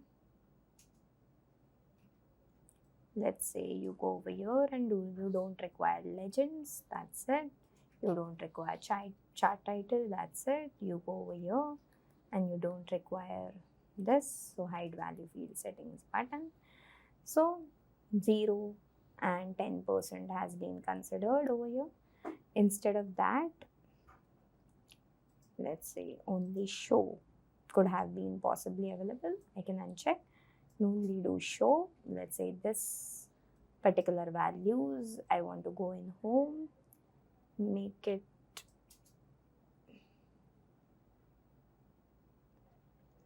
black in color, make it bit bold, and I would like to change the color over here. So I'll go in fill and only for this. So I would go in fill. So completed are, let's say, in this color, or let's say this, and have not completed. I go over here and this color needs to be added. Just a second, I have to select it properly. Let me format this.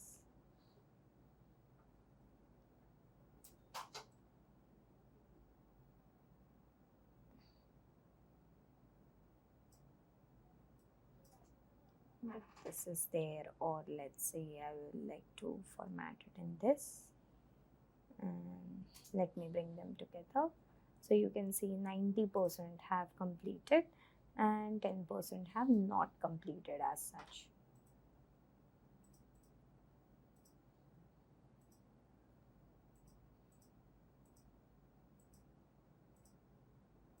Just a second. I'll add this data, and you can see over here this is being considered. So 90% of the employees have completed and few of them have not. If I don't want this kind of analysis, what I can do is I can remove it off and I can bring in a text box over here. First, let me format the donut, format plot area, let's say region, or let's say shadow. In the donut,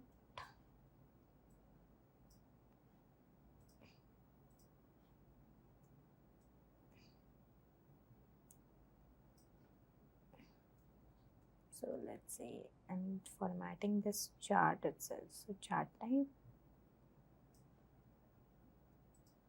your size, let's say scale width, scale height. If you want to format, you can.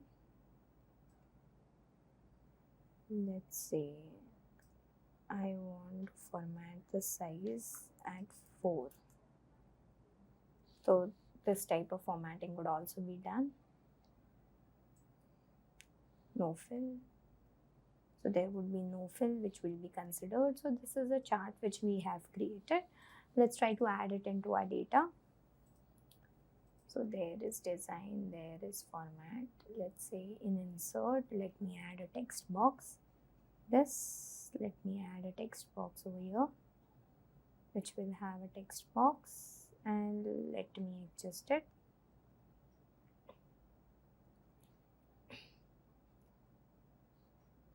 I've added a insert, just a second. So here I have added a plot area for this, and let me try to bring in data, which is this over here. So it's like insert, again this text box.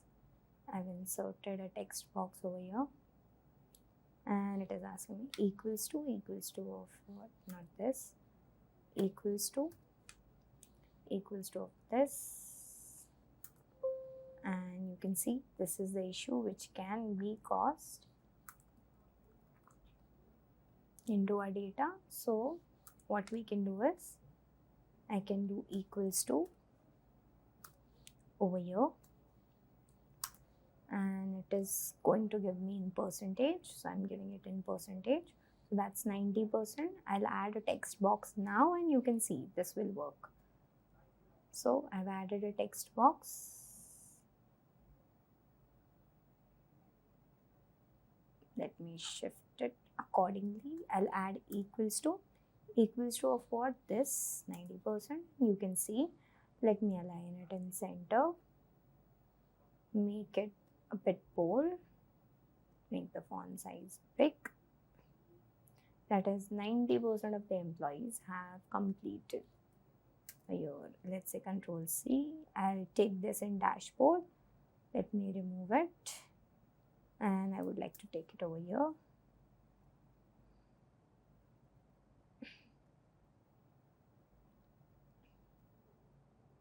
So this is what I would like to fit in the data into.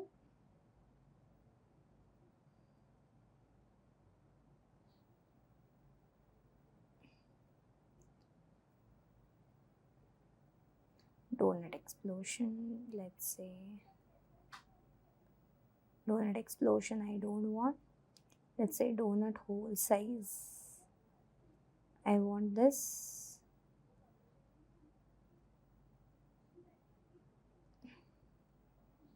I want the donut hole size to be a bit bigger. And you can see a donut hole size is being adjusted over here. So that's being adjusted. If I go over here, there are no data labels which I require, no outlines which are required as such. So I'll go in format, here, shape fill, no fill. If I go shape outline, no outline, that is being required over here for us. And this is what is being added. This is what I would like to adjust, and you can see I have tried to adjust it properly over here, and this has fitted. Let me try to insert. So I'll go in insert, and a text box is inserted. So as it didn't came, which we inserted over there, so let us try to insert it here itself. So I'll do equals to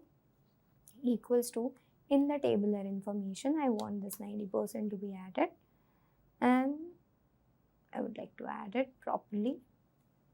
So center, make it a bit bold, and if I want to format it, let's say I'll go in shape format. There is no shape fill, there is no shape outline for the same. And in home, let me increase the size. It's too big. So this became appropriate. So what does this states to me? Just a second, I'll do Control Z. And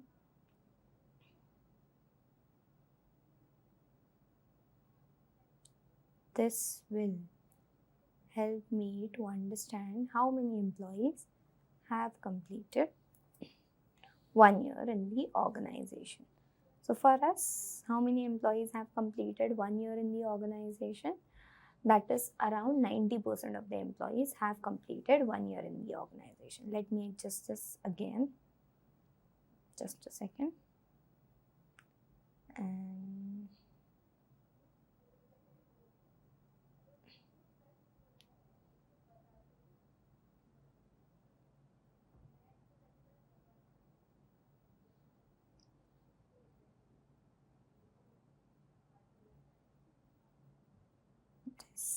I would like to shift it appropriately.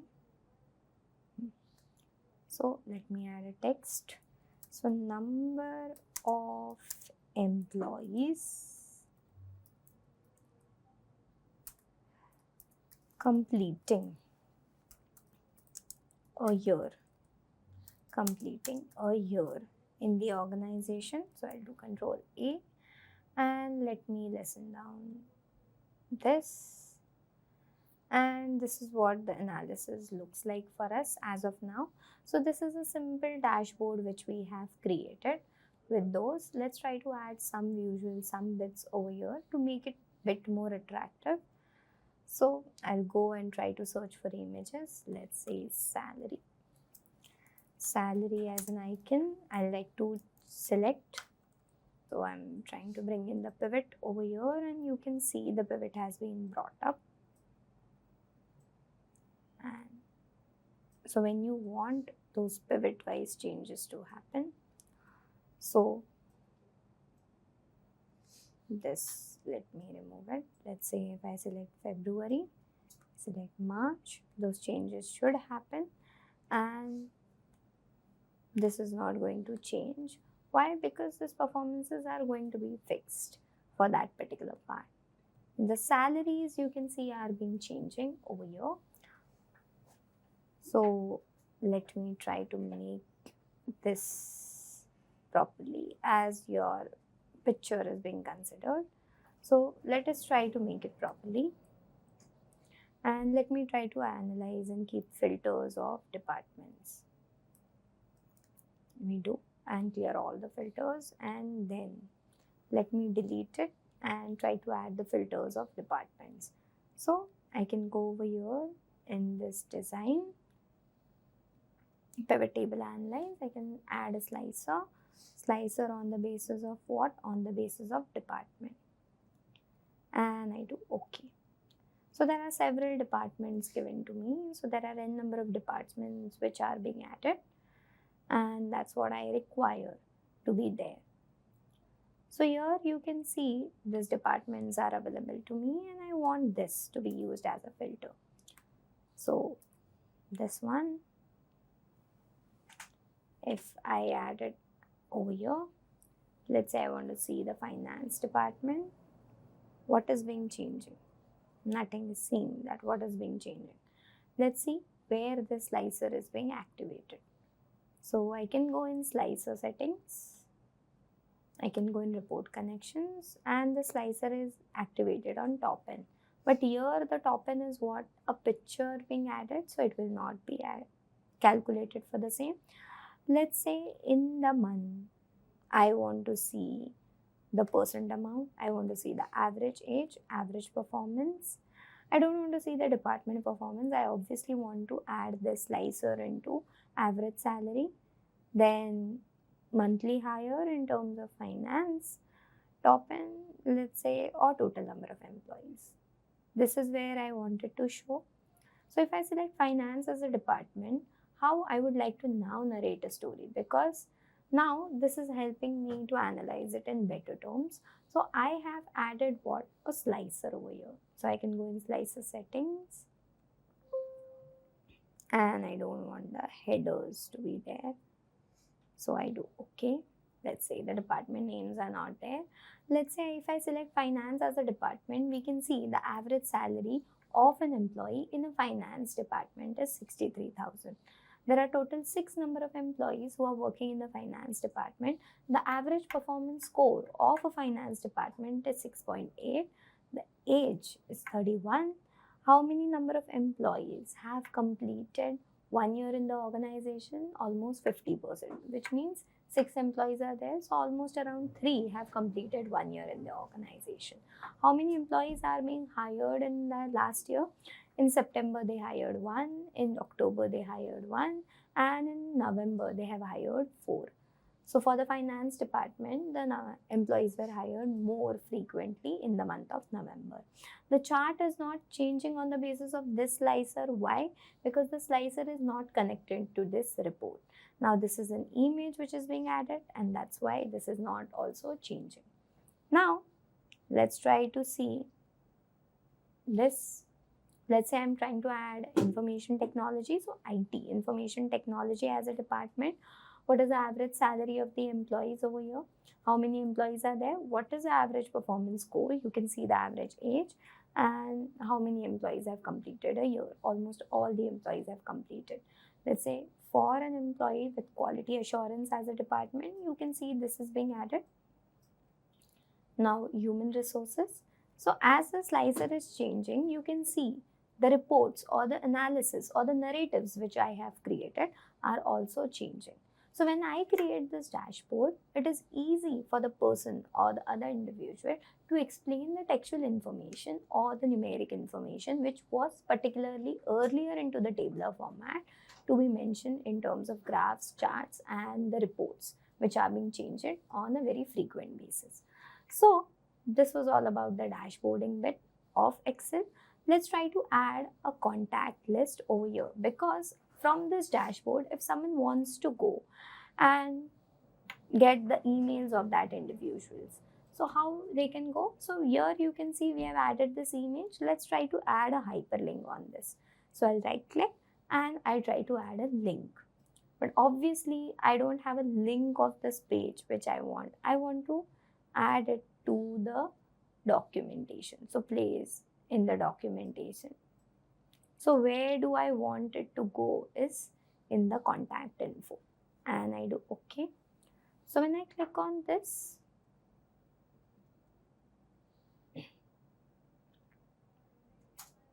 when I click on this, you can see it is reaching to the contact info. When I click on this, it is reaching to the contact info. Let's say if I want to add any narratives on the tables for the same, so I can go, I can add a link. The link is related to, let's say, the employee base, which will show me the employee base related information which has been captured for this data. And I do OK. Here, if I go and select this, you can see I'm reaching to the data sheet from where the data has been captured for the employees.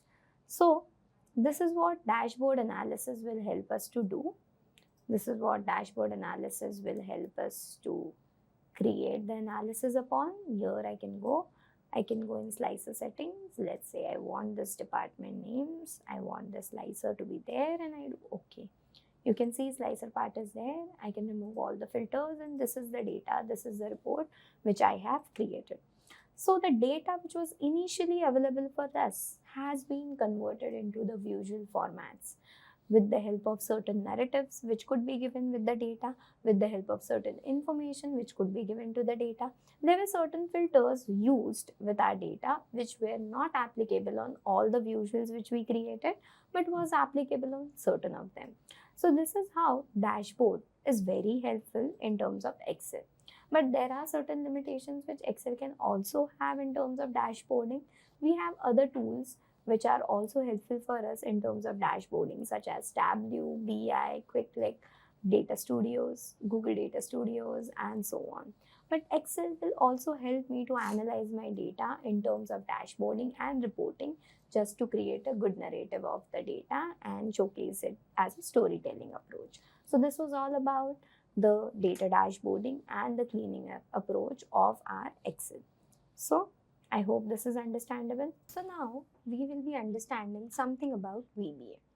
In the initial approach, we have seen what are macros, how the macros are created, and how a macros is executed by Excel. We also saw how the backend processing of macros work. So there is a VBA code written by the macros, and macros are just the recorded step, but all the steps which I had recorded are being converted into the coding approach of VBA. So let's understand what is VBA and let's try to see how it would be implemented with certain set of examples and the use cases of VBA. So if I want to talk upon VBA, VBA stands for Visual Basics Analysis, also known as Visual Basics Application. Now, when it comes to VBA part of Excel, many people think that it's only based on the coding approach. And that's correct, because you have to be known with the code approach or the coding scenario with respect to Microsoft Excel. It comes into the developer tab of Excel and it helps in the development of processes in terms of automating the task, in terms of creating certain processes for our day-to-day activities, which could be not executed again and again, and it could be automatically created with the help of VBA. Now, VBA needs a good set of understanding of its coding background as well as a good set of use case for the same. So, we will see what are VBAs and how Excel uses VBA in terms of generating certain outcomes. So, when I talk upon VBA, as said, that Visual Basic Analysis. Excel VBA, Microsoft Programming Language. It's in all the Microsoft software which is there, and it helps us to create human readable codes, to create programming language, and that programs the human readable codes which we have written could be edited, could be changed, and they could also be created in the form of macros. So we have seen in the earlier example that how a macro is created and how the macro approach was converted into the VBA code. Now let's see how a VBA code would be created. But before going to creation of VBA, let's understand few terminologies which are required to be known when we are creating a VBA. So when I go on this, few important terms and key concepts are of primarily known or are of primarily important to be known when you are creating something called as VBA. So here are certain custom list of things which needs to be known. The very first thing which you all must be known is modules. Now what are modules? Modules are nothing but containers. Now as you know that when I want to store something, I will create a container. So module acts the same into my Excel or the development part of Excel in the VBA. So it will act like a container in terms of storing things. It stores lots of codes, lots of functions, lots of processes. So modules are containers of VBA code where procedures and functions are stored. When I talk upon objects, now as said, VBA is an object-oriented language. Now what is the meaning of object? Everything, every element is known as what? An object. A thing where the data is being stored, or an object which specifies something. So when I talk upon Excel being object oriented, which means every element of Excel is an object. So if I want to access my VBA, obviously I need to open the app, then I need to open the workbook, then I need to go to the tab, then I need to open the module, and then I will access the VBA for the same. So one below the another, that things are what? Objects. Workbook is an object, worksheet is an object, tab is an object, the container, the module which is created is also an object which will help me to access the same.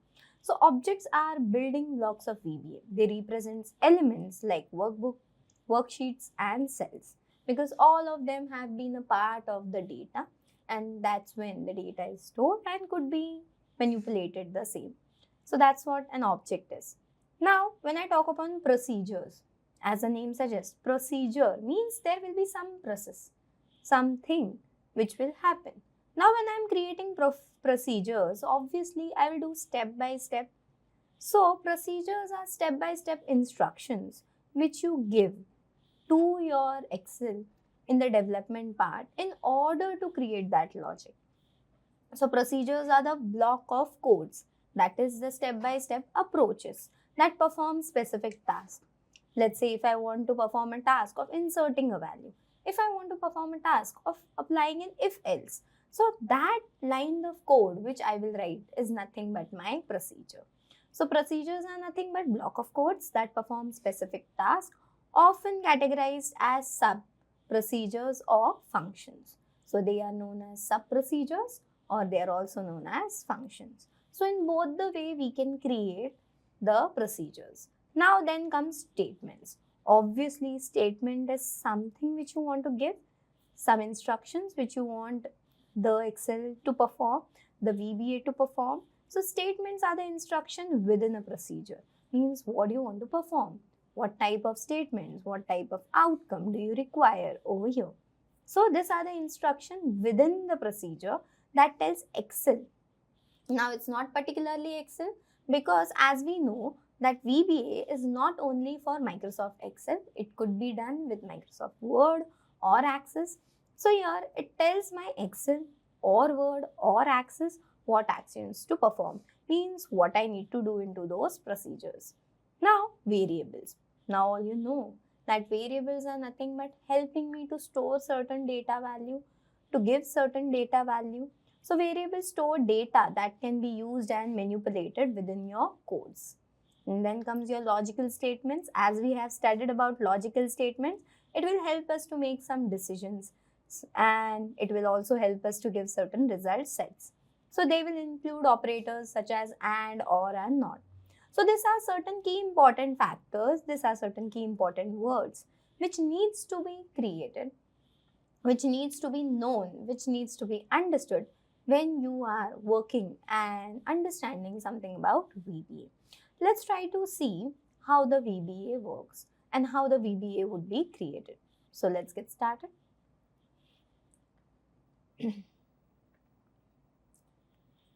If you see my file, which is available, obviously when I open this file, I have this data available. I have a data set which is saying employee IDs, salesman, total sales, remark, apply remark yes for the salesman having total sales greater than 30 lakh, 3 lakh, and apply no for salesman less than or equals to 3 lakh. Now in order to do this, what do I need to write? Obviously, I would like to write a logic of if else. Now why if else? Because I have one criteria to be satisfied. If the condition is satisfied, do some task. If not, do some another task. So if you can see in this data, I need to do. But before going and creating a VBA for the same, let's try to see some simple approaches of creating a VBA. For that, we need to have a developer tab with us. So in the developer tab, we'll get something called as VBA. If you guys don't have developer tab, how to get it? You just have to click anywhere on this ribbon, just right click, and you can see customize ribbon as an option. You can go over here. For me, developer tab is open because I want that developer tab. If you don't require it, you can get it done. Let's say I have got it over here and I do OK. So a developer tab is available to me. When I go into the developer tab, you can see there is Visual Basics given, which will help me to give a user interface. There is macros as an option. So record macros, use relative referencing, macro security, that's there. There is an option of add-ins which I require into Excel and many more. I would like to go into the code region of my tab where I would find the VBA approach. Now I can go and click on here in terms of opening this. Now my VBA was already open, so that's why it is showing this. Let me close it and open it again for you. So if I go and open it over here, as you can see, this is how the VBA looks. Now, as you can see, this is a project area where you can find the code file or the Excel file on which you are working upon. So here you can see VBA project. Here my file name is macros in VBA and you can see the same name of file is being opened. Now, as I said that everything in VBA is object oriented. What is the meaning of object oriented? If I would have not opened Excel, I would have not gone to this file. So Excel workbook, Excel as an application is there. And then when I open this workbook, here you can see there are Microsoft Excel objects. Object is that is holding something. Now you can see what all objects do we have. You can see I have objects such as sheets, sheet 1, sheet 2, sheet 3, sheet 4, sheet 5. So this workbook, you can see it is talking all about this workbook. So when I am hovering on each of the sheet, you can see something below is changing. What is this? This is nothing but the properties part of my VBA. It will talk upon the properties associated with each sheet. And as you can see, sheet 1, it is naming me the sheet, the name of the sheet, macros 1. You can see sheet 2 as an object is telling me that macros 2, VBA 1, VBA 2, function and so on, and the properties are eventually changing for the same. Now it's not about only objects of sheets, but there is something called as modules. As I said, modules will help me to store my codes, to store my logics, where my logics, codes, functions, procedures would be stored and kept. So here you can find modules. If you are starting from the very first time, you will not get anything which is created below. I had created few, so that's why it is showing me this. Now imagine that I open another Excel workbook. Let me go over here and let me open. So if I do Control O, it is asking me to open another workbook, let's say the data cleaning part which we used, or let's say the practice data which we used earlier. So that is what I have opened over here. And if I go into my VBA now, you can see how many objects are open.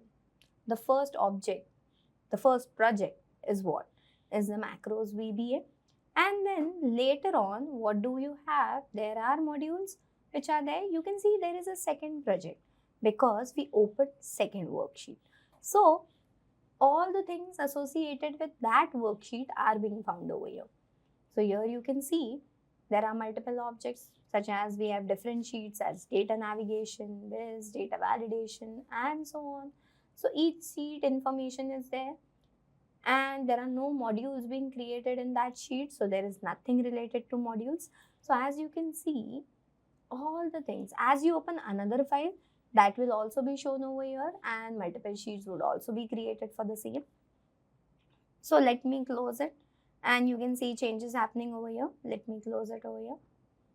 I'll do save. And when I go over here, you can see it is only showing that particular workbook for me, that is macros and VBA. So this was the object part, where if you don't open your workbook, then don't open your worksheet, you won't be able to access over here. So each object needs to be opened or needs to be accessed in a particular manner. If I go over here, this is the properties. So sheet 1 VBA, sheet 2 VBA, everything is mentioned over here. If you don't want it, you can remove it.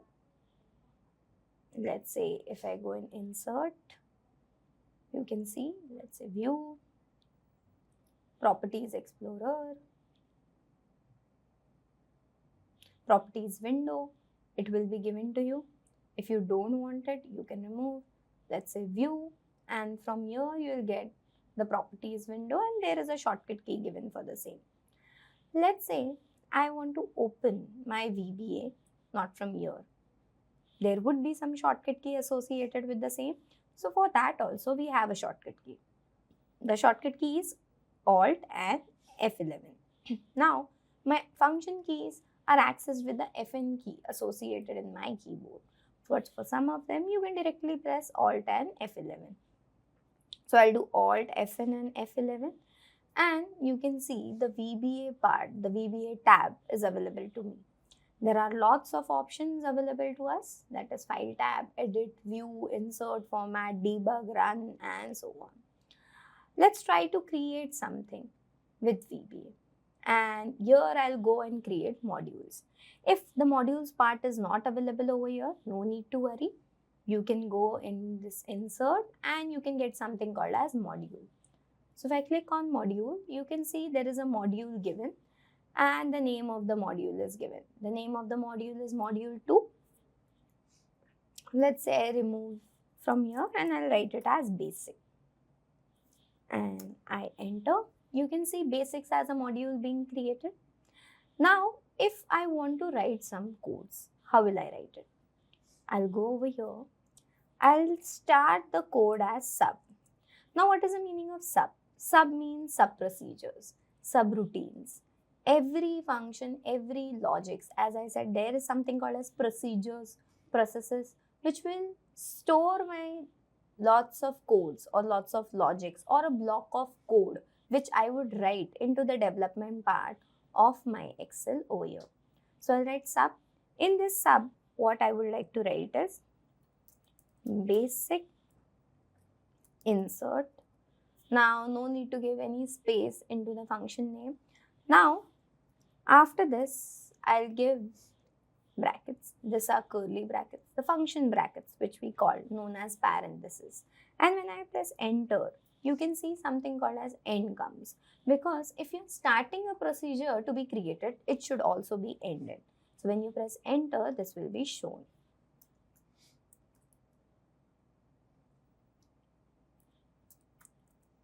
Message box. You can give a prompt for that message box. You can see message box as a value is available to us. So message box, and you can give a prompt. The value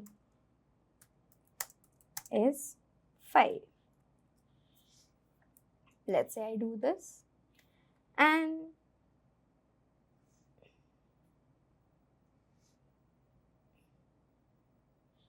let us have this approach, and let me execute it. So when I run it, you can see a message box is given to us. That is, the value is 5. If I do OK, if I write the value is Excel, and I'm running it from here, you can see what it is mentioning. The value is Excel because I'm writing a function logic of message box. So message box is created for the same. Now I can do OK, and let me remove this, and I would like to write something else. Now I wanted to add a comment. Now what is the meaning of comment? Comment is something which will be a human readable approach, but my Excel development part or the coding bit is not going to understand it because it will be ignored when the code is being executed. So in order to add this comment, you have to write the logic is based on Excel.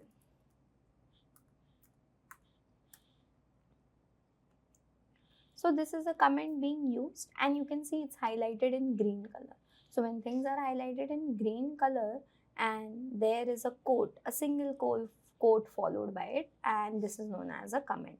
Now comments are something in the development part or the coding bit of the programming language that it is just for the humans to understand, not for the machine to run and execute. So this is also the same. So if I write active cell, I don't know which cell is active, dot value. So active cell dot value, which means whichever cell is active, wherever my cursor is, I want to put up a value of 10. Let's see, and let's execute it. And let's see into my file. This cell was activated. This was my active cell, and the value has been inserted as 10. If I go over here and I run this code, let's say I go over here and I execute this code, what it is going to show me at that particular position also, it is going to show me a value of 10. So at that active cell, at that active position, it is going to insert a value. And what is the value which I would like to insert? It is going to be what? 10. So I've inserted it. Similarly, if I want to insert the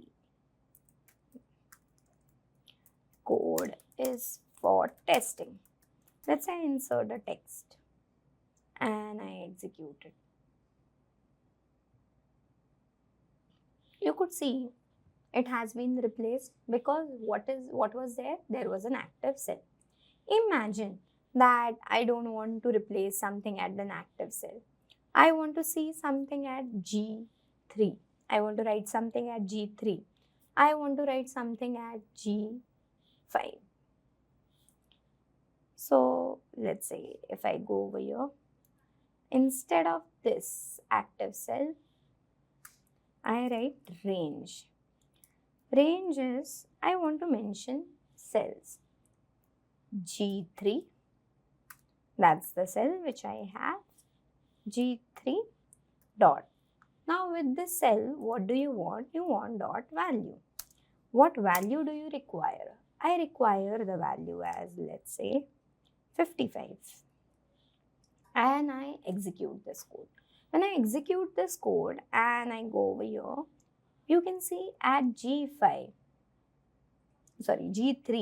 the value has been inserted. Now if I run this, if I keep my cursor over here and let me change the value, let's say 100.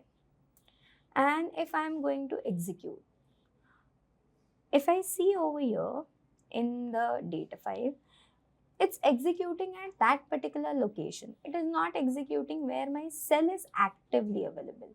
So what does that mean? These are two different functions.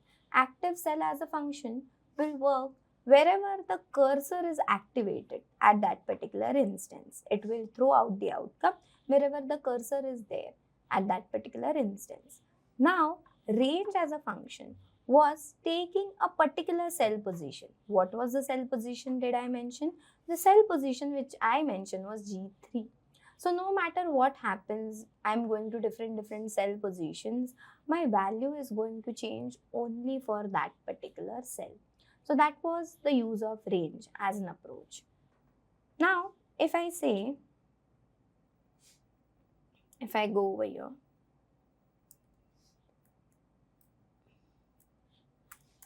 and if I write range G3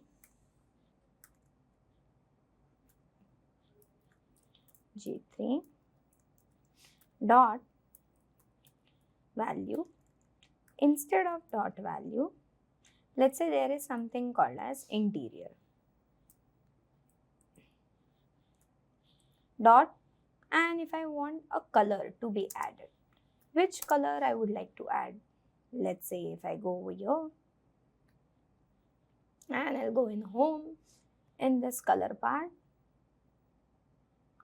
you can go, and it is asking for gold accent 4.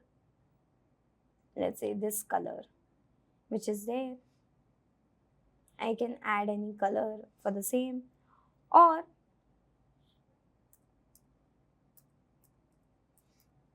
there is a color known as VB green. Let's see if it works. And when I execute it, you can see at that particular position the value has been replaced as 10, and at that particular instance the color has been given as green. So this is how I can execute, this is how I can write the code, the basic VBA codes which we have written over here. So this is how a simple approach of writing VBAs are there. Obviously, you need to be known with the coding aspect. You need to be familiar with the coding part of your VBA in terms of what all values are there, how the functions are being used, what is the purpose and what is the use of active cell, range, and what more new things are there apart from this. So this was just a simple introduction of how a VBA code is written. So now this sub as basic insert, this is a procedure. Procedure also known as subroutine. Now what does it say? It is a procedure which has some process stored into it. Some process in the sense, some task, some code logic stored into it. And this is one step which is being stored. So I can go, let me remove this over here and let me run it one by one. So if I run it directly from here, what it is happening, all the codes are running, all the codes are executing, and then the changes are observed. Imagine that I'll go in run, let's say this debug, and in this debug I have something called as step into. This could be accessed with F8 key, that is a function 8 key. Now if I do step into, you can see how the process is starting. It is starting, the first step, the first task which will be executing is sub insert. Now if I go in this and again I click on it, what is the next step after that? Step into will execute things step by step. Now if I go and see my data file, you can see it's there. Nothing is being there. Now if I go in debug and do step into again and see my code file, you can see the first step has been executed.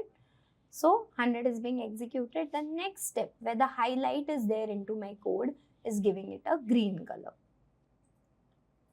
So I can go over here, and if I go in debug and do a step into again, you can see a green color would be given. You can see a green color is given. And then if I go over here in debug and do step into the code has been executed. The code is done.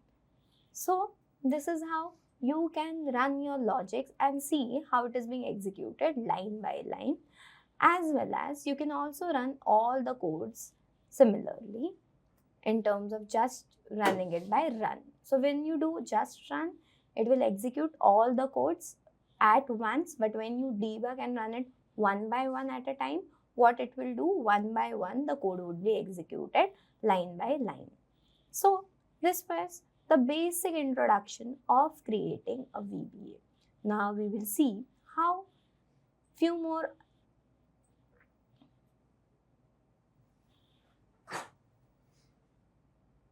Now, as we have seen these are some basic approaches of using VBA in terms of just showing you that this is how a procedure is created and this is how it would be executed. Now, let's see few more examples of creating VBA and let's try to solve the approach which we all had, a question which we saw in the initial approach or the initial part. Let me close it as such and let me open it again. So, as you saw over here, what is the question? Apply remark yes for the salesman having total sales greater than 3 lakh, and apply remark no for salesman less than or equals to, applies remark no less than or equals to 3 lakh. This is what I wanted to do. So if I wanted to do something like this, how I would do it? So I'll go and open Alt F11. So I have opened it over here and let me create another module. I can right click over here instead of going and inserting from here. I can also right click over here and then there is an option of what? And insert.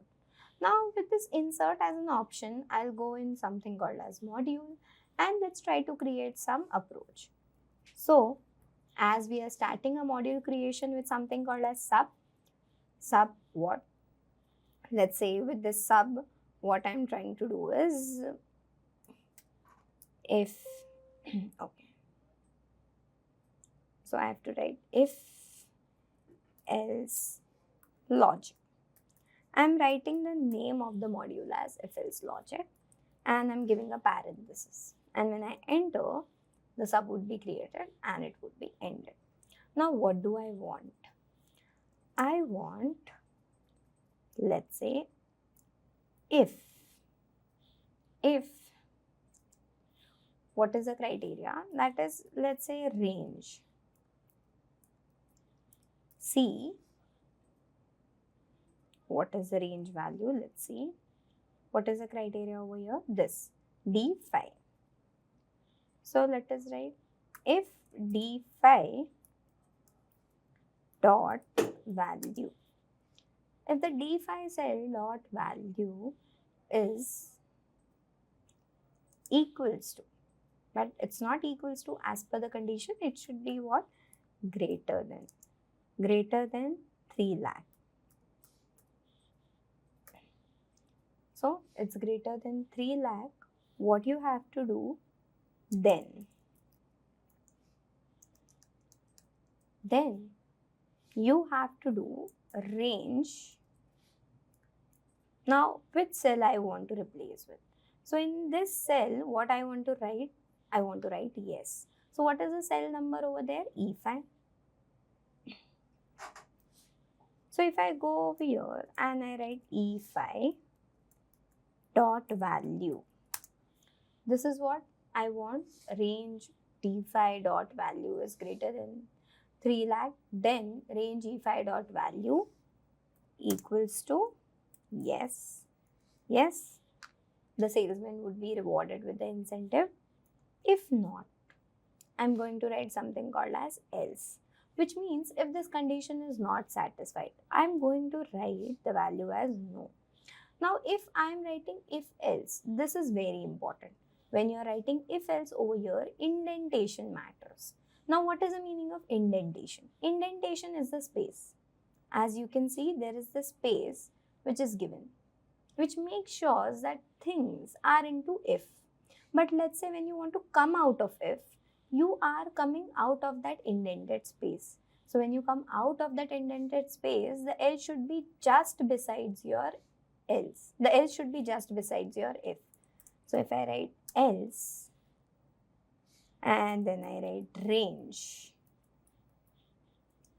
E phi dot, let's say I write something called as value. Value is equals to what? No.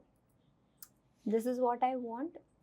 So as you can see, else, this is how it's being added, and I can take it into indentation again.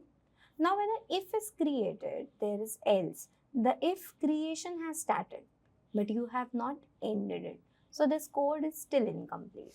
So what you have to do is, all the indented spaces are done. So you have to come out and you have to write end if. So the if would be ended over here. So this procedure has been created. This is how a simple if else is written. Not only in VBA, but in few of the programming languages such as Python and all. If else has some approach of writing, and this is how a syntax of writing if else is. Now what is syntax? Syntax is nothing but a structure, a basic structure of writing if else. As you can see, I have created a subroutine, a sub-procedure, which is named as if else logic. And in that if else logic, I have written if the range of that D5 is greater than 3 lakh, then E5 cell will be named with the value of yes. Else, if that condition is not satisfied, go to else. And with that else, range of E5 dot value is going to be what? No. If I do this and if I execute it, let's say it is executed, let's see how it has happened and what it has given me as an answer. It has given me as an answer as no. Now what does no means over here? The no over here means that at that particular instance, that value is not being considered over here. It is stated as no. Now, what should I do? Let's say I want to change for this part as well. So for this, let us try to run the code which we have created in VBA. Now, if I want to go over VBA, then run it, then execute it, it's a big task for me. So what I can do is, let me close this window and I can go in my developer part. In the macros, you can see if else logic, which we did, which we created. So that is also in the macros, that is also a code which is being executed with the name of an if else. You can get it from here and then you can try to run it. Let me remove it. And then let's say I want to do it over here. So let's say I go in macros and if else logic and then run it. Why it is only executing at that part and not in the rest of the cells? The simple logic over here is that it's a simple if else logic. And when you have written if else logic, you have used range function, and in that range function, you have specified the cell position. The cell position over there, which you have mentioned, that is E5. That is, it is changing in what cell? It's changing in the E5 cell. So no matter which cell is activated, it is going to change in what cell? In the E5 cell. Only at that particular position. Now, let's see. Let's try to change or edit the code and see what all changes we can see. I can go over here and in this code, instead of range.e5 value. Now checking criteria, range d5 means at the d5 position, the value should be greater than 3 lakh. That's what I require and that's it if I want it. Then range e5 dot value.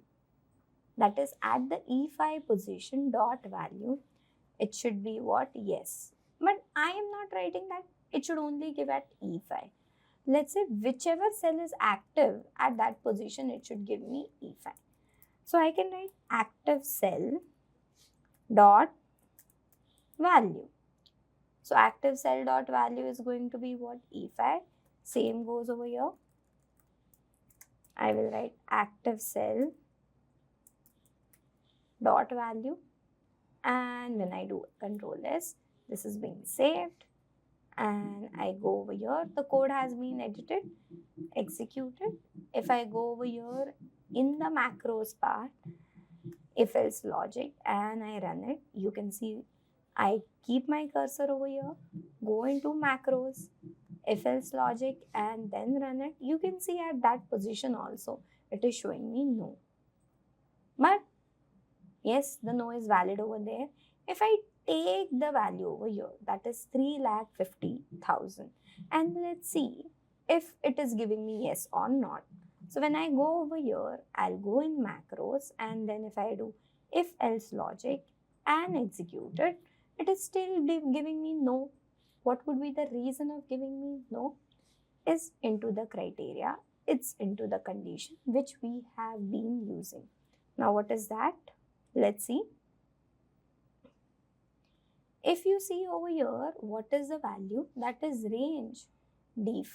It is always checking at what? Checking at D5. No matter whichever cell you select, but it is always checking a position value. The if condition is being always looked for D5 as a cell, and that value is being compared, that is it greater than 33 lakh or not. If it is not, then it is throwing me as yes. If it is, then it is throwing me as no. Sorry. So if the value is greater than 3 lakh, it is throwing me as yes. If the value is less than 3 lakh, it is throwing me as no. So as you can see, D5, what is the D5 value? So D5 is this. Is it greater than 3 lakh? The answer is no. And you can see over here. But when I see for this, if you see in the function, it is still asking for which cell? D5 cell. And at that position, it's still what? It's still no. And that's why the answer, even if at this position, the value is greater than 3 lakh, it is showing me as no. Why? Because in the criteria, in the condition, the cell being used is my D5, where the position of the value or the actual value which is stored is less than 3 lakh. That's why you can get no over here. So if I want to solve this logic, I cannot use a simple if-else logic. I need to use something called as loops. So we will see how the loops will execute, but the main intention to show you if-else logic, that this is how an if-else logic is created, this is how an if-else logic is executed, and this is how you can look and take help of the code in terms of creating few functions, few values, and you can also write certain logics for the same. So this was all about the if-else logic, which we saw, a simple if-else logic which we saw with respect to our VBA. We will try to enhance this further with the approach of for. So I hope till the if-else part you are clear with the same.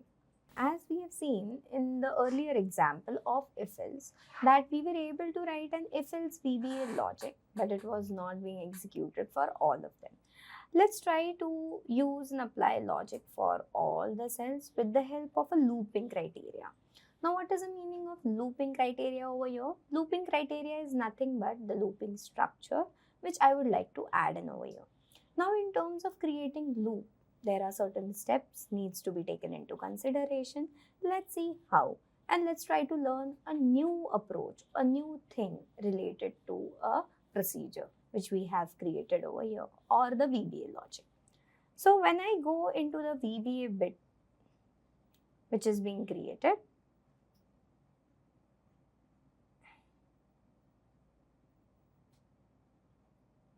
so a VBA bit which is being created, as you can see what it was doing and what were the challenges being faced. Earlier the challenge was that it was only changing at the E5 cell, and replacing it, what we did, active cell dot value is equals to yes, that's what we did. Then active cell dot value is equals to no, that's what we also did over here.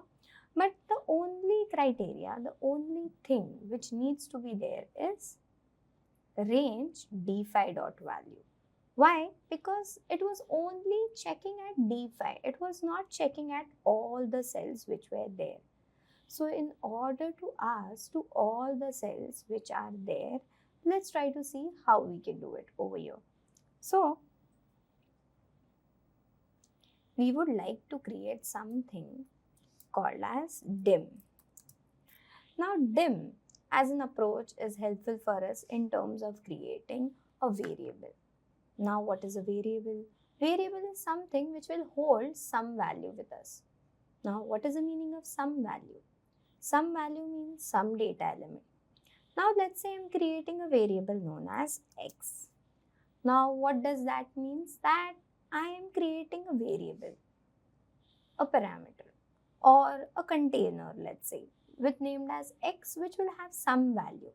But when we create variables in our VBAs or in our sub procedures, subroutines, you need to mention the data type. So x as what? Now x will hold what? That you need to mention. So in terms of mentioning that x is going to hold what we are going to do? X as. Now as what? As an integer, as a value, as what type of data it is going to select. Now, how will I get to know that what type of data would be selected over here? So, there are certain data types which are available in Excel VBA. As you can see on my screen, the common data types declared with dim include, the first one is an integer. Integer is nothing but a whole number, a whole value. Then there is long. So a larger whole number, a longer range whole number. Then there is double. Double is nothing for the decimals. Then there is something called as string. String is nothing for a textual data as such. Booleans, which will have something such as true and false. Range, which will take specific ranges of cells into consideration. And then there is something called as variant. Now variant is one of the flexible type of data when it comes to giving or assigning data types to variables, and it's by default available, which means if you don't mention a data type, it will take it by default as variant. Now variant means it will exist according to any type of data which you give. So over here, what it is giving or what it is trying to say. So variant, a flexible type of data, can hold any data type automatically. It is set when no type is declared. So these are the various data types. Let's say I want to go from one particular cell to another. So if I want to go from one particular cell to another, I want the cell numbers not to be long. Long is a longer range of cell numbers. No, they are small cell numbers which are there. Let's say 2, 3, 4. It's a small number. It's not a big number as such. So I can use integer. I will not use decimal or let's say double over there because it's not a decimal. The number of the cell is a finite value which is there. So I'll not use double over here. I can also not use string because string as a data type, I don't think so will be helpful for us because we are seeing if the number is greater than 3 lakh or not. Obviously, the data needs to be in number. It should not be in string because for a string, greater than 3 lakh or not would not be a justifiable condition. For booleans, let's say true and false, I'm not checking the data for true is greater than 3 lakh or not, or false is greater than 3 lakh or not. No. Range of cells, I want to see one position at a time. So range of cells is also not being an importance over here. And variant, it will hold any type of data. So for me, I would be selecting integer as a type of data for my dimensions. And x is a variable being created which is going to hold what? Hold an integer for me. So let's see.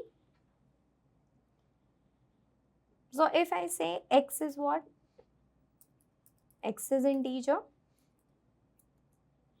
Now you can see x as integer. Now as over here means alias. What is the meaning of alias? X as means denoted as an integer. So x is being aliased over here and I'll write x. Let's say small x equals to. What is the range of cells?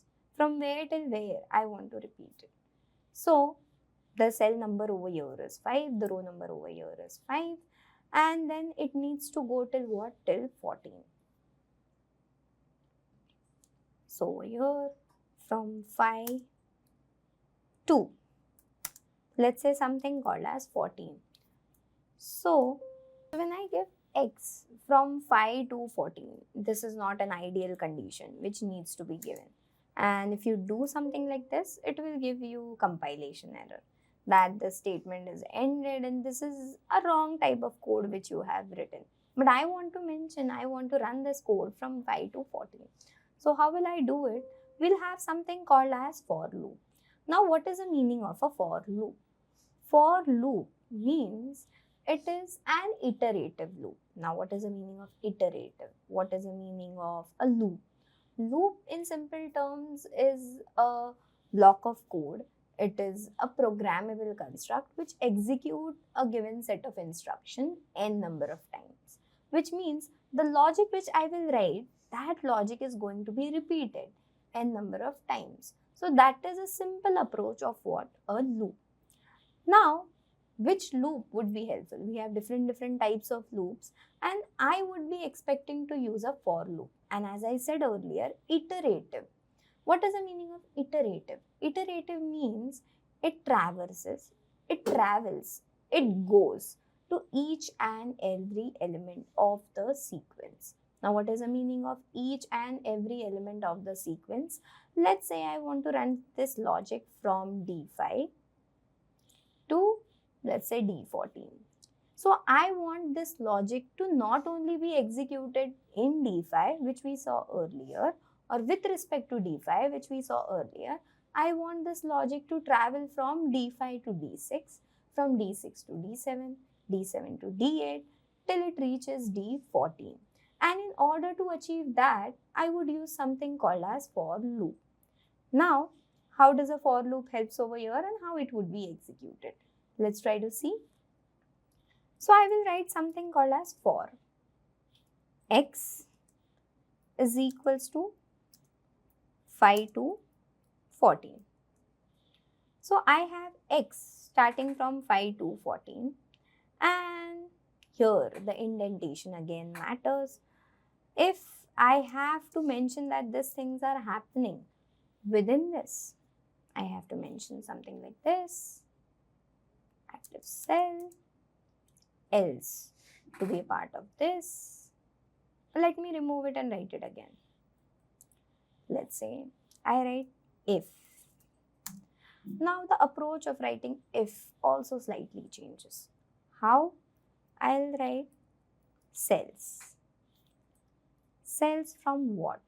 Now when I'm using cells as a function over here, what it is asking? It is asking me a row index number and a column index number. Now what does that mean? I am mentioning the loop should run from 5. So if I go into the sheet, it should run from D5 to D6 to D7 to D8 to D9 till it reaches what? D14. So my loop, that is my code logic, is being executed n number of times from D5 to D14. So I know the row number over here. The row number is what? The row number is 5. So let x be that row number because x is going to be changing from 5 to 6, 6 to 7, 7 to 8 and 8 to 9. So I'll write something called as x over here because x is a variable which holds value from 5 to 10. The initial value over here is what? It's 5, comma. Now what's the column index number? Now it's if. Now what is the meaning of if? If will help me to test a condition. Now what condition needs to be tested? X, that is 5, at D, that is column. Now I cannot write D over here because column index is being asked. Now what is the meaning of index? There is a difference between a column name and a column index. Index in general, in terms of programming, is nothing but a position of element. Now, what are the different or various positions available for the elements? Let's see here. What are the positions? This is position number 1 of column. So, the index position over here is 1. This is position number 2. This is position number 2, this is position number 3, and this is position number 4. So what is going to happen over here is, if I want to check at D5, so X is obviously 5 for me. Now, for D being taken into consideration, I cannot write D. But what is the position of D? The position of D over here is nothing but 4. So, the column index, as said, index is nothing but the position of data. So, what is the position of that column? It's nothing but 4. So, I would like to add something called as 4 over here. 4. So, X dot 4. Now, what is the value of X? X is nothing but 5. 4 is nothing but D. So, when the code executes, it will check at D5. It will check at D6, it will check at D7, it will check at D8, it will check at D9 till it reaches D14. Dot value, obviously, and this value needs to be checked greater than or equals to 3 lakh. I have written this, and then when this condition is mentioned, this condition is satisfied, you can see when I press enter, this value has been sorted very nicely. So if cells X comma 4, now what is the X over here? X is nothing but the row number and 4 is nothing but the column number.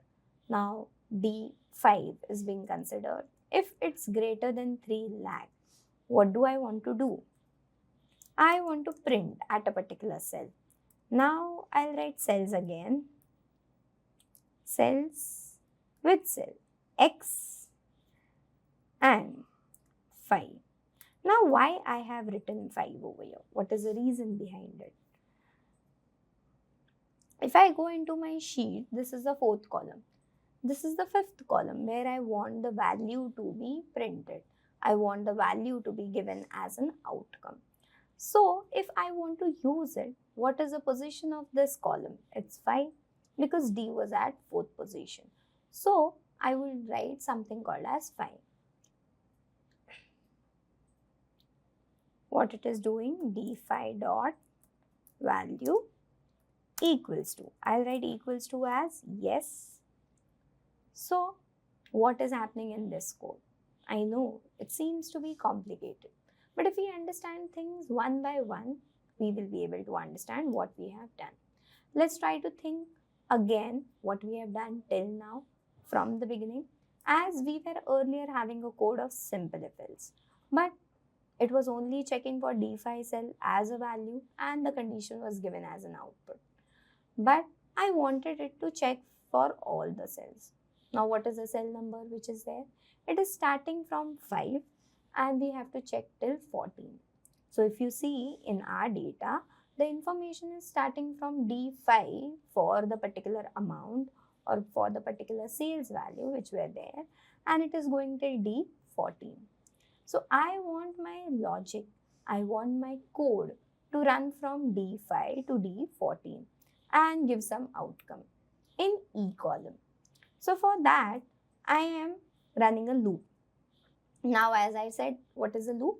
Loop is a programming construct which runs or executes n number of times. How many times I have to run? I have to run from D5 to D14. So whatever cells comes in between, for all of them it would be executed. So now I have created an integer for the same because X is going to be a value 1, 2, 3, 4 and so on. Why I have considered integer? Because it's going to be a cell number for me, and cell number is a whole number. It's never a decimal. Now, if I write for the loop, I want to execute from 5 to 14. So it's a for loop executing from 5 to 14. Now, after that, what do I require? I require to check the condition. What is the condition which I want to check? That is cells. Now, why I am considering cells as a factor? Because now it is intersecting position. Now, what is the meaning of intersecting? Intersecting is checking the position. If you go over here, if I want to replace something over here, I need to check that is it greater than 3 lakh or not. So if I select this, if I do control this, so which cell I want to use and look for is D5. After that, I have to look at D6, D7. But cells as a function is not taking column name. It is taking column indexes. Now, what is the meaning of column index? Column index is nothing but the position of the column. This is column 1, this is column 2, this is column 3, this is column 4. So, it needs to check at 5th row and 4th column. So, as I am repeating it again, it needs to check the data at 5th row and 4th column. So, as I have written cells x comma 4, what is that x? X is the value of cells which will be changing as it executes one after the another. The initial value of x is 5. So, it is checking 5 comma 4, that is at D5, and it will be giving me the value. Now, value needs to be printed where? The value needs to be printed here. Now, what is the cell position over here? The cell position of column is 5 and of row is 5. So, let x be over there and the column position is what? 5. So, x comma 5 is being there and I want to print it as yes. So, this is what I have written till now. Let's try to write an else condition when this criteria would not be satisfied. So, I will write something called as else. Now, make sure your else is not coming over here. When it comes over here, which means you are out of the loop. The loop has been ended. You are out of the loop over here. So, you have to be inside the loop. So, just below your if, your else should come. Because when your if stops executing, you have to execute your else. Else what? I'll write cells x comma 5 dot value equals to what? No. This is how it there. So it will check at 5 comma 4, that is D5, and if it is greater than 3 lakh, it will mention 5 comma 5. 5 comma 5 means it is going to be at E5. E5 is going to be replaced with yes. If the condition is not true, then it is going to go and execute something called as else. So, if will be executed only when the given condition is true, and else will be executed when the given condition has been proven as false. So, if I go over here and I'll write end if, because the if logic has been ended over here. The if has been ended over here. You have to maintain that indentation because this indentation plays a primary role. And I want to write something called as next x. Now, what is the meaning of next x over here? Next x means after 5, I need to go and execute for 6. After 6, I need to go and execute for 7, 8, 9, 10, till what? Till 14. So, this is a code which we have modified with the help of for loop. So, if I run it, you can see the code is being executed. If we go on a cell, the outcomes are here. So, in order to create this simple approach, we need to write a VBA code, and the VBA code logic was having lots of factors taken into consideration. So, I hope you understood that how a for is working.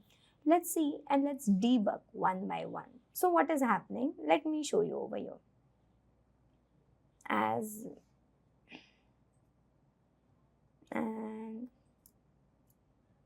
let me write cells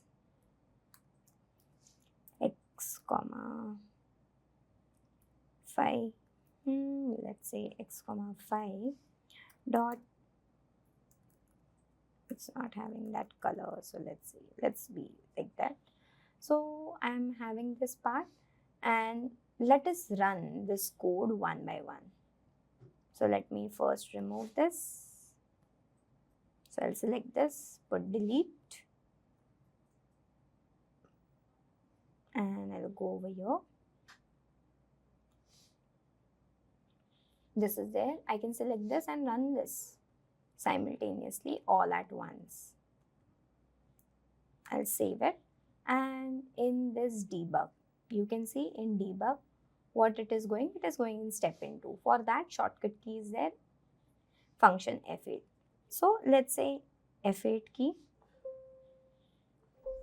it's not executing for me, function F8. Yeah. So here you can see what is the first part, what is the first step which needs to be executed over here. This is the first step which needs to be executed. Subject if else, which is there. Is there any changes happening? No, as you can see. Now, if I do F8 again, you can see it's asking for x is equals to 5 to 14. So it is considering that cell. Are there any changes happening? No, as you can see. Now let's see in our code, if I press Fn F8 again, it is checking the criteria. Now in this step, it is checking the criteria. Now, is there any change happening over here? No. Let's see. If I do Fn F8, you can see it never went into this code or this statement. Why? Because the first condition which was there was false. Now what is the meaning of that? That when the data went over there and checked, this was the criteria. When it went over there and checked, the value was less than 3 lakh. So if statement was false. So instead of going into cell dot the values as yes, it jumped into else. Because when the condition is false, it will jump to else. It will never execute if. So here, if I press Fn F8, you can see this is what it is trying to print now. If I do Fn F8, the if else has been ended.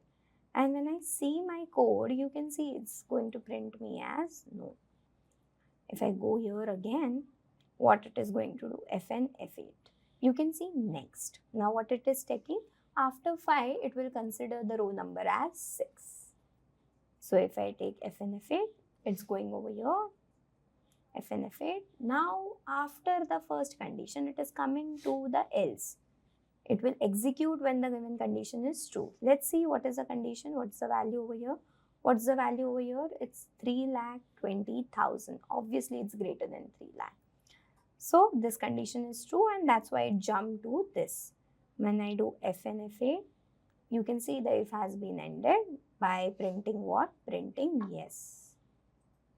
Similarly, you can go over here and it will go now to next. Next means after 6, it will check the 7. So here you can see for some of them it's going into if. When the condition is not met, it is going into else. So this is how line by line the code is executed.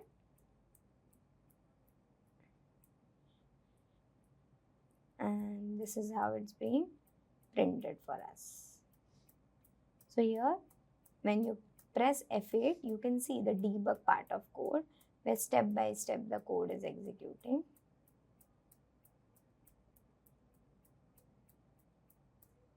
And the code has stopped.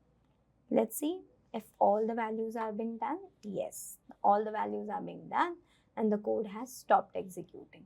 So this was a simple example of what? Simple example of a for loop. So this is how a for loop works. This is how a for loop is executed and this is how a for loop is being created into our VBAs. So as I can go and remove this and I go in macros and execute it. Let's say if else logic and it was running, you can see the outcomes are given for us for the same. So this is all about something called as VBAs created with if else logic, where we understood what are dimensions. Dimensions are creating variables which will hold some value for us, and how a looping structure is created, how one after the another execution would be created with the logic which you write in your Excel. So this was all about a for loop logic into our VBA. I hope you have understood the same. So That's all for the for loop approach. Now let's see how we can create a nested if else. Now you all must be knowing nested if else. If I say that this is a criteria being given, total sales is greater than 1 lakh, let's say 10 lakh over here, the incentive percent is going to be how much? 30% incentive.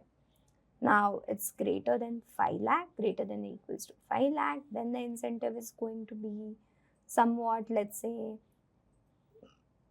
15%. If it's greater than 3 lakh, greater than or equals to 3 lakh, it's 8%. And if not, it is going to be what? If it is less than 3 lakh, the incentive percent given to the sales executive is going to be 0.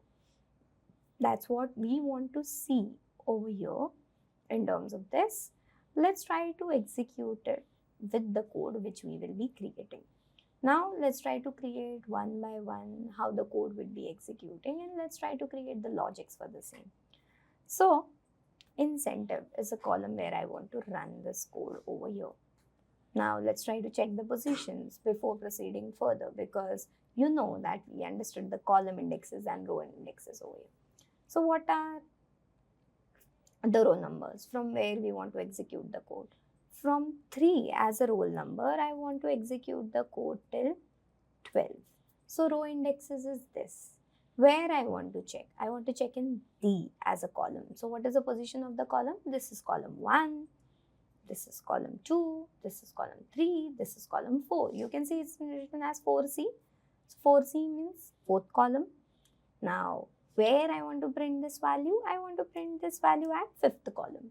So 5C. That's what I require. Let's try to see how this logic would be executed in our code. So, if I go over here, let me create a new module, because we have lots of things going on into this module. Let's create a new module for us. So, I'll go in insert, and in the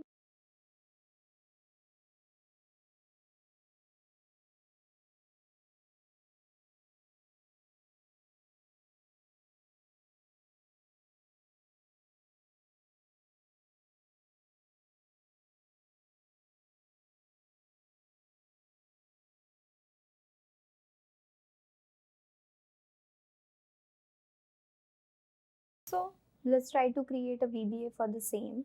So if I go here in the Visual Basics, this is the logic which we have, but let's not try to change it over here. Let's try to create a new module for the same. So if I go and insert and insert a module, you can see a module is being inserted. Now I'll name this module as incentive person. I can name this module. So let's say the module is being named as incentive person. So when I open this workbook, I need to go to the developer tab and I need to select this module as incentive person in order to see this VBA. So that's it. And if I go over here, let me create a module. Let's say subroutines, sub-procedures. It will help me to create a processes. Now what is the process name? Incentive. And in this, let me add parenthesis. Now parenthesis is required over here. So after this, you can see creating a sub is incentive, and then there is a logic where it ends the subject, the subroutine which we have. Now what is the logic which we want over here? That is, it needs to create. What it requires to create is, you can see we have this logic and we have this logic as well. Both the logics are there. Now, what is the criteria? What's the condition? That it needs the incentives to be created or incentive percentage to be given for a particular individual, a salesman, but by checking sales. Now, it's not checking sales like it did earlier, like greater than 3 lakh or less than 3 lakh. There are various stages where the check is being happening. That is, if the sales is greater than 10 lakh, or if the sales is greater than 5 lakh, or if the sales is greater than 3 lakh, or else the sales is less than 3 lakh. So those all changes are being happening, those all checks are being happening, and let's see how we can execute the same. As we saw earlier that the ranges is from 3 to 12, and we are going to change at E by looking at D as a column. So 4th position, 5th position. Let's see. How will I do? The same approach which we did earlier. That is, I'll try to use something called as dim. I'll use X. X as. I want this X as in what? As an integer. As you can see, it is acting as an integer. If I take it, now from where till where? This ranges is happening, this selection is happening. From the cell or the row position of 3 till what? 12. So let's try to do it. So for X equals to 3 to 12. So this is the position being considered. Now here I am writing if else. So if I write if, let me add some space. I'm taking reference of the first routine which we created, the procedure which we created, but we will be doing some tweaks over here as well. So if, as you all know now how the procedure was created, cells, we know that cells, what is a row number? Row number is going to be my X. What is the column number? Now where I want to see, where I want to find, or where I want to check this condition, I want to check this condition as column D. And at column D, the column position is what? 4. So I will check it over here, and what will I write? I'll write 4. 4 dot value, and this value needs to be checked what? Now as per the first condition which is given, the value needs to be checked that is it greater than or equals to 10 lakh. Then and only then the incentive percent is going to be what? 30%. So let's see. If I go over here, value greater than equals to what? 10 lakh, 0, 0, 0, 0, 0. Then what is going to change? An indented block. Now indented block, what it will make sure? That if the criteria, if the condition which we have given is true, then it will give something in output. What is the something which I want? Cells X, 5 dot value needs to be equal. Now I will write 0.3. 30% is nothing but 0.3. I can add a format later on. So let's say that's the first condition, and after that if I write else, as per the first condition which we have written, if I write else and I write cells X, 5 dot what? Value, and if this condition is not met, it's going to give us what? 0. If I do this and if I end my if, as we did earlier in the first example which we saw before this, I did this and I do next. Next X. If I do this and let's say I'm executing this code over here, now you can see the sales were greater than, like less than 3 lakh. So it's 0. 3,20,000 is 0. 5 lakh as a sales is 0. 15 lakh as a sale, not even 15 lakh, 1,50,000 is 0. Now if you see 3,50,000 is 0, then 2,20,000 is 0. 1,21,000, not 1 lakh, it's 12 lakh, sorry. So it's 12,10,000. It is going to give me 3. 31,30,330. It's going to give me 3. Now if you see 2,30,000 is going to give me 0. 6,46,000 is going to give me what? 0. Now for certain of the ranges the value seems to be correct, but for certain of the values, certain of the sales amount, the value doesn't seems to be correct. Why? You can see over here. What was the criteria which was set? That the value if it is greater than or equals to 10 lakh, it will be having an incentive of what? 30%. If the value which you have, if it is not greater than or equals to 10 lakh, check that is it greater than or equals to 5 lakh or not, which means between that particular range. So is it at that particular instance? If not, then you check that you have 15%, then you have something called as 30%, then you have 8%, and then you have to give 0 for the next criteria when none of the criteria is being met. So the approach which we used with the simple if else needs to be modified a little bit. Now how we would like to modify it? We would like to modify it with the help of something called as nested if else, which means one more if else or elif would be added over here. How will we add elif over here? So let's go. Instead of adding else, I'll add something called as else if. Now when I add else if what it is asking? Cells x comma 4 dot value. Cells x comma 4 dot value, is it greater than or equals to 5 lakh? Then, okay, you can write expected then. You can see this errors needs to be handled very carefully.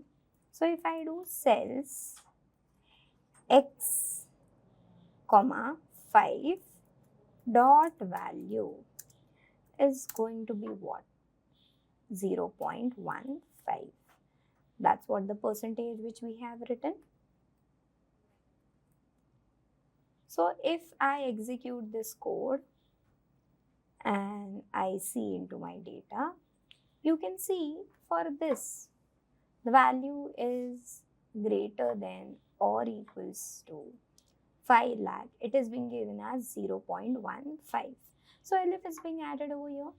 Now, what if I want to also check that the value is greater than or equals to 3 lakh or not, and then give a final criteria as if none of the criteria is being met, then give what? 0. That is less than 3 lakh. So I can go over here and I can write something called as else if. Else if what? Cells x comma 4 dot something called as value needs to be greater than or equals to 3 lakh. Then it needs to have values, that is cells x comma 5 dot value is equals to 0.08 because it's 0.8%. So I have to give 0.08. And this is what it's done. And when I execute this code now, you can see the changes which are being observed over here. So as you can see, the sales value is what? It's 2,50,000. So in this criteria, it's going to be in this condition, that is less than 3 lakh. So it is going to give me what? 0. Then 3,20,000. So in this criteria, it is coming over here between 5 lakh and this. So it is going to give me something like this, that is 8%. You can see it's 5 lakh because as it said, it should be greater than or equals to 5 lakh if it is not greater than or equals to 10 lakh. So it is going to give me what? 15%, 0, 0 and so on. So I can go over here, I can go in home, I can apply a format of percentage and you can see the percentage amounts are being given. So this is how a nested if else could also be helpful for us in terms of writing those analysis. So this was all about a VBA, how a VBA would be created with a simple approach of routines, then with the help of normal if else, with the help of nested if else, with the help of for loop as a criteria or a condition, and then we also try to use if else, elif logics over here. Then we can see that we can also add an AND condition. Now many people say that how will I add an AND condition? It will check it, that is it greater than 10 lakh or equals to 10 lakh, and I can write and cells dot, not dot, x comma 4 dot value is less than, what it should be less than 5 lakh. That's what it is going to consider over here. Okay, and then needs to be going over here. So here if you can see, then should not come below. So then you have to go at that particular criteria. So as you can see, first it will check that is the condition greater than or equals to 10 lakh and what less than or equals to this. But and will never happen over here, so it could be or. So you can write and or logics in this manner. So I'm trying to remove it, just this was an example to showcase you all, and this is how my code is being done. So this was all about the VBA approach, and this was all about how the VBAs would be created with different set of logics. As we now saw, creation of multiple subroutines or sub-procedures which were helping me to store certain logics. But what if I create functions? Now you all know what are functions because we had a simple and yet effective definition of functions, that is a pre-created code logic which we would like to use over here. So why not create a function for the same and execute it? Let's try to see how this function is working and how function will be helpful for us in terms of doing certain tasks. So if you see that I have this cell and I have to create a total. Now total of what? I have price each, that is price of each item. I have data related to multiple particulars. Particulars is multiple products such as mouse, keyboard, scanner, printer and so on. And you can see they are belonging to different brands. Now price of each. Let's say mouse of eyeball is being bought by me. It's going to be costing me 400 each. But what if I buy 2 mouses? That is quantity in stock. I need to find out the total, which means the total amount which was paid by me. So instead of writing total, let me write it out as total amount. So total amount paid by me. So similarly, I tried to buy certain, or I tried to purchase certain products with respect to different brands, and then each price was given to me and then the quantities was given to me. For this, we can simply use a function. Now, what function did we use? We used a function such as, let's say, product. You remember this function. Now, product as a function, what it was doing, it was taking number 1, comma, number 2, and it was doing the task of giving me what? 800 as a value. Now, you can see I just have to simply drag in and the task would be done. I can remove and I could also apply a formula. Now you know there is a difference between function and formula.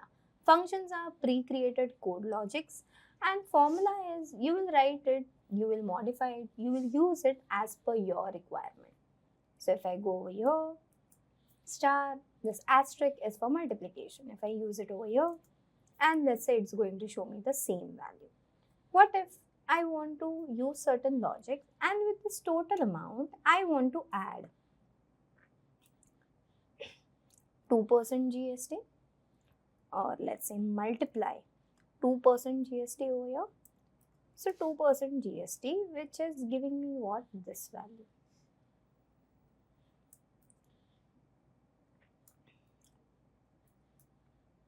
See, it's giving me this. Or else I can add 2% amount over here and this is how it is giving me. So let's not go into over here and let's see how we can modify this value. How? Let's try to create a function for the same. So if in order to create a function, again I'll go in developer tab, I'll open Visual Basics. Now you have lots of subroutines, sub-procedures created. In this only, we will create something called as function. So how will I create it? I'll go in insert and insert a module. But as I said, I am creating a function. Then why I have inserted a module? Because in a module, you can create a sub-procedure or a function. Let's say I write a function I've written a function. What is the name of the function? Let's say I give the function name as total amount, same name which I want. Now what's the first value which will be? How many values it will be considered? So let's say quantity is the first value it will be considering, or the price is the second value which it will be considering. And here you can see functions, parameters. You all know that when we execute, when we take help of function, it is asking for some value. So when we will be using this function, it will ask us two values. First is quantity and another is price. Let's see how it works. So I will write something called as total amount equals to, which means the answer would be equals to quantity into price, which was there. This is what the function should consist of, and I'll write some comments. Now comment with this. The function finds as the total amount spent based on quantities and price. This is what we have written, and what you can see over here, it's in green color. Now whenever things are in green color, it's what? It's a comment. Now when I execute this function, when I use this function, when I utilize this function, what it is going to do? Total amount is the name of the function. Now it will take two values. It will accept two values. First is quantity, another is price. And then when the outcome would be given, outcome would be total amount is going to be equals to quantity into price.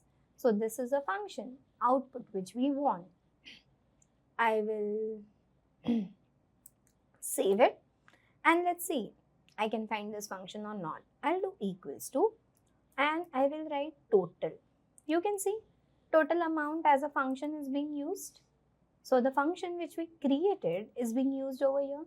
Total amount. Total amount is going to ask us what? This. And when I only pass this, it's going to throw me value error. Value error, why?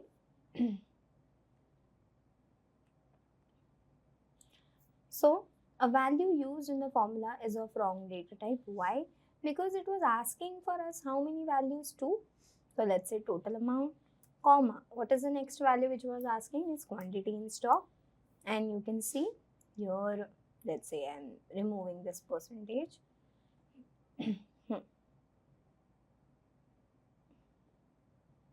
It's a general because initially I used this. So it's going to show me what? 800 over here. What if I want to modify this function? So I can go over here, I'll remove these values, I'll go over here and I say after doing this, so let me put this in brackets, it will multiply by 0.2. Now 0.2 is 20%, and if I save it, let's say if I go over here, if I take total amount, what it is going to take? Quantity into price, and then what it is going to give me as 160. Why it is giving me 160 over here? Because it is being multiplying the values. If you see, if I have 400, if I have, let's equals to, I have 400 into 2, and if I do into 0.2, it's going to give me what? 160. So if I add this, so it's going to give me this value. So when I change the formula over there, change the outcome which is required in my function which I created, the similar change has been happened over here when I try to execute the same. So this is how a function would be created. So let's go over here and make it as I wanted, quantity into price. As the function being used, I'll do Control S and I'll use that function similarly over here. So if I do equals to, I'll use total amount, and then I want this to this being used and utilized. I'm using it as a function and then executing it over here. So if you can see, this is how we have created functions. Now you can add n number of logics while creating a function. This was just a simple explanation of how the functions would be created. We have seen pre-created functions or predefined functions which we use, such as sum, product, sumifs, averageifs, VLOOKUPs, HLOOKUPs, and so on. But we can also create functions manually according to our logic, whatever we want to execute in terms of getting some outcome. So this is how a function is being created. So this was all about how an Excel use VBA procedures or a coding bit of Excel in terms of doing certain tasks. We saw that what is VBA, how a VBA would be created, a VBA window, how the VBA coding pane would be given to us, and how those values would be executed. There are certain errors which can come. There are certain errors which you can eliminate as well. So this was all about the VBA approach of Excel in terms of understanding its use case and in terms of the example which we saw. Now there are few more examples which you can also explore in terms of understanding more about the VBA bit. So this was all about this session. This was all about VBA. I hope this is understandable. So as we have discussed about sorting and filtering, and we have one more operation, that is the other data operations which is there. Now what is about the other data operations? So other data related task is what we are going to study. In terms of understanding the other data related tasks, we will be understanding what is a text to column feature. Now imagine that in a cell you have been given multiple values. Let's say value 1, value 2, value 3, value 4, and so on. And what you wanted to do is you wanted to convert each comma separated value into a new column. So there is a text in a cell which you want to convert into a new column. So for that particular operation, Excel provides us the way to do it. So the way to do it is text to column feature, which is possibly available to us in terms of Excel. Now text to column wizard helps to separate simple cell content, as I gave you an example, which was value 1, value 2, value 3, so on, into multiple cells specified by a delimiter. Now what's a delimiter over here? Delimiter is nothing but a separator. Now when we call a separator is being used, imagine that I mentioned you value 1, value 2, value 3. So the each value which I am mentioning is separated by a comma. So comma is acting as a delimiter or a separator between each element into the value. Now imagine for the next thing. Now imagine that let's take one more example and let's consider a name. Now obviously when we write first name and last name, we give a space within it. So space is acting as a delimiter for us. So if you can see, such as first names and last names which are separated by a space, so that space is acting as a separator or a delimiter which will help me to separate my names into different columns. So a delimiter option or the separator option or a text to column feature is available to us in a data ribbon, and we will do the task accordingly. So if I show you with an example, if you can see that there are certain names which are given to us in that image and they are separated by a space. And we will open the text to column wizard and do certain operations. Now instead of understanding this over here, let's try to practically see that how does it works. So if I go into my data sheet, you can see there is a column named as full name. And in this full name, you can see that there is a first name, there is a last name, and then there is a space with which each name has been separated. Now, what do I want to do? I want to convert a text to column feature. Now, what it will do? That the first name would be separated in one column and the second name would be separated by the another column. But this separation will happen with the respect of space, because space is a delimiter or a separator over here. So how we can proceed is, we will select this. Now, as you know that we can use shortcut keys. So Alt, when you press Alt, you can see there are lots of options available to us. So in Alt, we have to go in Data tab. So you can see that we went into the data tab, and in data tab there is text to column feature available to us. So if I go Alt, then the data tab, T, and then we have V. So over there, I'll repeat this. So if you can see, we have shortcut for doing this operation, for converting the data from text to columns.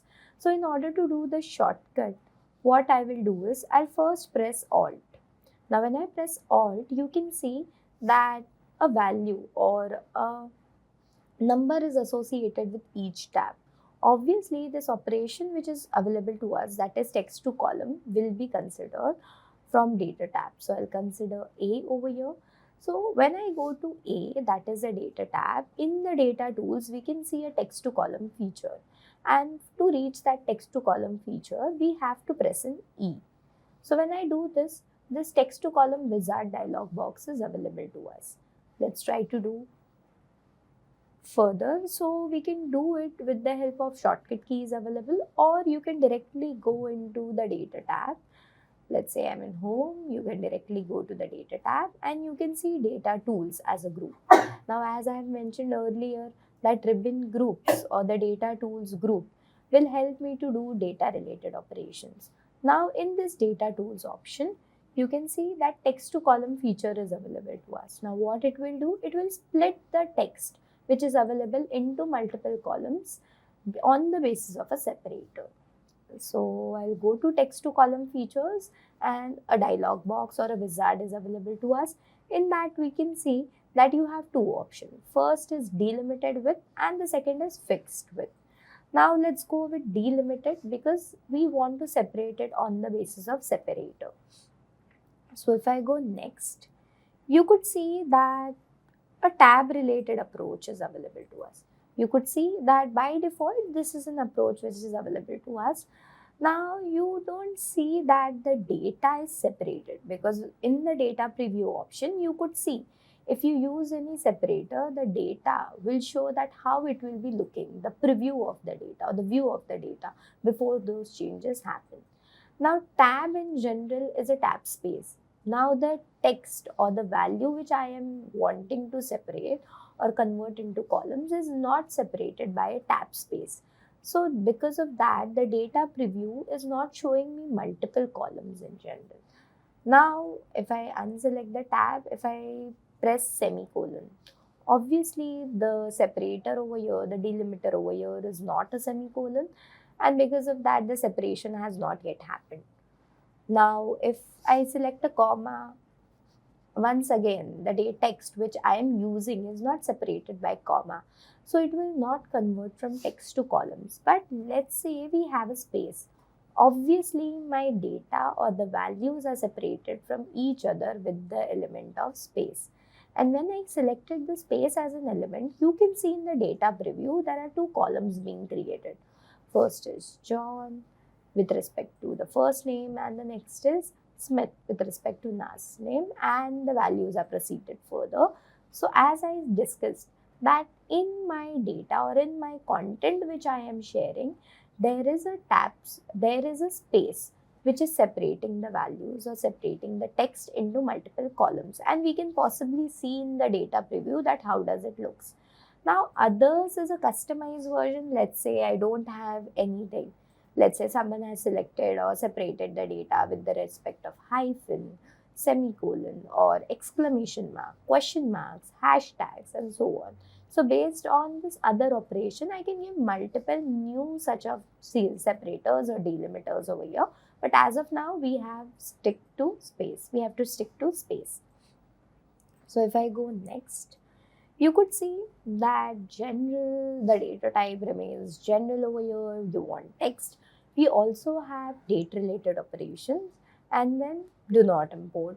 So that's there. Let's say I select text and you could see destination. Destination is B1. So what it does, by default, if you select like this and do finish, you could see that the data already exists. And if I do OK, there are two new columns being created. First is full name and the next is name, because at the same place I wanted that delimiter to act. So this is how I can do with the basic approach, but let me do it again and let's try to create new columns for this. So I'll do Control Z. What I'll first do is I'll select over here and if I select over here and I do Control Shift plus, so it's adding a column over here, but I don't want it over here, so I can do Control minus. I'll select this. I want 2 more columns to be added. So Control plus is a shortcut key to add columns. If someone is not having a plus key separately, you can use Control Shift plus.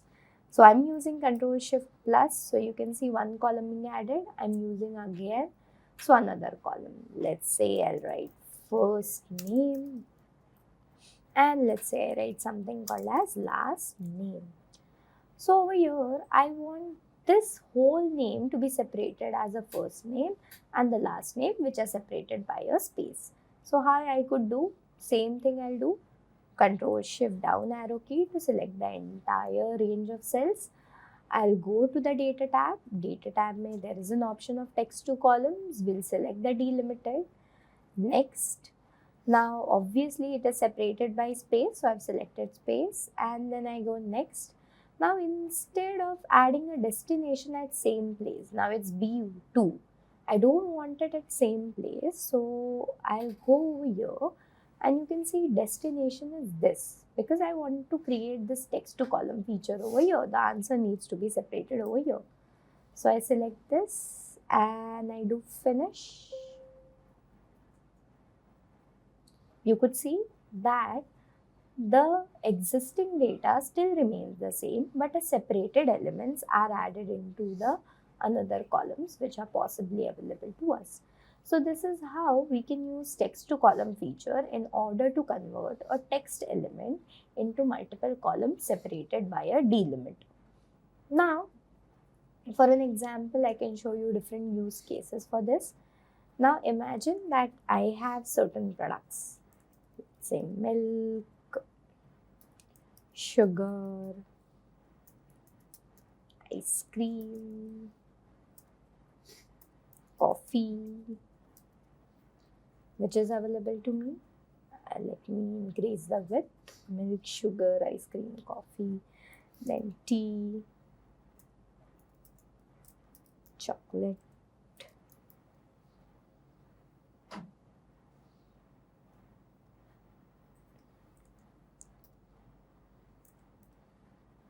and let's say I take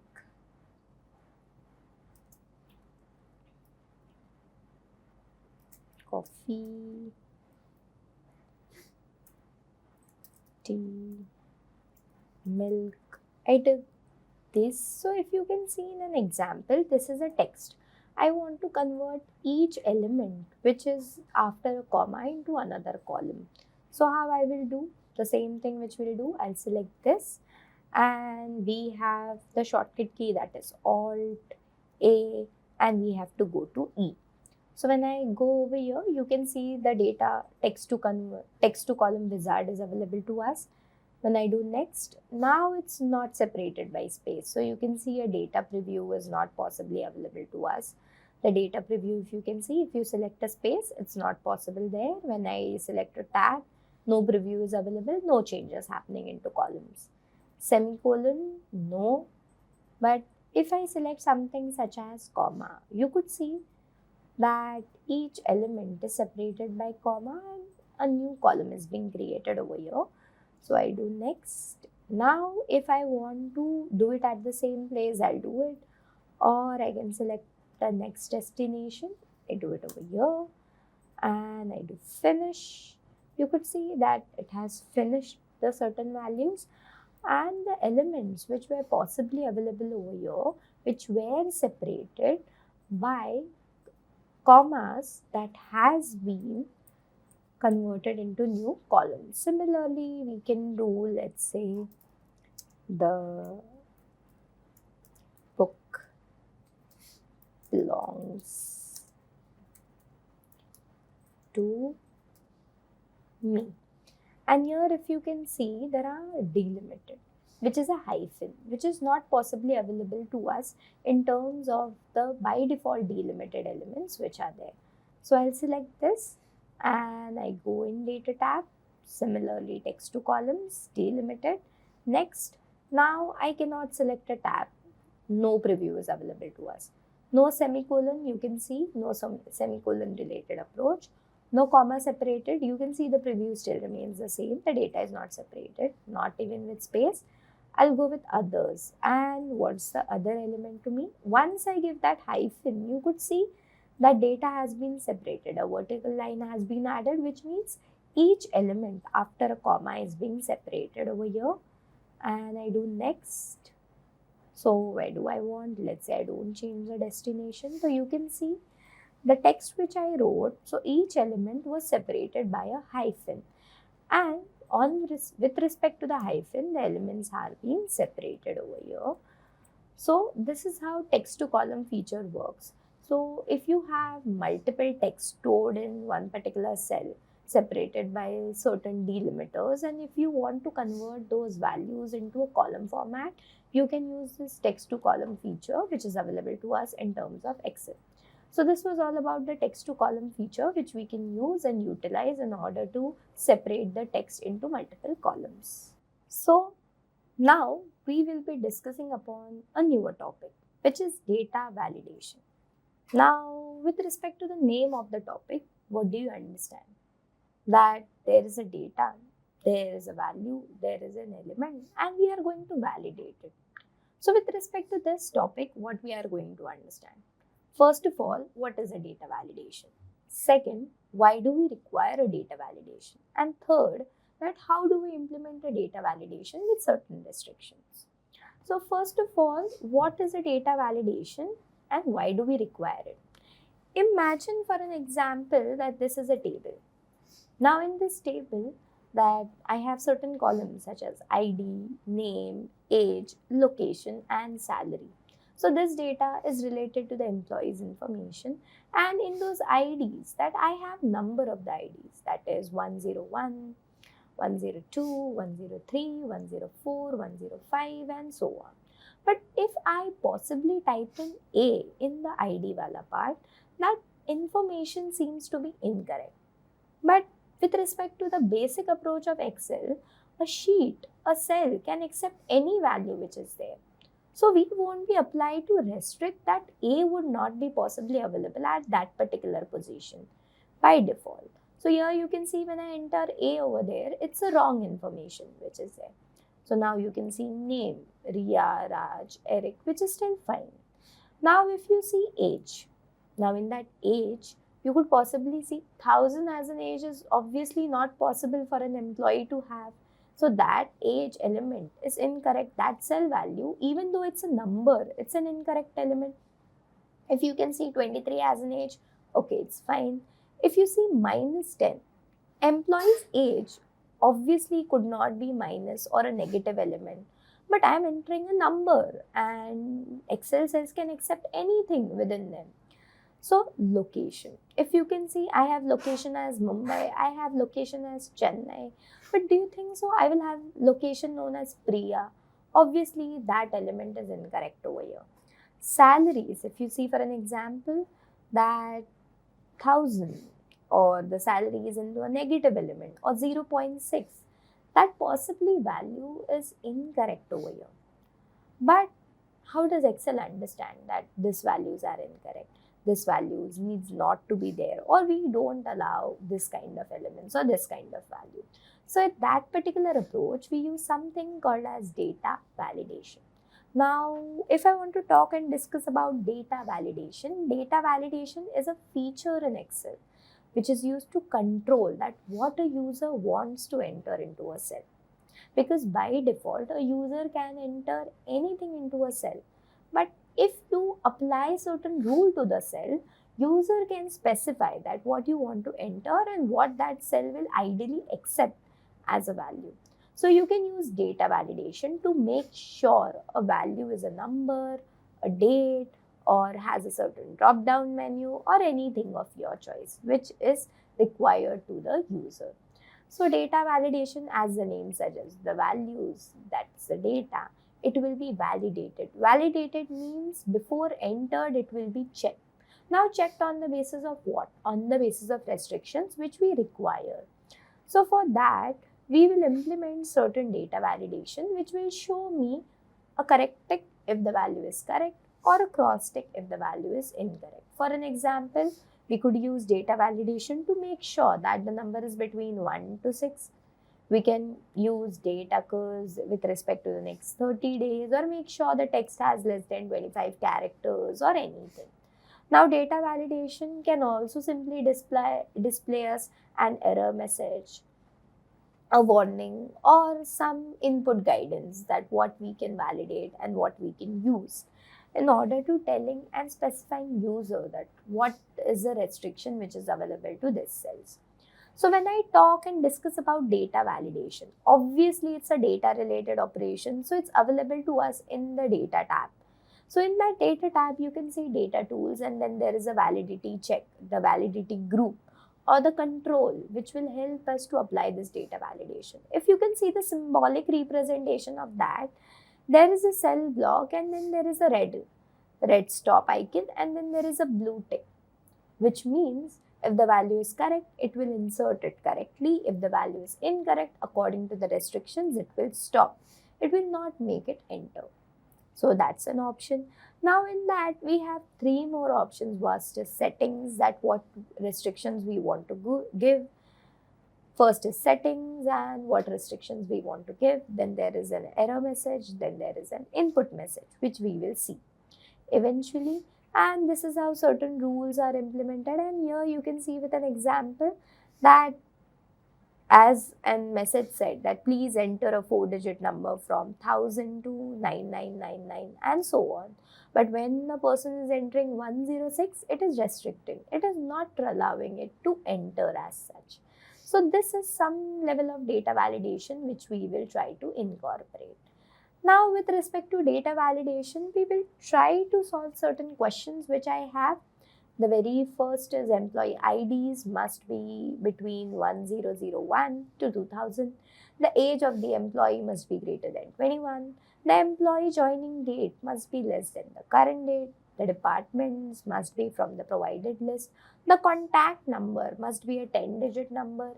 Email of the employee must contain a domain which is like this. Gender must be only female and male, and the project code, which is possibly available to us, must be a 4-digit letter starting with A. So you can see there are lots of validation, lots of restrictions which are required. But let's try to see one by one. But if you see all those questions are related to the HR data. So let's create all these things from scratch and let's start. So as I discussed that data validation is something which will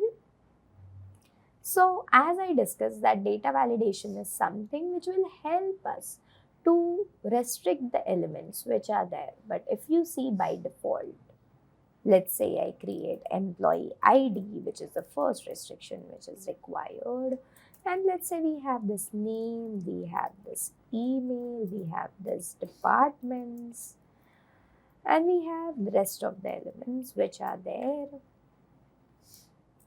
So let's say we have gender and so on. So let's say there is age and so on. So you could see these are the columns which are required for us in terms of data validation. Let me just use the home tab in order to do this. Let me fix the width of them. So I fixed the width of them over here. Do it from this.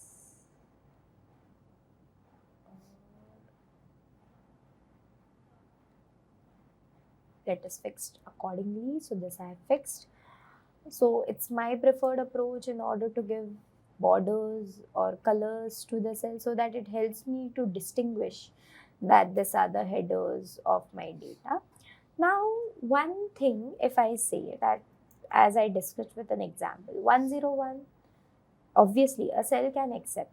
If I write A hashes, it can accept. If I write this, is my cell accepting? Yes. So if you can see, by default, any value is being accepted into the cell. but I don't want any value to be accepted over here, because certain of the time I want the data to be appropriate. I don't want any errors or mistyping into the data or data typing errors which could possibly occur, and that can make my analysis wrong. So at that particular instance, I will add something called as data validation. So how I will do, first of all, let me select this and press the delete key. Now you know that when you press the delete key, all the selected cell elements will go. You don't have to press a backspace because it will just remove from the first cell. So it's my preferred approach that till the element you apply data validation, please try to put in borders. Reason, because it becomes very easy to determine that till this the data validation has been implemented. Obviously, I can drag down if I have implemented on certain cells and it will be proceeded further. But I don't want to randomly select cells and give data validation over here. So I have selected this region and I've pressed in the borders, and you can see I want to implement data validation only till here. I don't want to implement for the entire sheet. Why I have given this borders and why I have selected this? Now it's a preferred approach. You can try to avoid it as well. Or this is just and not a mandate approach as such, but you can do it so that it better up the task in terms of data validation. So if I randomly select certain cells and then apply data validation, and then after that I forgot that till when I applied or till where I applied the data validation. So later stage, if I'm working on the sheet, it becomes difficult for me to understand that why these errors are coming, because I don't know what is the restriction until where the restriction has been implemented. So it's my preferred way that I select a range of cells and till here I am implementing data validation. So till there I have given borders to the cell. So it becomes very easy for me to distinguish that here the data validation is there and for the rest of them it's not. But you can ideally avoid this process and you can directly do by selecting the cells. So if I do this, if I select this and I want to implement data validation. Now, as I said, as the task is related to data. So obviously in Excel we have some data related tab which helps to do the same operation. So we can go with Alt into the data tab. So Alt and A, which will allow me to reach the data tab. And you can see in the data tools option we have to go. So there is V where we'll find the data validation. But I'll press escape and it's gone. So you can also select from the menu bar that let's say you're in home, you go in data, and then there is validation rules.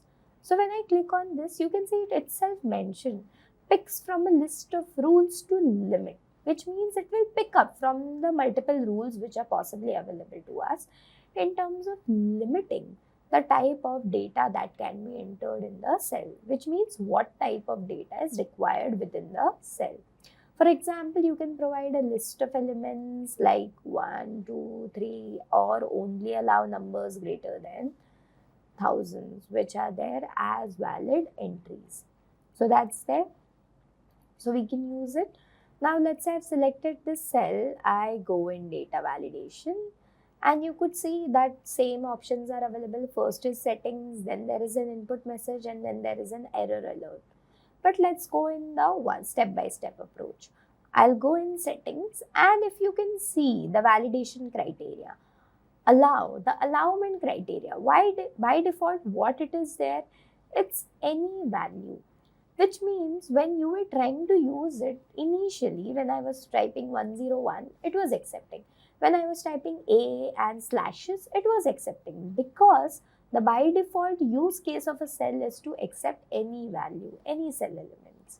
But now I want to change this rule with respect to any value to something different.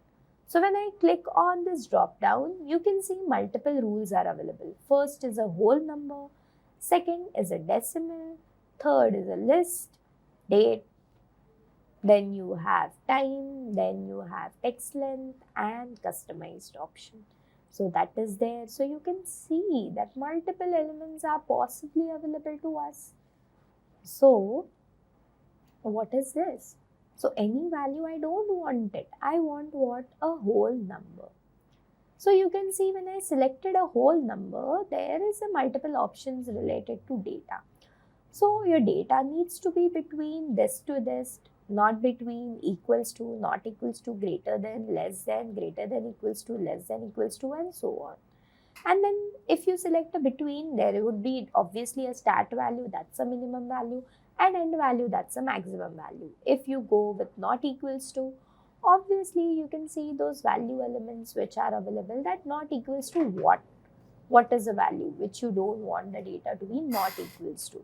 So that is there. So as you change the data rules, the value implementation or the value restrictions will also change. So let's go on the question that what we want to find.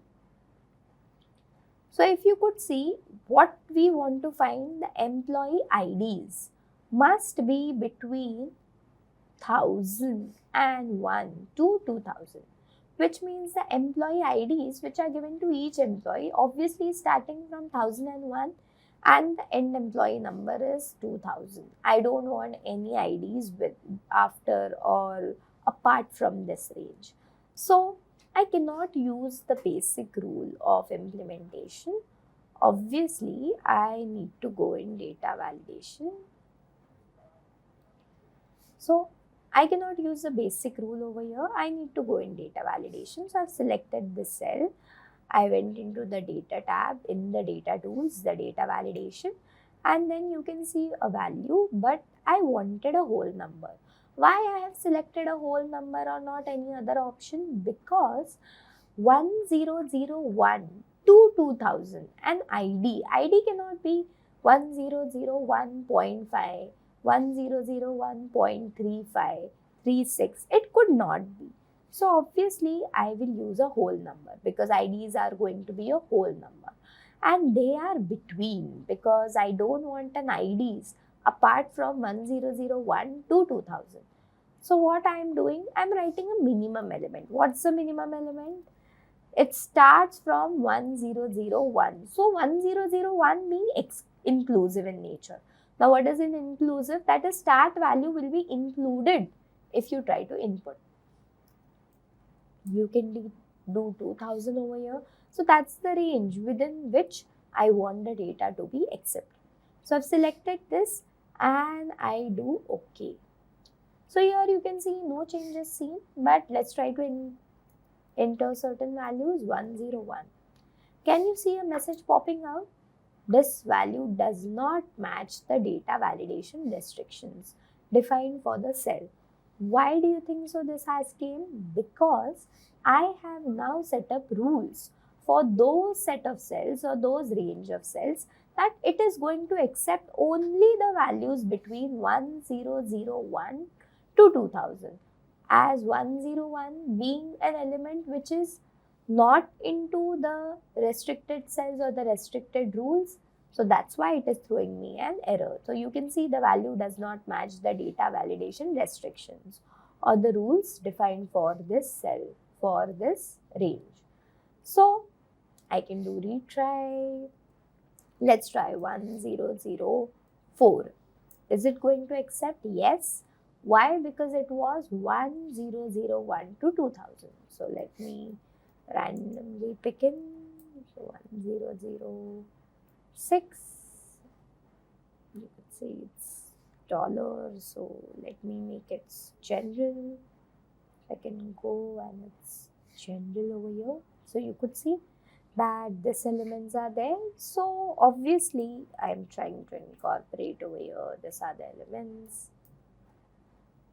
So if I try to enter over here, again this rule arises because it's not a part of the restriction. So is 1001 accepted over here? The answer is yes. So you can see 1001 is accepted. Even the 2000s would be accepted. 1200, 1298, 1678. I'm randomly inserting these elements. So these are the employee IDs which I want. I cannot give this. So here you can see So these are certain employee IDs which I have tried to insert, and all were having these data restrictions. Now if I drag this element down, you could see it's there, but if I try to implement 3000, is it allowing me to enter? No, because when I drag the element down, as I have mentioned earlier, the cursor,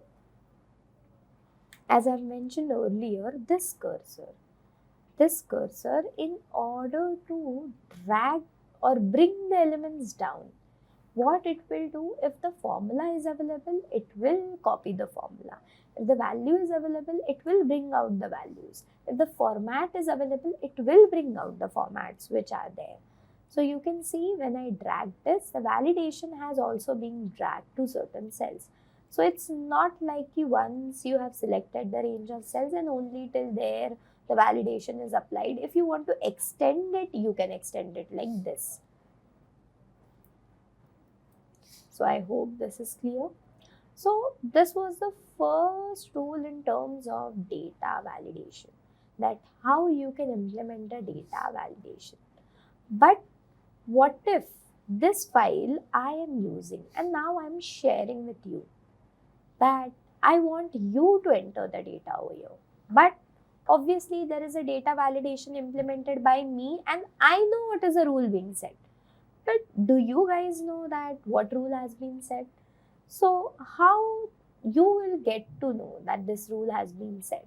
Or when you are entering values, you are getting errors, but how you will determine that why these errors are coming? You obviously think that there is an issue in the file, but obviously not. There is no any other issue in the file. The issue or the problem is lying into the data validation restrictions which you have implemented. But there is no message being throwing that this is what you want to enter.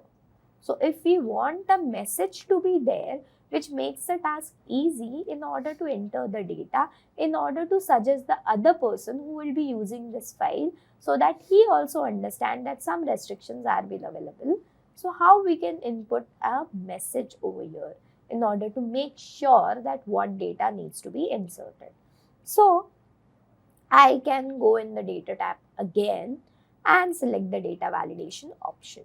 So when I select it, I will not be into the settings anymore. I will go to the next option possibly available, that's an input message.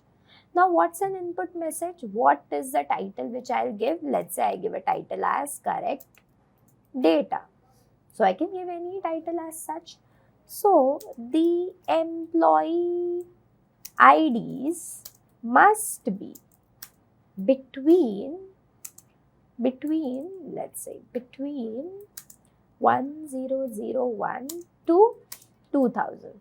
So this is a restriction, but I am personalizing a message over here. If I don't want it, I can do clear also, it will show.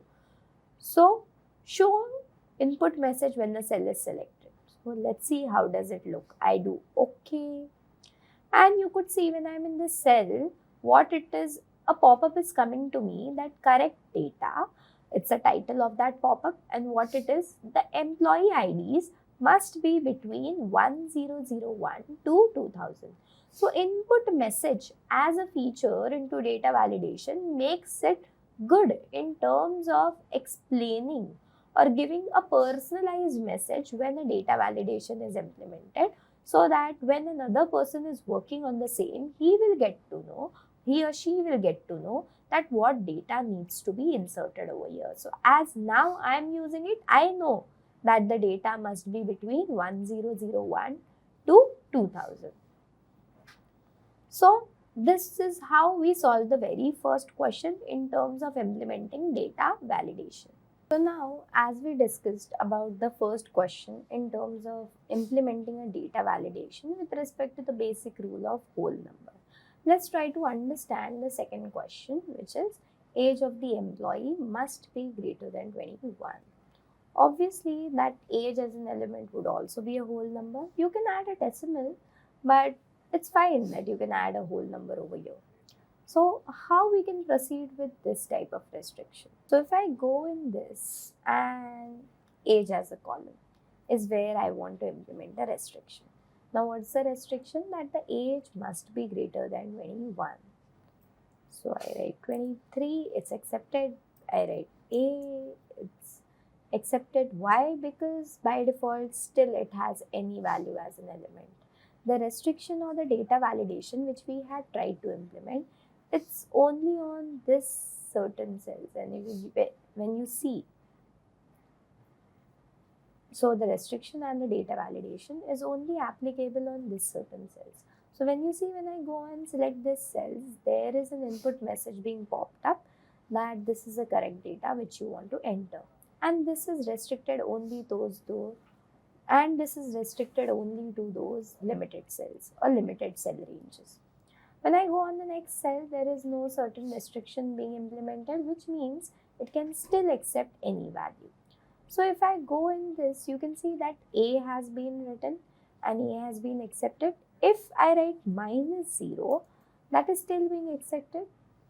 If I write minus a bigger number, you can see this is being accepted, but I don't want this values to be incorporated over here. So what I can do is, I'll first select this, I'll press a delete key to remove all the cell values from the selected cells. I will go into the data tools and I'll implement a data validation, and I'll go in the settings. You can see by default what it is doing, it is allowing any value for us. I'll go in any value. Now you could select a whole number, obviously age can be a whole number, but let me show you that a decimal could be used like this. Now you want it between or not.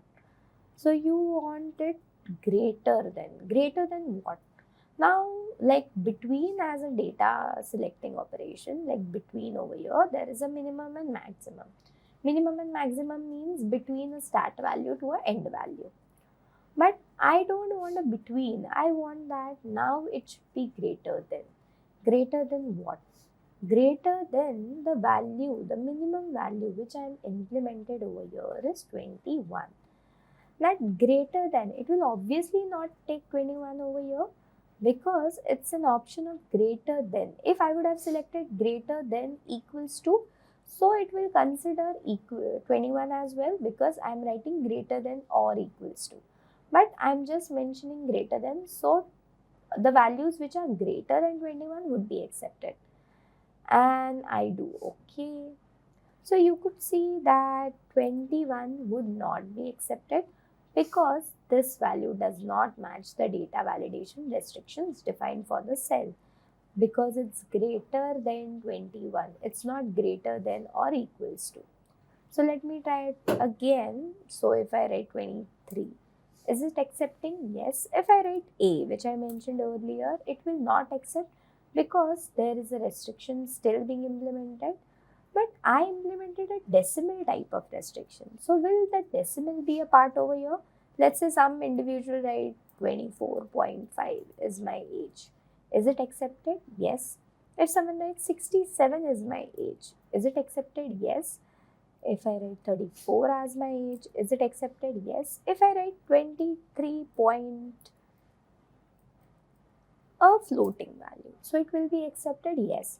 But if I go on this first restriction which I implemented, which was between 1001 to 2000, if I try to write 1004.5, if I try to write decimal, so it will throw me what? An error.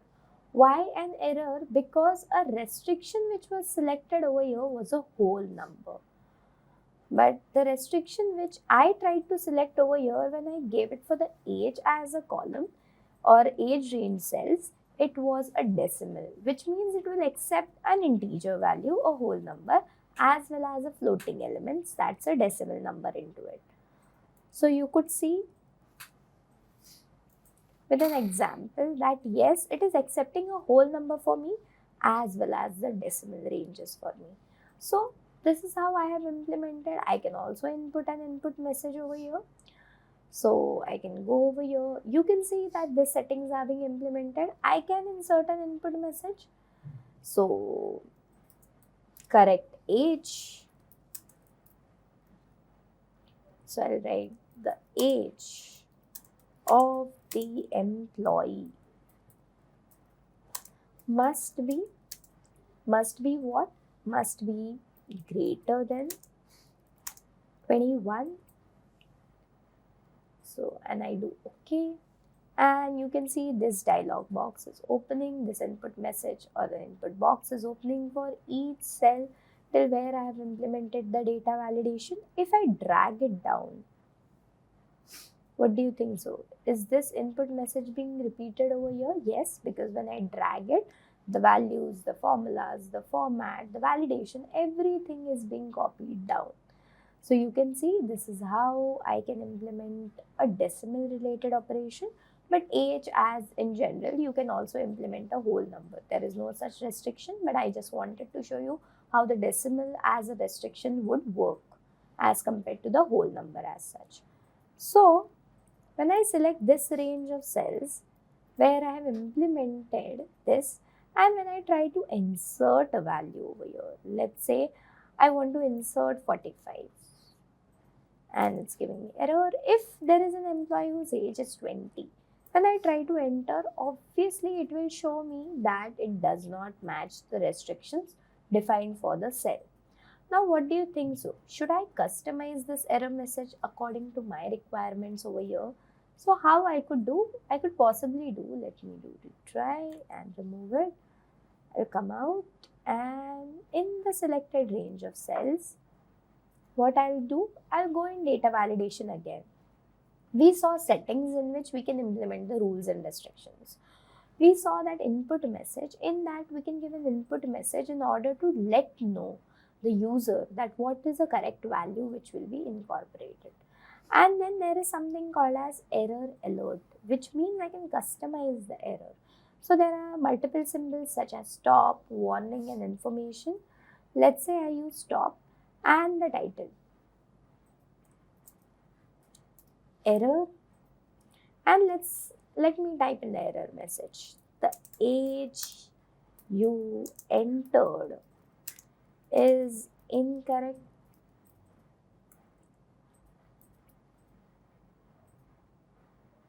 So I write this, that the age which you have entered is incorrect, and I do OK. So when I type in an age over here, let's say the next age which I want to use is 30. It's accepted 20. It's an error because it's greater than 21. So here you can see it's not the by default error which was shown earlier.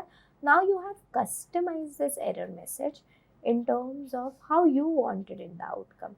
You can see the age you want or the age you entered is incorrect. So I can do retry. So this is how I can customize my error message into my data validation when the data is not specifying a certain rule which needs to be validated. So here you can see that this is how it works. So this is what the data validation with respect to the second question which we wanted to solve. The question was that the age must be greater than 21, and this is the data validation rule set over here. So this was all about the second question, the second data validation implementation. Now let's proceed further and understand what is the next validation which we want to implement. The employee joining date. Now obviously employee must be hired, employee must be joined on a particular date in an organization. So the employee joining date must be less than the current date. Now what kind of rule do you think so I will implement over here? Now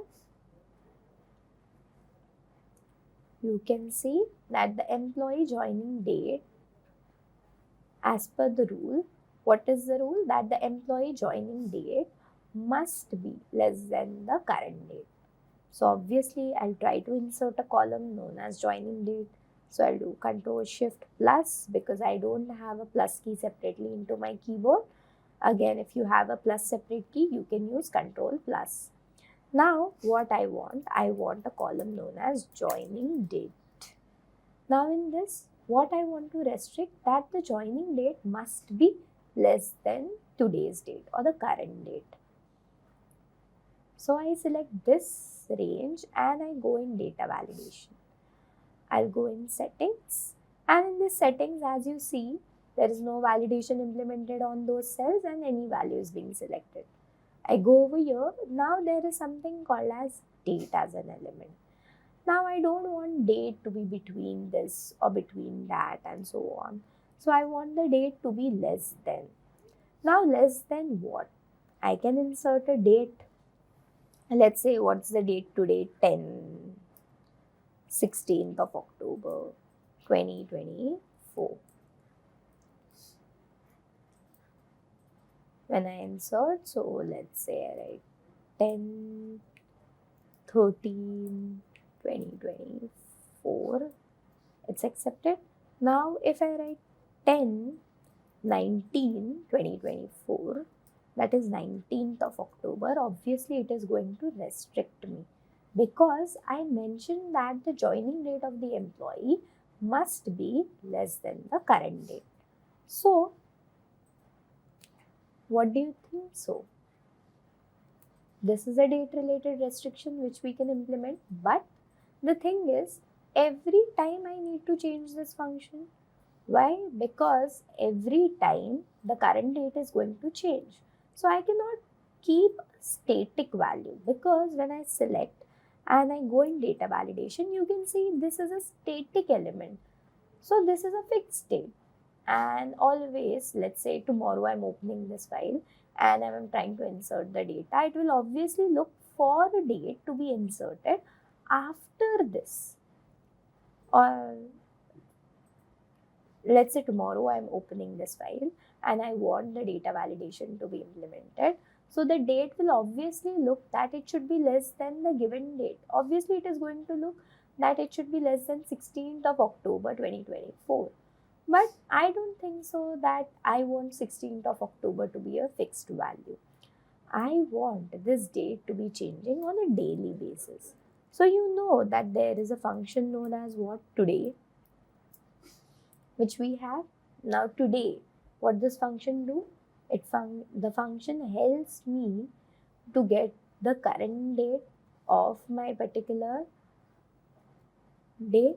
So here if you can see I have entered today. And here when I type it 10 and let's say I give 20th and I do 2024. So you can see it's restricting because the today's date is what? If I just type in today separately over here, you could see the today's date is what? Today's date is 16th of October 2024. Now the restriction which is asked over here is less than the today's date. Let's say tomorrow I open this file, this date is going to be what? This date is going to be 17. After 10 days if I open this file, this date is going to be 26. So every day this date is going to change. Why? Because today feature will exactly grab the current date when the file is being used. So in this formula, if you see this question, what it was asked, the question was the employee joining date must be less than the current date. So if I give the rule with respect to the first option which I tried, it will have that static date of 16th of October 2024. So every day if I open this file, I need to change the date element, but I don't want to do it as such. So I have used today as a function which will give the date in general on a daily basis for the file, and this will allow the restriction of this data. So this is how I have implemented a date related operation, and we have seen how do we implement or how do we solve the third question with respect to the data validation, which was that the employee's joining date must be less than the current date. So as saw that we have discussed the first three questions, that how I can insert an employee IDs between 1001 to 2000, age must be greater than 21, and the employee joining date must be less than the current date or the today's date which is happening. So now the fourth question focuses on the department related information to be filled. So the department needs to be from the provided list, which means there is no specific department names given to us. There is a list of department names which is provided to us into a sheet, and we want to make sure that whatever we try to implement must be within those sheets. Now you must be seeing this kind of approach. into the Google Forms, that when I try to select certain regions, such as Mumbai or Chennai or Bangalore or Delhi, you could see the elements or the ranges with respect to that particular cells. So you would not be able to select something apart from this range of cells which are there. So how you will try to do, or how you will try to select or create those kind of approach where you are selecting only, or you are allowing only those elements from a specified list of cells or list of elements.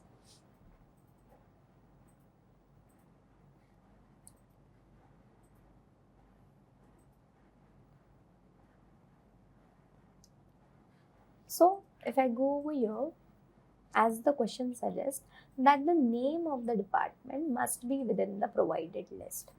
So here you can see there is a sheet known as drop down, and you can see there is a department names given to me, that admin, HR, finance, marketing, sales and IT.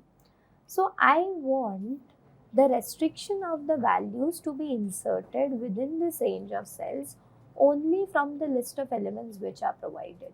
Now what are the list of elements which are provided? The admin, the HR, the finance, the marketing, the sales and the IT department names. So this is what I want to restrict. Now this restriction is something slightly different from the rest of them. So I'll select this range of cells till where I want to apply the restrictions. I'll go in data validation over here, and instead of any value, now we have seen how a whole number works, we have seen how a decimal works, we have seen how a date related operation works. But in order to just select the range of values, the range of cells, only from a specified list of elements or specified numbers or specified values, what you will do is we have an option known as list. Now in this option known as list, you could see that when I do list in cell drop down, so in this how you will do is, I want the list of elements, let's say now these are values which I want, so I'm giving it into quotes. Now what is the first elements which I want to give? The first element is, let's say the first department which we had is, let's say I write sales, I write IT, I write marketing, then there is finance department, and then there is an HR department, and then there is an admin department. So here you can see every department value I have separated with a comma. So this is the first element, comma, the second element, the third, fourth, fifth and so on. So these are the specified names from where I want to select. I don't want to give any between element. I don't want to give less than or greater than. There are certain set of restrictions where I just wanted to select the rules or the values only from the list of elements provided. So I've selected it and I do OK. So you can see a box which is available to us. This box is known as a drop down box. Now what's a drop down box? That when you click on this, you could see that these elements are available. Sales, IT, marketing, finance, HR and admin. So could you see over here that this is how it looks? Now I'm giving in quotes. So this is available to us in quotes. I can change the elements. I can go in data validation and instead of giving it into quotes, I can give such as sales, IT, marketing, finance, HR, and then there is something called as admin. So I can give that. There is a drop down list. You can see there is sales. You can see I can select something from IT. You can see something from marketing could be selected, something from finance could be selected, and something from the HR and admin. But if I try to insert a value apart from those list of elements, let's say I have a department known as research and development.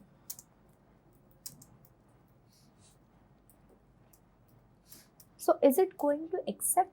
No. Why it is not going to accept? Because now the restrictions are limited, that it will only allow the limited set of values which I want. So restricted or specified values which are available to us in terms of drop down.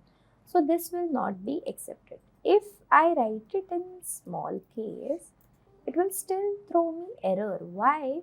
Because it's not required for us in terms of small case, because you see the sales elements which is possibly available to us in is the SS capital over here. So this is how this restriction follows. But I will not go over here. Let's say there were very less number of departments, so I was able to write it manually. But let's say there are 30 departments, 40 departments, 50 departments as such. And you must have seen in the real world that when you go and select a drop down list, you get n number of elements into that. But if someone sits and type it manually, it becomes very challenging task. So in order to do this, how we do it? So I'll go in data validation. I will remove the elements. I'll select the data validation part. Now instead of typing each element over here, I know that in this feature or in this sheet, there are values, or there is a column where the values which I want to restrict into that cells are possibly written down or noted down. I want to select only from those ranges. So how I will do it? As you can see, I am in the data validation. If I change the sheet, in the source tab, you can see the sheet name which is possibly available with an exclamation mark. Now, this is one of the important questions, that how you will get to know that the element is being selected from a different sheet. Obviously, this is a restriction, or this is a way you will get to know that how an element is selected from a different sheet. So there is a sheet name and an exclamation mark. So as we want to implement on the data validation sheet, if I come on the data validation sheet where I want to implement, there is no thing written into the source. But when I shift the sheet, or when I switch into another sheet, you can see the sheet name and an exclamation mark. Now, as you know, with this cursor, I am trying to select certain cells, and you could see the cells are being selected. Now, what's this dollar symbol? We'll discuss it later. But you can see the range of cells is being selected. And I just have to do OK. So here you can see the same thing is possibly available to us. Sales, marketing, HR, and so on.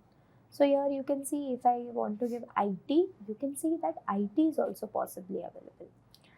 Now, if I go into the sheet from where I have selected the region in order to create that drop down, and instead of, let's say, sales, I added a department known as research. Now, is it going to showcase the changes into the part where the validation is being applied for the list of elements? You can see, yes. So instead of sale, what has been mentioned? It has mentioned research. Why? Because I have not written the value statically, which means a fixed value in the drop down list. I have selected a range of cells from where it will copy the values which are being stored into those range of cells. And over there, if I do the changes are obviously going to reflect into my drop down part. So there are certain instances which can happen, and we don't want this to happen. So what I can do is, I can log those cells, I can hide this sheet, or I can restrict that no one can see this sheet.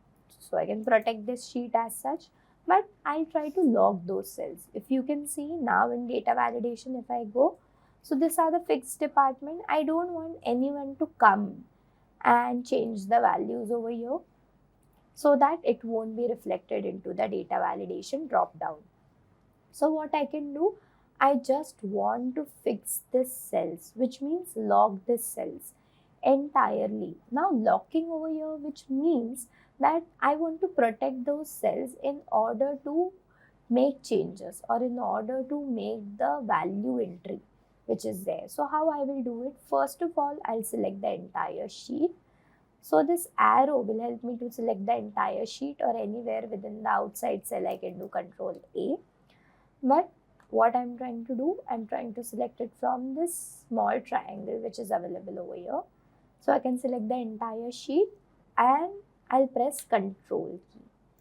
Now with the Control key long press, I'll select the regions what I want to lock. So these are the cell ranges which I want to lock. So I've selected those cell ranges which I want to lock, and I'll press Control and 1. So Control and 1 will give me formatting cell options. I can select from here, or what I could possibly do, I can go in Home tab and then there is this option which will help me to get the same thing. So Control 1 is a shortcut key for getting the format cell options, formatting options.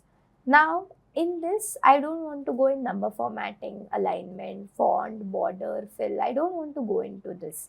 I want to go in protection. Now you can see protection there is something called as locked, because I want to lock these cells. Locked, and I do OK. But it's still not done because I want to go into the Review tab and go into the protected sheet, and then there will be two options selected that you have to lock those cells, and when you select it, it will unlock the cells. Now I'll do OK, and here if I change the finance into research department, you can see that these cells are being locked completely. So if you try to change the values, it will not possibly help us to do.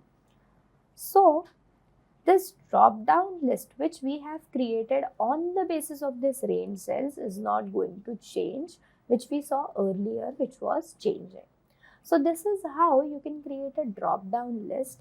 First, by implementing the values individually. Second, by selecting the range of cells. Third, by locking the range of cells so the values within the range of cells would not be changed.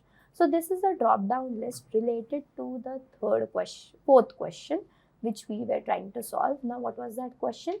That the departments which needs to be inserted for those employees should be amongst the given list of departments which are possibly available to us.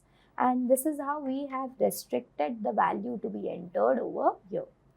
So this was all about the data validation with respect to the drop-down elements. Now, let's try to understand the next question, the fifth question.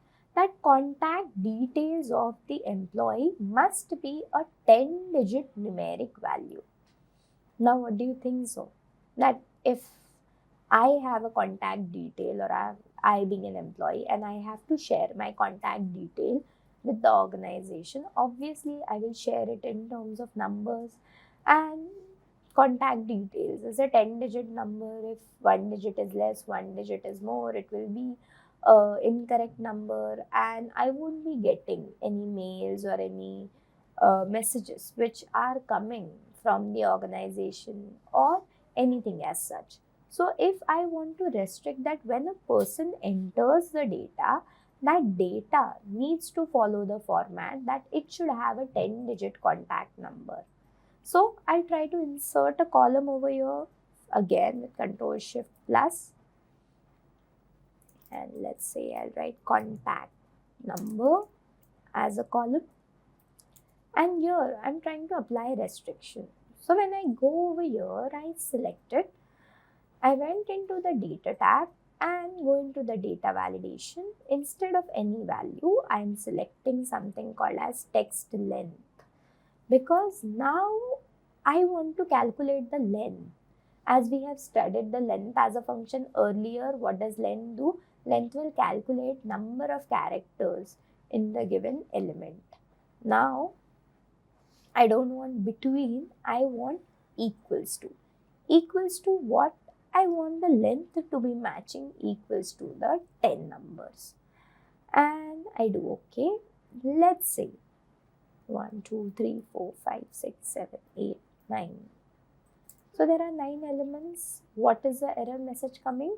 The value does not match the data validation restrictions. Why it is not matching? Because the value which I require is a 10-digit length character. So let me do retry, and if I enter 0, you could see it's entering. So 3, 4, 3, 5, 6, 7, 8, 1, 2, 3, 4. If I enter, it's entering, let's say 9, 9.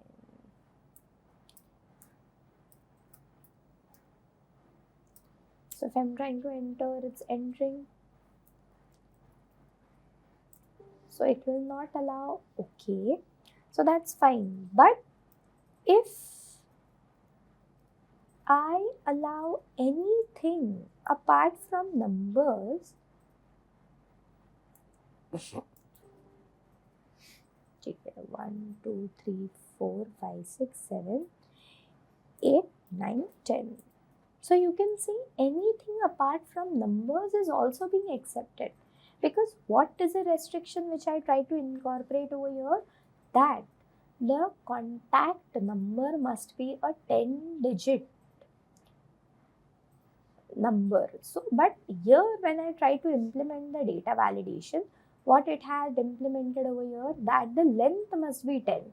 Did I mention that it will have number, it will have text? I didn't mention anything as such. I just mentioned that the length must be what? 10. So this rule is complete, it's not completely applicable, it's halfway there. Why? Because it is just checking that the length of the data which you enter, is it matching to 10 or not. It is not checking, or it is not accepting that it is only the number, or it should only accept numbers. So the restriction rule seems to be incomplete over here. So let's try to complete it. But before implementing, let's see what operations we can do over here and how we can implement the condition which we want. So if I have a number, let's say 996906981. Let's say I have this number which I want, and I'll do equals to, I'll do the len of this. So what is the len of this? It's 10. So if the condition over here, if the length of this cell is equals to 10, the condition is true. And that's why the data validation which we implemented over here was accepting this rule when the value was 10. But if I give any number, let's say A over here, is it changing? Is the true changing? No, because still the length is only being checked. The length of the characters over here is what? It's 10, and that's being accepted. But what do I require? I require that it should only be number. So we have one more function known as isNumber, which is used to check. Now, whichever functions are associated with is means, is it according to the criteria or the condition? So it will obviously give us the answer as true or false. So I will write is what? Is number. You could see, checks whether the value is number and returns true or false. So it is just checking, is it a number or not? So is number, and I pass in the value, and you could see that it's giving me false. So as per the question which I want to implement data restriction, what is the question? That the phone number must be a 10-digit character, that is correct. But it should also be number. It should not have any other part apart from number. So if I insert 90 over here, can you see both the conditions which are true? So I want both the conditions to be true when I am trying to insert any value into the cells and that restriction I want to give. In order to do this, we have studied logical operations. Now you must be knowing logical operation test.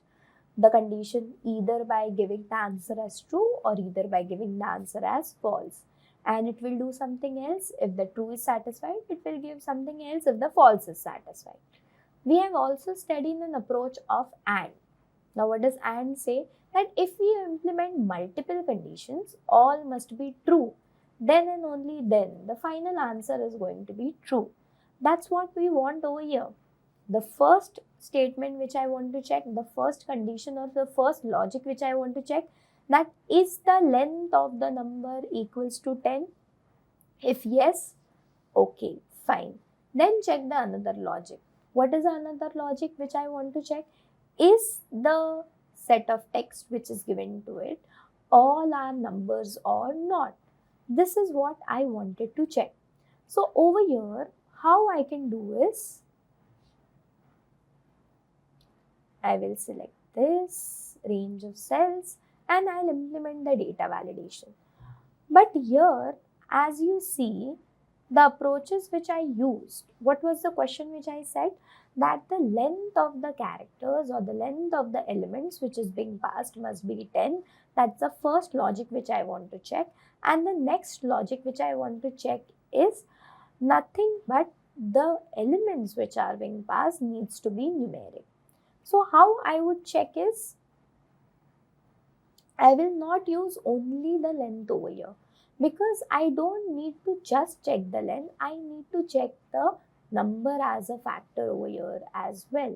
So here I cannot be only reliable on text length. I need to use something called as custom. What is a custom over here? Now if you can see the list of values, the list of restrictions which are provided, I can select any ones among them. But what if I want to customize the restriction approach and I want to proceed further? So for that, we will use something called as custom. Now when I do custom, I don't want this to be there. So what I'm going to use in terms of custom is, I'll use equals to, because I'm using a formula. Now what formula I do want over here? That's AND. And now AND with respect to what? Now the first part, what is the first logical test which I want? I want length of this. So length of this element must be equals to what? Must be equals to 10. So that's the first condition which I want to check. The first logic which I want to check with the element which is being passed. It could be true, it could be false. If it is true, then check the another logic. If it is false, the final answer is going to false and it is not going to accept this range. Now, let's say the length is what? Is 10 for that particular character. But I want to give one more assurance. That one more assurance or one more logical testing is it a number or is it a numeric value? So I'll give a comma. That will add one more logical test. Now, what is a one more logical? Now you don't need to write equals to over here. So what is the another logic? Is it number? Is number. So I'll select this and I'll close the bracket and I'll do OK. And when I try to enter, let's say 998767560, it's not, let me see, 1, 2, 3, 4, 5, 6, 7, 8, 9. And let me give one more character. Is it accepting? Yes. But if I give A and then I pass a number 1, 2, 3, 4, 5, 6, 7, 8, 9 and 10. So here if you can see, the length of the element is 10. But it's not a number. So both the conditions are not being satisfied. Here we have not just seen a basic approach of implementing a length function or a text length, but here we saw that how we can customize an approach in terms of data validation. So this is how it looks. So as we saw now that how we can implement a data validation restriction where it is not accepting only one criteria, but there was one more criteria which is being asked or which is being said. Here we tried to customize the approach how a data could be validated and not by the basic approaches of validation. So this is how we saw that how a customized approach works. But let's try to see one more question over here, that email ID of the employee needs to have a domain as @xyz.com. As you must be knowing that employees have an IDs or the values which are there. When you enter their emails, the email formats look same, that the name @ and after that the organization name.com. So that's what I wanted to check, that there is a specified format which needs to be maintained with respect to the email IDs of the employee, that it should search or it should find that @xyz.com is possibly available or not. So I'll escape, and here, so what I'll do, I'll try to implement. Now we have this email as a column. Now what does this email as a column needs to be searching? Needs to be searching @xyz.com. So here, how we will do it? Here I have selected this cells. I'll go in data validation, and then instead of any value, now I don't have anything. Let's say there is no list of elements. This is not a whole number. This is not a decimal as such. There is no list of elements which I want, no drop downs as such. Date, no date related element, nothing related to time, and nothing related to text length as well. Obviously, I have an approach of what? A customized option. Now, customize in terms of what? Now, this is, I want to find a element into the range of cells. So we have something called as find, we have something called as search. You must be knowing, before implementing find and all, you know that if I do equals to and if I do find, you can see it starts to find a particular string from a length of string. But it's case sensitive, which means if you give XYZ, it will find only that. It's not if capital X is observed, that will also be found. So this kind of approach I require. There is something called as search, which will also search the element from the text which you provide, but it's not case sensitive, which means instead of small xyz, I typed in capital XYZ, it will still search for it. So I'll use an approach of what? Find over here. So I will select this range of cells and I'll go in data validation. In this data validation, I'll go in custom, and in this custom, what I will try to do, I'll try to use something called as find. Find what? Find @. Now @xyz.com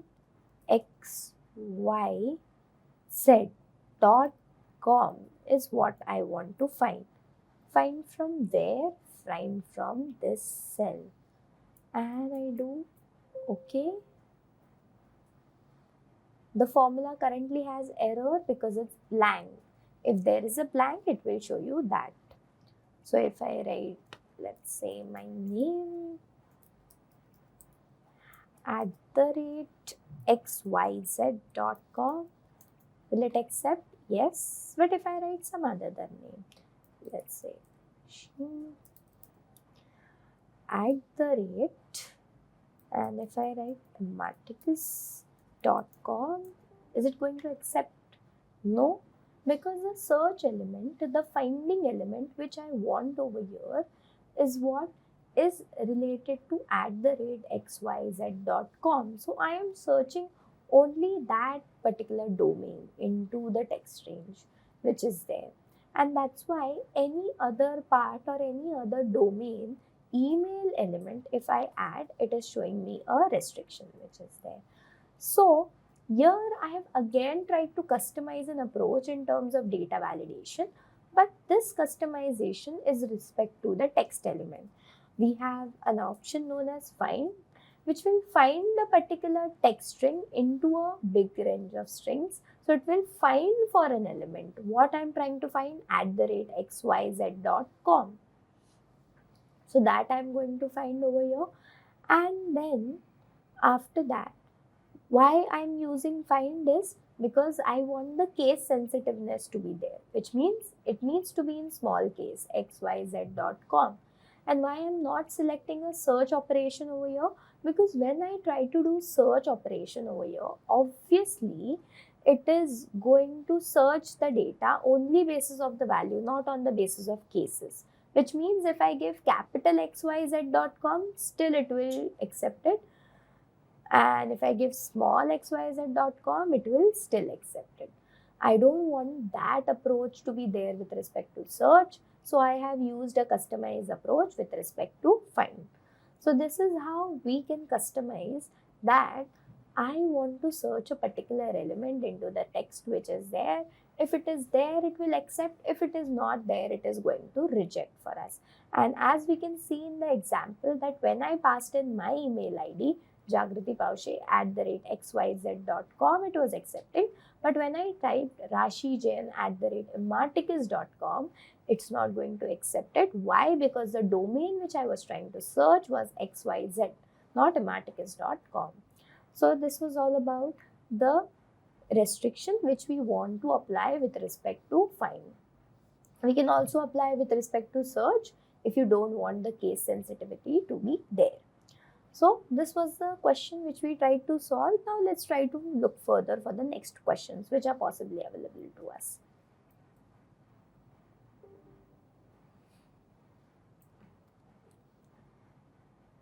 Now if you could see the next questions which we have, the next question is, gender column can only consist male and female value entries, which means the column of gender can only have male, one of the value, or female as another value.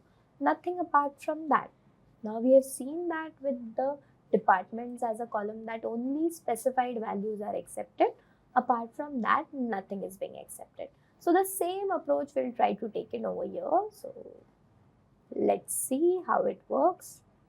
So I go in gender as a column, and in this, what I want to do is I want to implement a restriction. Now this restriction will only be that I will accept gender as male or gender as female. So two categories could only be possibly available to us.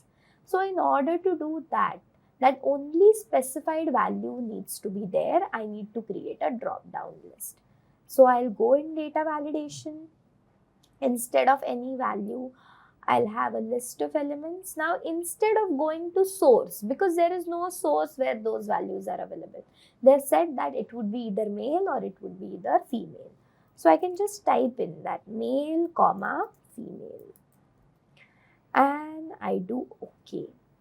So here, if you could see that it is asking me male, it's fine.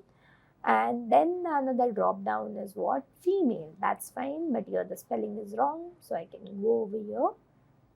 I can go in data validation and change the spelling. So female. And I do OK.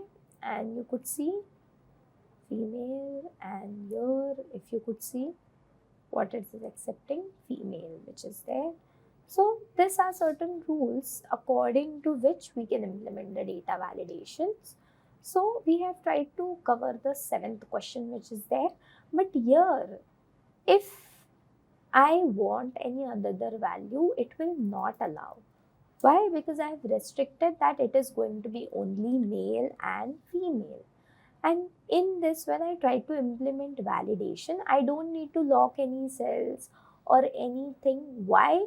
Because when I tried to insert, these are the fixed value which I gave into the validation rule within. So it's not replacing any value because I have not selected any cells. So I don't need to lock any cell, protect the sheet or anything as such. I can directly write the values which I want into the list of elements to be accepted, and that values would be accepted. So this is how we tried to solve the 7th question with respect to we have to only accept those genders which are either male or either female. So this was all about the drop down list. So this is how a drop down is created. Now if you could see the another question which we have, the project code must be a 4 letter starting with A. So it must be a 4-letter character. Now let's say I'll have a project code A103. So it's a 4-letter element or 4-letter string, but the first letter must be an A. That's what I require over here. So if I want to give that kind of restrictions, how I would give? First of all, before implementing that, let's see how we can break down those questions. Imagine that project code is A103, A104, and then there is A109. Now there is B106. Obviously, what is my restriction? That it should be a 4 letters code, and in that 4 letter, the first letter must be A. So the first letter must be what? A. And let's say I say that the rest of the 3 must be a number. So how I can check? Obviously, in order to give those kind of restriction, I have to customize, because I don't have anything which will give me this kind of restriction. So I definitely need to customize an approach. But before customizing directly, let's see how does it will be happening. So first of all, what's the first criteria? That the length must be, so the length must be 4. So the length of the text which I want is what? It must be 4. Now the next criteria which I want is, first, if the length is 4, check the first letter. Is it A? Second, if I want to check that the first letter needs to be A, I have checked. Now, the next criteria which I will definitely check is the last 3 elements must be number. So that's the criteria which I have said. That now you can see, first of all, I want the length to be 4. Secondly, I want the character at the first position to be A. Thirdly, and very important, that I want the values to be a number. How I could do it? So you must be knowing that we have certain functions which we can use, and all the 3 conditions needs to be true in order to insert those values. So how I will do is, I'll write equals to, according to the first condition, I'll check what the length. So what is the length of this? It's 4. If I add one more element over here, that's 5. So you could see the length is being found. Now I'm trying to compare. Now what's the comparison which I want to give? Is length of this element as per the condition. What's the condition? Length must be 4, which means the outcome of this, if I select this range, you could see it's showing me what? 5. I can do function and F9. It will show me what is the answer coming from this function. It's 5. I'll do Control Z to go back again to the function. I want to apply a test. What's the testing logic which I want to apply? Length must be 4, which means this value, this outcome needs to be matching with what? 4. If I do this, what it is telling me that it's false. Why? Because A1047, the length over there is not 4, and that's why the condition is coming false. So the first condition is false, the rest of the condition doesn't matter over here, because I want the letter length to be 4. So here I have tested. So here you can see in the rest of them it's showing me true. Now let's check the another criteria. First letter, is it A? So I want to check the first character, is it A or not? Now how I can get the first character from the text which I want? We know the text function, right? We have left and right. Now first means starting element. Needs to be what? A. So obviously I will extract the data from the start. in order to extract the text element or the values or the elements from the start, what we use a function known as left. So returns a specified number of characters from the start of the string. Now, left. What's the left of this? So if I don't pass anything, by default it is taking the first character. So can you see that by default it has extracted what? A for us. So this is being extracted. Now, if I write 2, it will extract what? It will extract the first 2. First 2 is what? A and 1. That will be extracted. But what's the condition? First letter, is it A? That's what I want to check. So I'll write left from the start of the text. Consider the first character. So what's the first character? A. Now it's coming. I want to compare. Is it A? Is it means I want to check. If the outcome is A, it will be true. If the outcome is not, it will be false. So I'll do equals to, and in quotes I'll check that is it A. So you could see that yes, true. The condition what it is there, it's what? It's an A. True. Now you can see over here it's false. Why? Because the first condition, the first letter over here is not A, it's B. Now the next element, the last element must be, the last 3 elements must be numbers. Now I got to know that how I can get the text from the start. How I can get the text from the end, that end will also be last 3. So how I would check? Last 3 would possibly be the right element, which is there because right extract the elements from the behind or from the end. So I have some function known as right. So returns the specified number of characters from the length of the text string, from the end of the text string.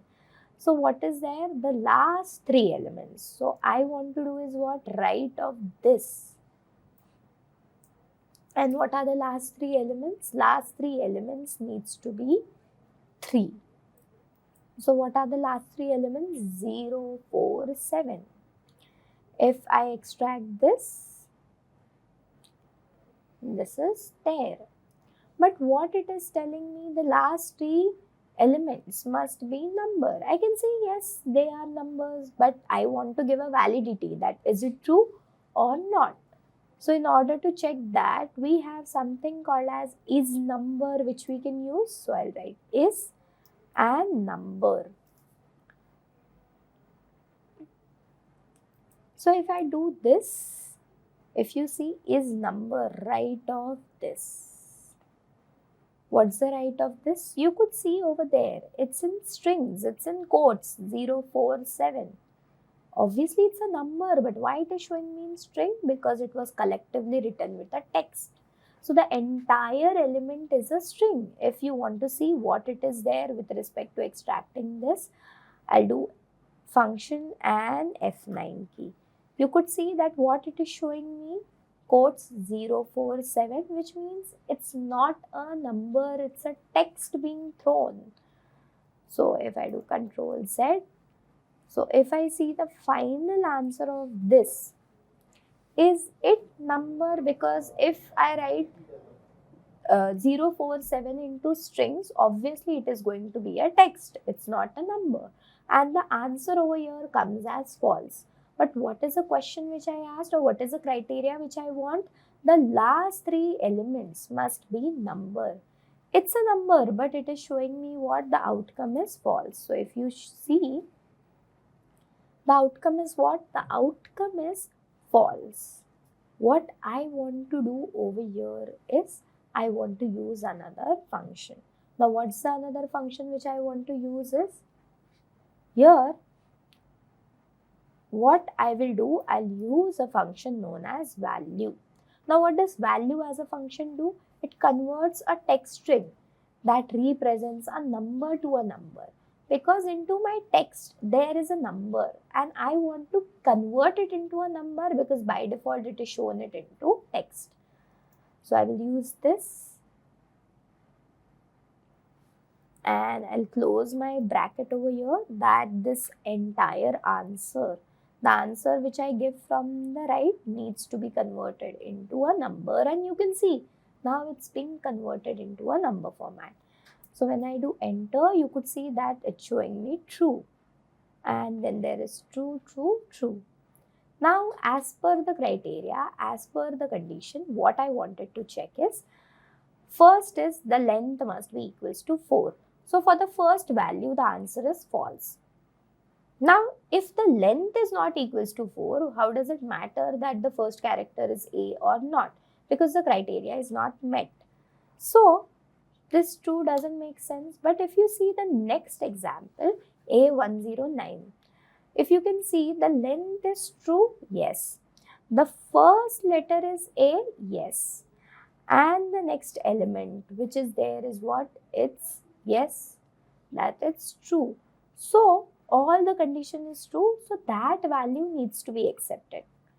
Now if you see over here, length must be 4, then this text character must be false, and then this over here, it's not a 3-digit number. So here you can see the first condition that the length is 4 is true, the second condition that the first character is A is false, and the third condition, which is the length of elements, that the last 3 are numbers, it's true. But all the conditions, all the criteria are not true. The second criteria, that the first letter must be A, is false. So how I can proceed? Now you know, still I'll use some approach known as AND. Because if all the conditions are met at that particular time, I can say yes, the value would be accepted. If any one condition falls, then the value needs not to be accepted. So how I will use it? Let's try to use it over here. But this I wanted to show separately before implementing the formula in general. Why?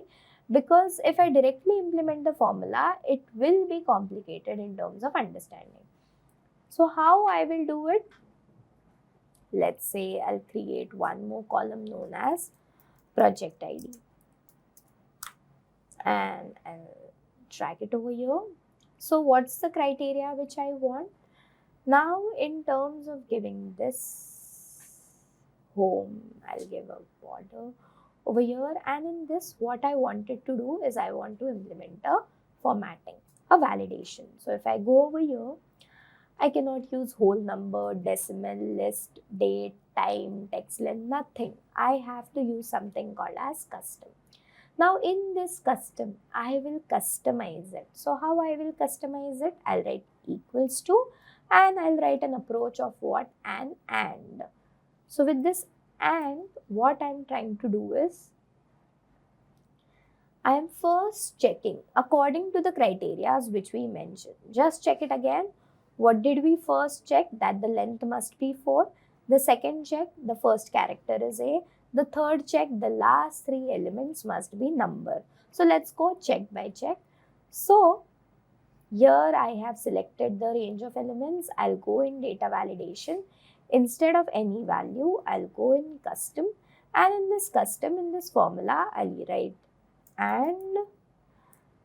and in this AND, what is the first check? That the length must be equals to 4.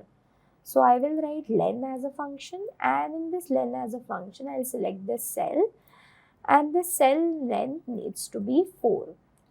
So if the answer is true, it will proceed with the next logic check. If the answer is false, no logic check is required for the further. Why? Because it's AND. If all the conditions are true, then and only then the final answer is going to be true. So the length of the code which I implement needs to be 4. Now, what is the next check which I wanted to do? That the first character needs to be A. In order to set the first character, so I'll take and extract the first character from left. So I'll select this. From this text, the first character, that is a starting character, would be fetch, and this needs to be what? This needs to be A. So that's the next logic check. So if the project code is having a length of 4, then check is the first character A. If then it is true, then proceed with the next check. If it is not true, then stop it over there and don't accept the value. That's the criteria. So now if you can see, this is there. Now what's the third check? I want to see that the last three elements, are they number or not? And we saw how it is checked. So I'll write is and I'll write what? Number. In that is number, I used a value function. Why? Because A104 which I used was showing me in general a text.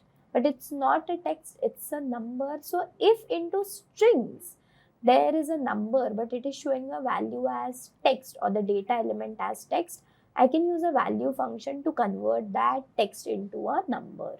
So I'll use value, and in that value I want to extract from the end.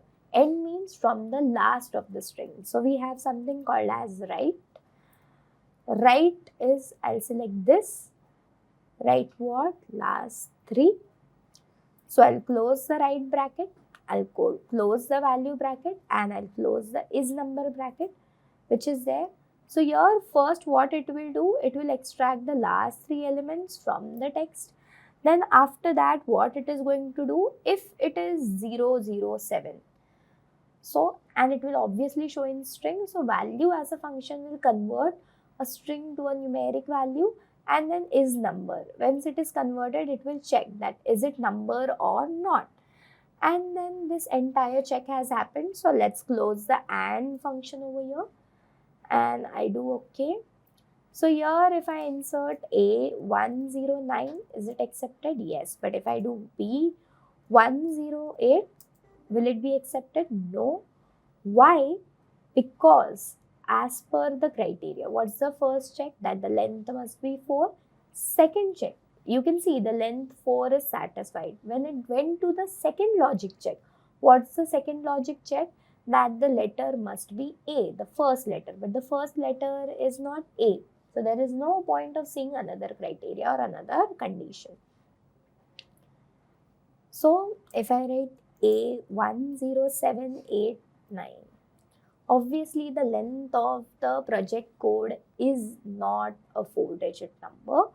When I do over here, you can see this value does not match the data validation restriction defined for the cell. Why? Because the first criteria itself is incorrect. So it's false. So it has not checked the rest of the criteria. If I write A, and even though the length is 4, the first character is A, but the last 3 characters are not numbered, and then over here you can see it's still showing the restrictions because the last condition, the last rule or the last logical test is not satisfied.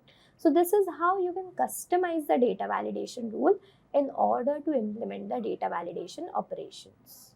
So this was all about how you can customize with respect to different criteria and conditions with respect to your data validation approach.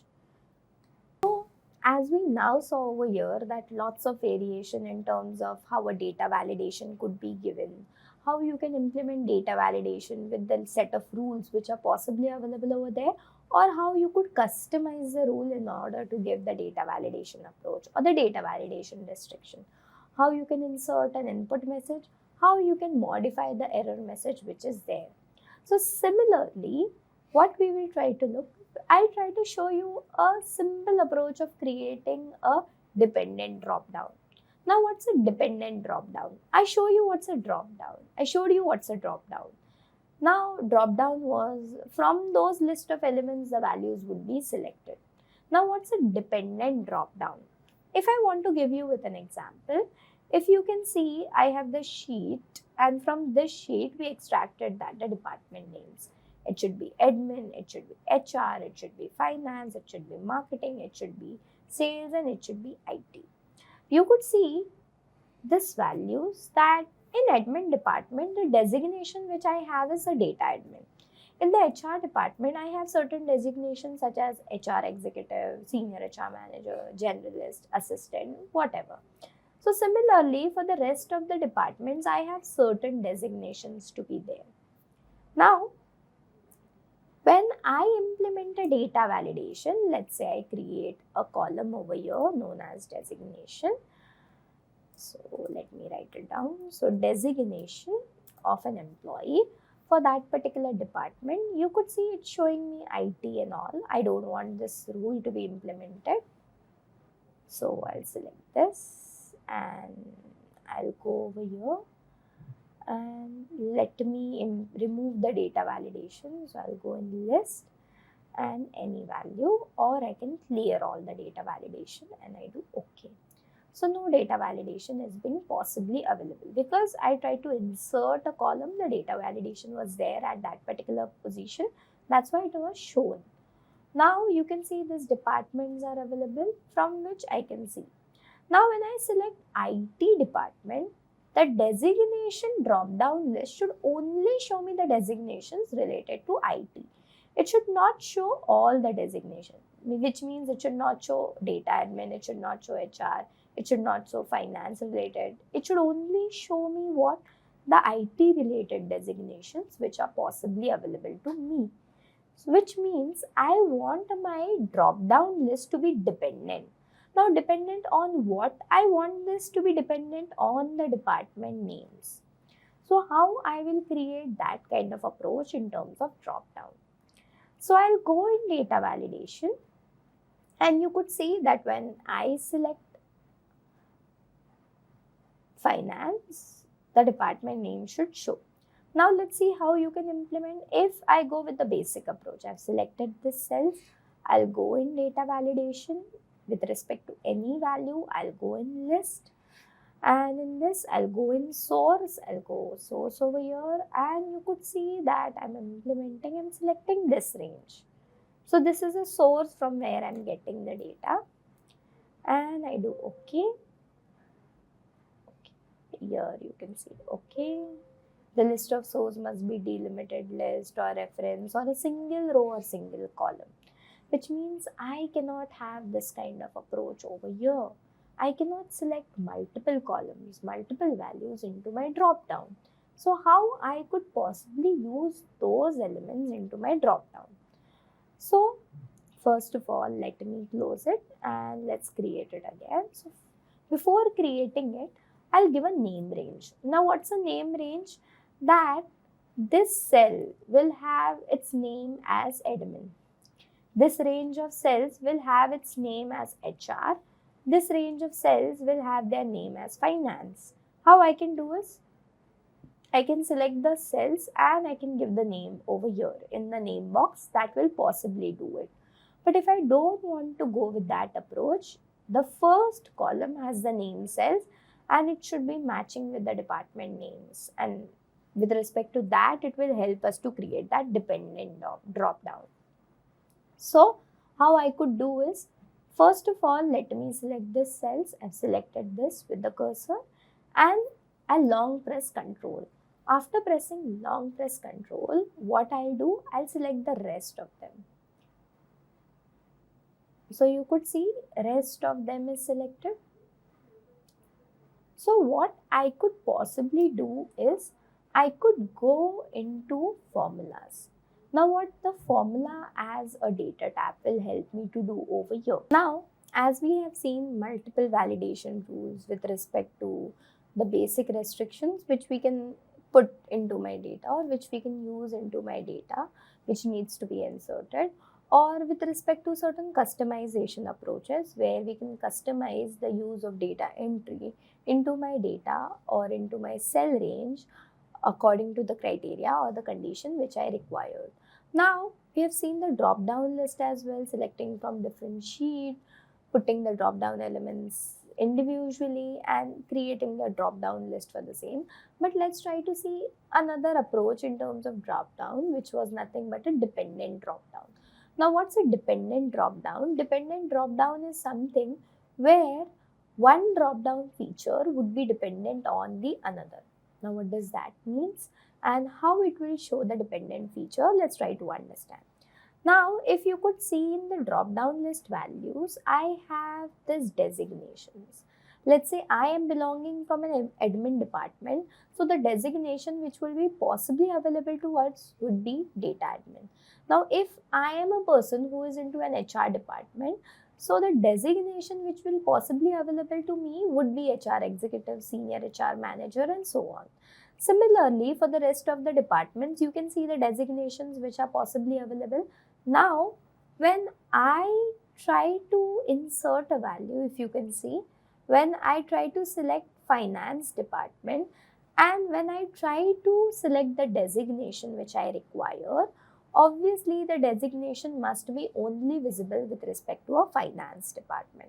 So how that would be possible? Let's try to first insert a designation column and then see how we can create this kind of drop down. So I've selected a column over here. I'll do Control Shift plus and I'll add a column and I'll name it as designation. So I've named it as designation. If you could see that it is showing me admin, HR, finance. Why? Because it has just replicated this column, the cell which is there. So here this data validation is obviously there, but here the data validation also being copied. But I don't want this validation to be there. So I will remove the data validation. Now removal of data validation is very simple. What you could do is select the cell range from where you have implemented the data validation. Go to the data tool. Now you know that before implementing data validation, the criterion was any value. What you have to do the similar approach, that instead of selecting anything, you'll do any value. Or you can sometimes do, let's say it was not any value, it was a list. You can do clear all. So everything would be clear, all the rules would be clear which you have implemented, and the cells goes by default into the any value range which were there initially. So I have removed the data validation, and here when I hover over the cells, you could see that no value or no drop down list is possibly available which was there earlier. So what I will do is I'll select this range of cells and I want to implement a data validation. But in terms of implementing the data validation, what are the designations required? I require this set of designations to be a part into my list. So what I could do is I could go in data validation. Here, if I go into data validation, I'll select list. And I go in source. What's the source for me? The source is this. So I'm selecting from multiple columns. Will it accept it? Let's see that when I press enter and I do OK, you can see the list source must be delimited list or a reference to a single row or single column. You cannot add multiple rows and multiple columns. It could be either single row or single column which is there, but here it's not, and that's why the data validation with respect to the drop down data validation with respect to selection of designation is not being accepted. So what I would do in order to create that dependent drop down, so what I could possibly do is when I select a particular department, let's say finance, the designation drop down should only show me designations related to finance. So how that will proceed? First of all, I want to give the name to the cells. Let's say data admin is a designation for the admin department. So I want this admin name to be selected. This needs to be HR. So when I select HR, this value would be shown to me. So how I can proceed with it is, first I'll give name ranges. I can give name ranges by selecting the cells and typing in directly over here, or I could use a shortcut for this. So in order to use that shortcut, first I'll select it. I'll use control, long press control and select the rest of them.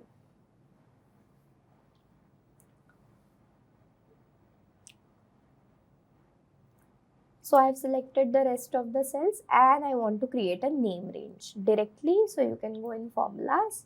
You can go create from selection. So it will help you to create a name range. And then there is a shortcut key which you can see. So I can select. So what do I want? I want top row as a part of my name range name, which means this range of cells will be named as admin. This below range of cells will be named as HR and so on. So I do OK. And here, if you see in the name box, can you see admin? When I select admin, it is going over there. When I select HR, it is selecting the range of cells. When I select marketing, it is selecting the range of cells which are there. So this name ranges are created, and this name ranges needs to be matching the department names which we have, so that this dependent drop down would be possibly available. Why? Because it's dependent on that name. So how we can now implement a data validation? So what you have to do is, you have to select these values. You have to go in data tab, data validation. Instead of any value, I'll select list, and in this list, I'll use a function known as indirect. Now, what's an indirect function helpful for me? Indirect function will indirectly locate to the particular name and name range, and it will give me the outcome which are stored into those name range. So I will use indirect equals to indirect, and indirect what? Indirect this name of the department, and I do OK. So now you could see that the designations over here are available with respect to finance department. Now, if I select the department as marketing, is my designation list values changing? Yes, you could see that the designations are possibly available to us in terms of marketing. Now, if I select the designation, the department as sales, you could possibly find out the designations available into the sales department. So what was this? This was a dependent drop down. So you can create a basic drop down as well as a dependent drop down, which will help us to find out a drop down list dependent on certain feature or certain cell values which are there. So this is how a dependent drop down works, and this was all about the data validation which we have studied. So we can apply rules, we can apply multiple conditions, multiple criteria in order to make sure that the wrong data is not being entered and the data is being validated before it is being entered. So this was all about data validation from us. So now we will be understanding a term known as AI. Now you all must be familiar with this term. This is a very used term nowadays. AI, artificial intelligence, make your computers better, smart, make your operations informative, make it quick, make it fast, and so on. So this all things we are hearing now and then in terms of AI and so on. But what do you think so? What is AI? Artificial intelligence? And how is AI going to be helpful for us in terms of Excel? Now, let's try to understand what is artificial intelligence, how it will be helpful for us in Excel, and how we can make help of artificial intelligence in terms of doing some simpler tasks with respect to my Excel data which I have. So, if I want to understand artificial intelligence, first of all, artificial intelligence is like giving machines the ability to learn, to create, to innovate, and to give certain predictions in the outcome. It could be with respect to lots of factors. It can, as you have seen example of ChatGPTs. When you write certain prompts, let's say, provide me an essay for my particular topic. Let's say I want to have an essay on nature. I want to have an essay on climatic changes happening in the recent scenario. Obviously, ChatGPT will give you essay written in a format which will be helpful for us, helpful for you in terms of creating it or showcasing it to somewhere. Let's say if I ask ChatGPT, can you please write me a code for a for loop? Can you please write a code logic for creating a game? Can you write a simple code of creating a UI UX? Yes, my ChatGPT could do that. So my AI or the artificial intelligence is having ability to make machines, computers, softwares smarter enough to make those analysis, to make those outcomes, to boost up the performance in the market. So how does AI would be helpful for us in terms of Excel? And can we implement AI approaches into Excel? Let's see how. So in this particular approach or in this particular part, we will be understanding what is AI, how the AI would be helpful for us in terms of giving certain outcomes, how AI could be integrated into your Excel notebooks, and how it will be helpful for us in small set of examples. Let's see and let's get started. So, artificial intelligence, as you know, AI is a term. Many people don't know the definition or don't know the full form of the same. So, AI stands for artificial intelligence in Excel.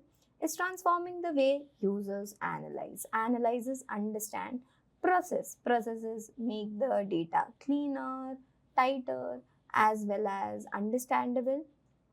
Then visualize data. Yes, your AI can also suggest you certain graphs and visuals for the same, making it more accessible, intuitive, and efficient. So, Excel traditionally is a powerful tool for data management and analysis. As we have seen till now, we have done lots of operations with data, and Excel was helping me to do most of them. But when it is getting incorporated with AI features, obviously its capability will be enhanced because AI is going to make Excel more powerful, more useful for our data analysis part, and help users to unlock deep insights, generate data, or generate certain logics without writing programs or codes, where it would help me to enhance the task with my data. So, with respect to AI, I will be using certain functions into our Excel. AI ask, AI list, AI table, AI fill, AI translate. Let's see how those functions would be helpful for us, and let's have a quick introduction about all the functions which we have. So let's get started. So if I go into my sheet, if you all can see my sheet, this is the sheet 1. You all must be familiar with this data. This data we used in the dashboarding bit or the narration bit of what? Excel. So with respect to this data, how my AI is going to be helpful? Now, as I showed you some functions, AI.ask, AI.this, AI.that, and so on. But do I have those functions available with me? You can see over here, I'm asking a question to my data. Which employee has got the highest performance score? Tell me that. But is there any function related to AI.ask or anything? So here if I go AI.ask, I use this function. There is no function with this name. If you can see, formula contained unrecognized text, there is nothing with this name.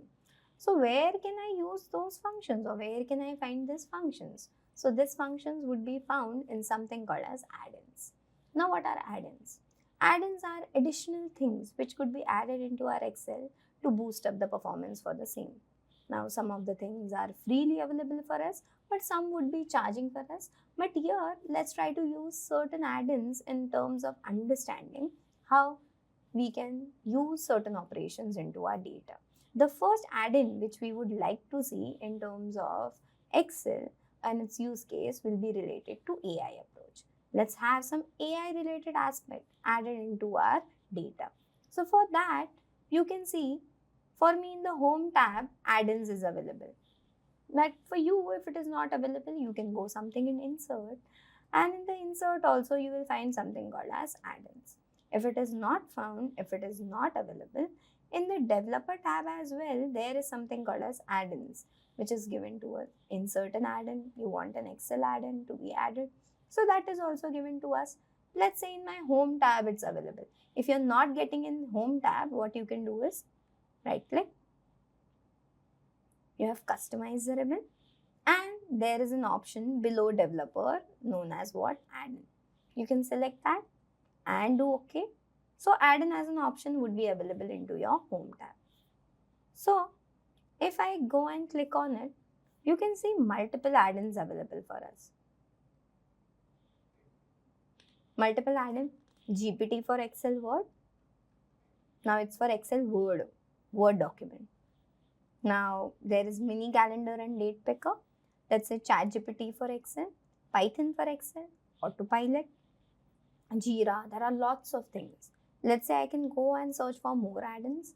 When I go and explore more add-ins, you can see lots of things are added into our add-ins approach. So this all additive things could be added into my Excel in terms of boosting its performance. For us, let's try to have an add-in of ChatGPT. So let's say I write ChatGPT. Now it is asking lots of things. Now I want to take this. Additional purchase may be required. What does this means? That this is free for certain limit of time, but after certain limit of time or certain instruction, it would ask me to pay. So I would be asked to pay some amount. But here we will be starting at the beginning phase. So initially it will give us free approaches for the same. So let's say I'll try to add it, continue, and an add-in would be added, and you can see ChatGPT for Excel is being added over here. You can how to get started. So there is a quick tutorial for ChatGPT in Excel. You can do next. You can see you have 300 free executions, means 300 times you can use this the AI functions which you have. Then after that, it is going to pay for us. You have to take a subscription for the same. So let's say next step. You can see open or download our example spreadsheet or type ai.table in Excel, and then it will give you certain help. So let's say finish, and there are lots of things. How to use AI functions. Let's say I click on AI functions.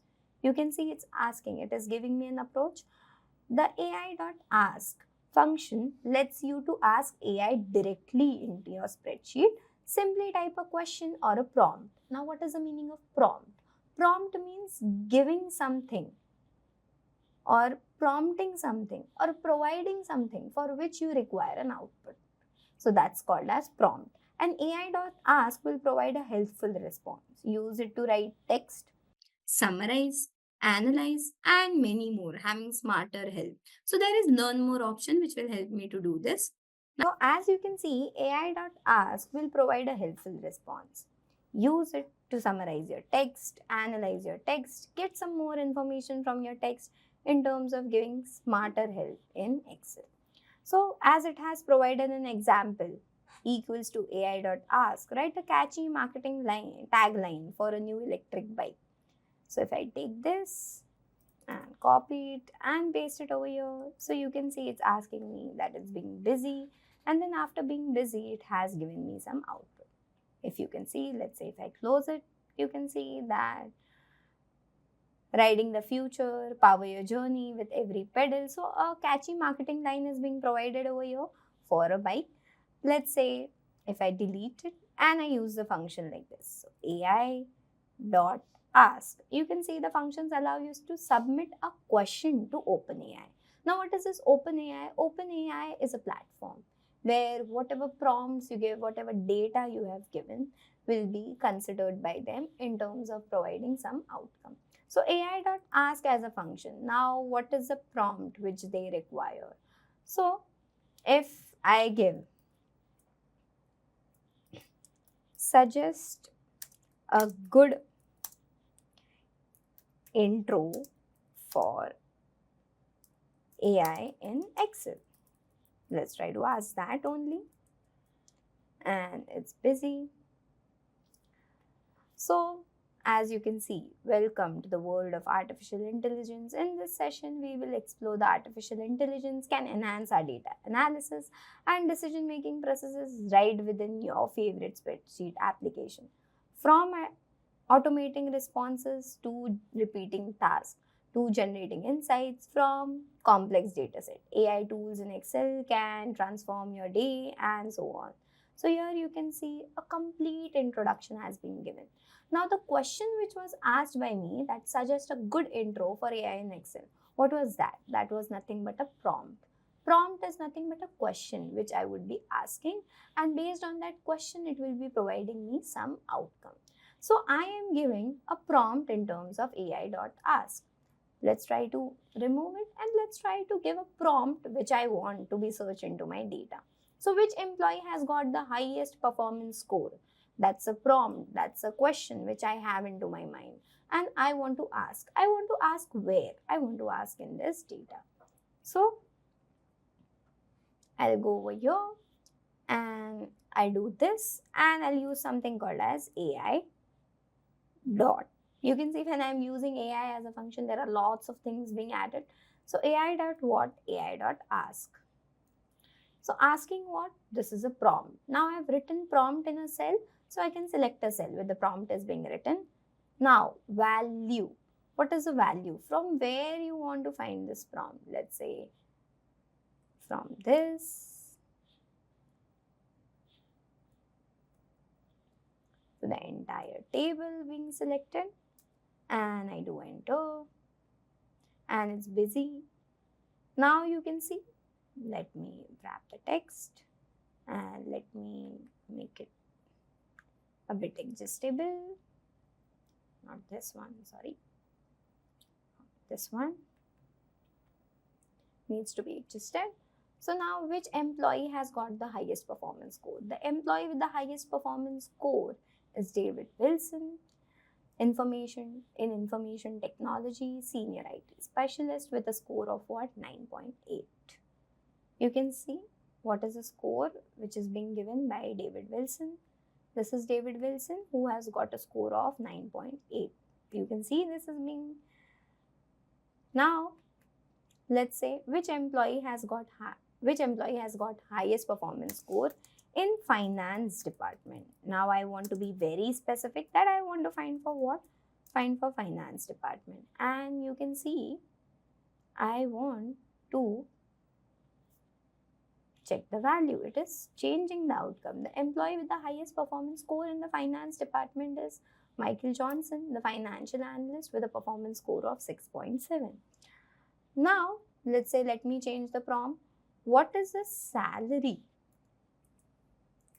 What is the average salary of the marketing department? So if I want to join the marketing department, what would be the average salary which would be executing? If you see this is busy. So when this icon comes, which means the data is busy.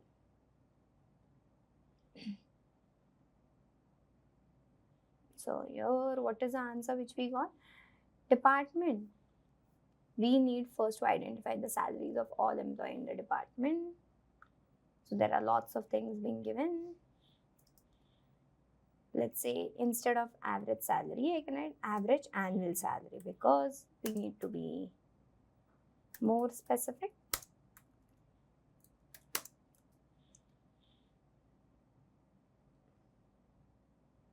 So marketing department, we first need to identify salaries and so on, and then it has given me the value for the same.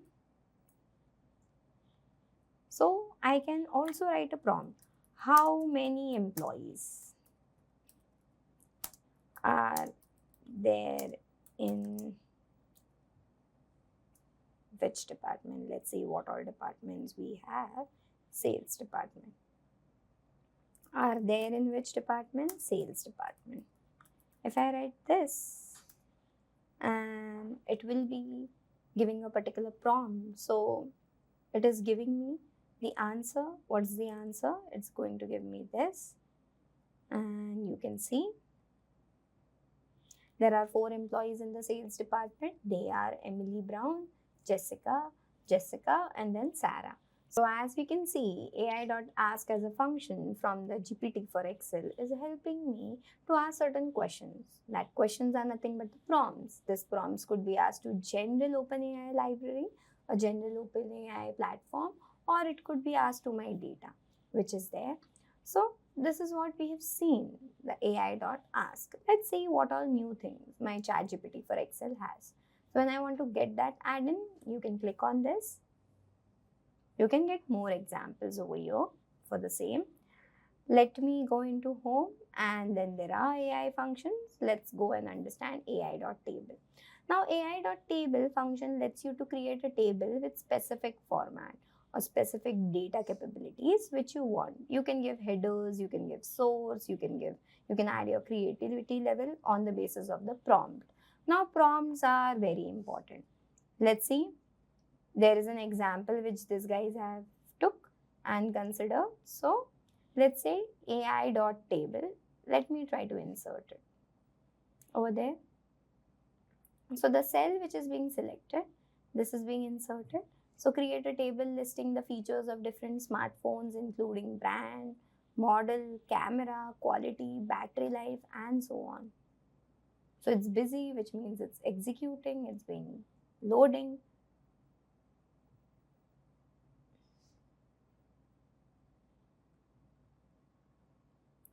Just a second. Let us ask for help. It seems to be busy. Let us stop executing. So let me clear it. And let us give a simple data, because there will be lots of data coming over here, and because of that it could cause an issue. So let's go on another sheet and let's create a data. So let me do AI.table without the prompt example. Let's say I'll give a prompt, create a table listing what? Listing 10 states of India with their state name, language, and population. So here you can see this is what the prompt which I have given, and it's busy in terms of creating that. You can see here the headers are also being given. When I ask the headers into my prompt, the headers are also being given. So state name, language, and population. So here it has created 10 states data. Let's say Andhra Pradesh. What is the language being spoken over there? Telugu. And then what is the population over there? Then there is Maharashtra. What is the language being spoken? Marathi. And then what is the population for the same? Same goes for the rest of them. So let me remove it. I'll control this and see, and let me create on the basis of the column names which are there. So I'll do AI.table and then I'll give a prompt. Let's say generate data for 10 states in India. That's the prompt being given. And here you can see header. So with this, it will be passed that for this 10 states of India with respect to what? State name, language, and the population. For that, I need to find the data for. And this is how I can get. And you can see 10 states data is being provided.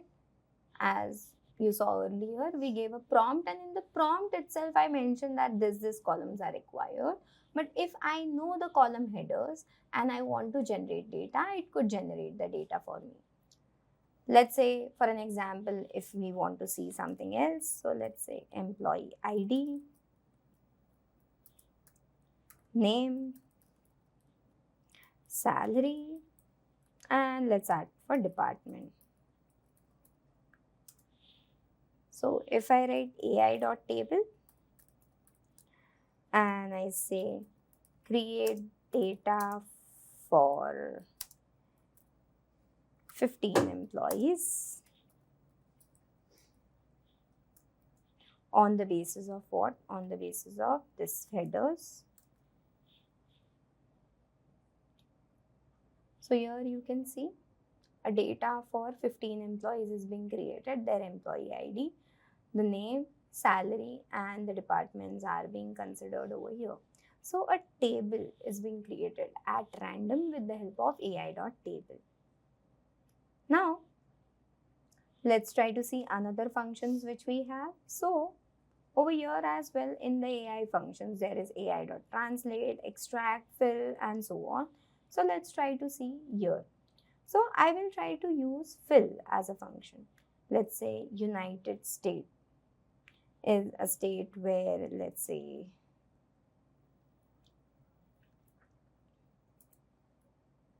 it's English is something which is being spoken, or British is something which is being spoken.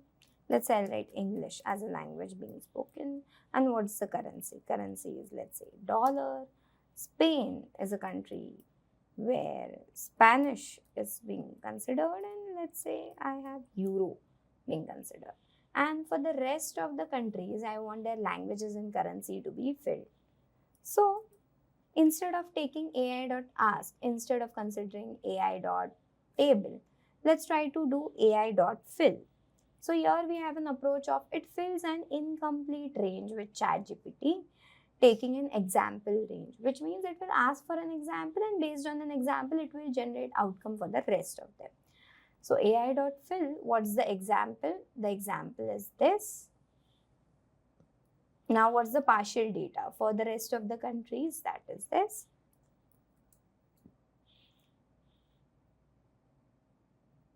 So Canada, for Canada, what's the language being spoken? English. Here, Danish. Egypt, Arabic. France, French. Then Germany, German. And then in India, they are asking Hindi. And what's the currency being used over there? So this is what is being considered over here in terms of filling. Now what will fill as a function do with AI? So AI.fill will help us to fill the value, the rest of the data based on the example which is being provided. Now obviously this fill will take help of the OpenAI platform, OpenAI source from where the data would be extracted. So this was all about AI.fill. Now let's see how my AI would like to translate my data into. So I'll do AI.translate and translate as a function. What is the value which you want to translate the data into? Let's say I have certain sentences. The time is passed, the project is based on Excel, the data cleaning is required, the AI is excellent, powerful, we are in the era of Excel. So let's say if I take this sentences, that's the value. And I say that I want to pass and I want to change it in a language of Spain. So here you can see it has converted the data, it has translated the data. And this could be copied down further. So it looks something like this. Let's say Spain. So I can write Spanish. Answers look similar. Let's say I write Japanese.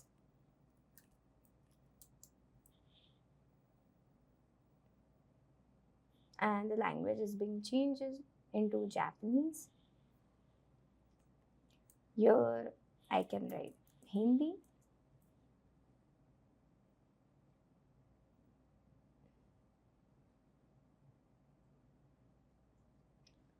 So here you can see the project is based on Excel. So it's not translating it properly.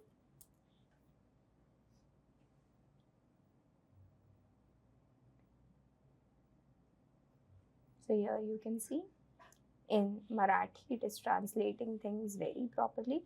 Some of the words it is translating, some of them it's not being translating. So here I'm able to translate a text into different languages which are there with the help of AI.translate. Now in the first sheet, let's say I want to give project names. Project names. I want to create project names to the employees. There are 50 employees in total for me. If I go and check it again, Control Shift down, you can see in the count how much they are, 50. So I want to generate 50 list of projects for the employees based on the different fields. So I'll have something called as AI.list. So there is an approach of AI.list. So it creates a list of values. As we required a column is a list of elements which will have for each of the row. So list of values, and it asked a prompt for the same, yes. So what is a prompt? What is a prompt for me? Suggest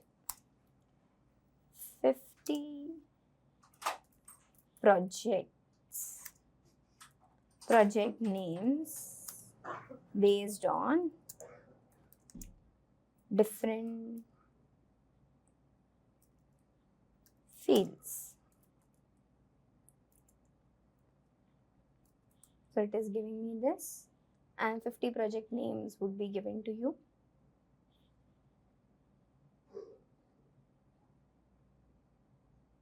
Okay, just a second. What's the error being coming over here? Spell range in data. Let me check. Done. Let's say I'll do new projects. So I'll do AI.list, and it is asking me, let's say, suggest 50 project names.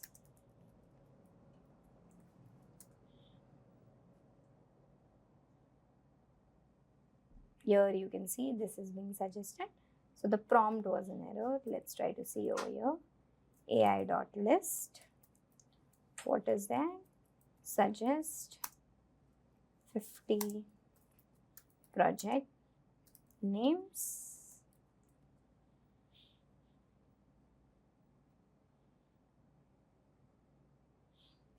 So let me copy this value. I'll do control shift down. Maybe over there at that particular position there is some issue which is being encountered. So I'll do control C, and instead of doing control V, I do paste special. So I'll go over here and I'll do paste special, and the project names are being given over here. Cancel, just a second. Okay. So 50 project names are being given over here. For us, there are two null values. Just remove it. So here you can see the list of elements or the list of values are given for us. Similarly, not only project, but we can also give different prompts. Let's say states AI.list. What is the difference between AI.ask and AI.list? Let's see. If I do AI.ask, suggest 10 states of India. Let's say I do this, suggest 10 states of India. Okay. There was brackets issue. So I have to do this, and it is suggesting what? 10 states of India. But if you see, 10 states are shown in one particular cell. It's not being showing one after another. Maharashtra, Karnataka, Tamil Nadu, Uttar Pradesh, Bengal, Gujarat, and so on. But what if I show with AI.ask? Sorry, AI.list.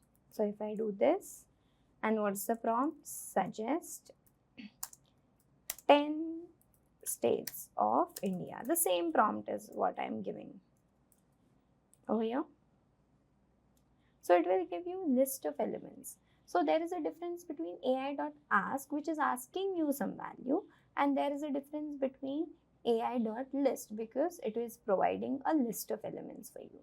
So this was a simple example how an AI could be added into your Excel approach. When you add this add-in, you can go over here and there are lots of functions which you can try and utilize. We have seen AI.list, AI.fill, AI.extract. Yes, AI.extract could also be considered over here.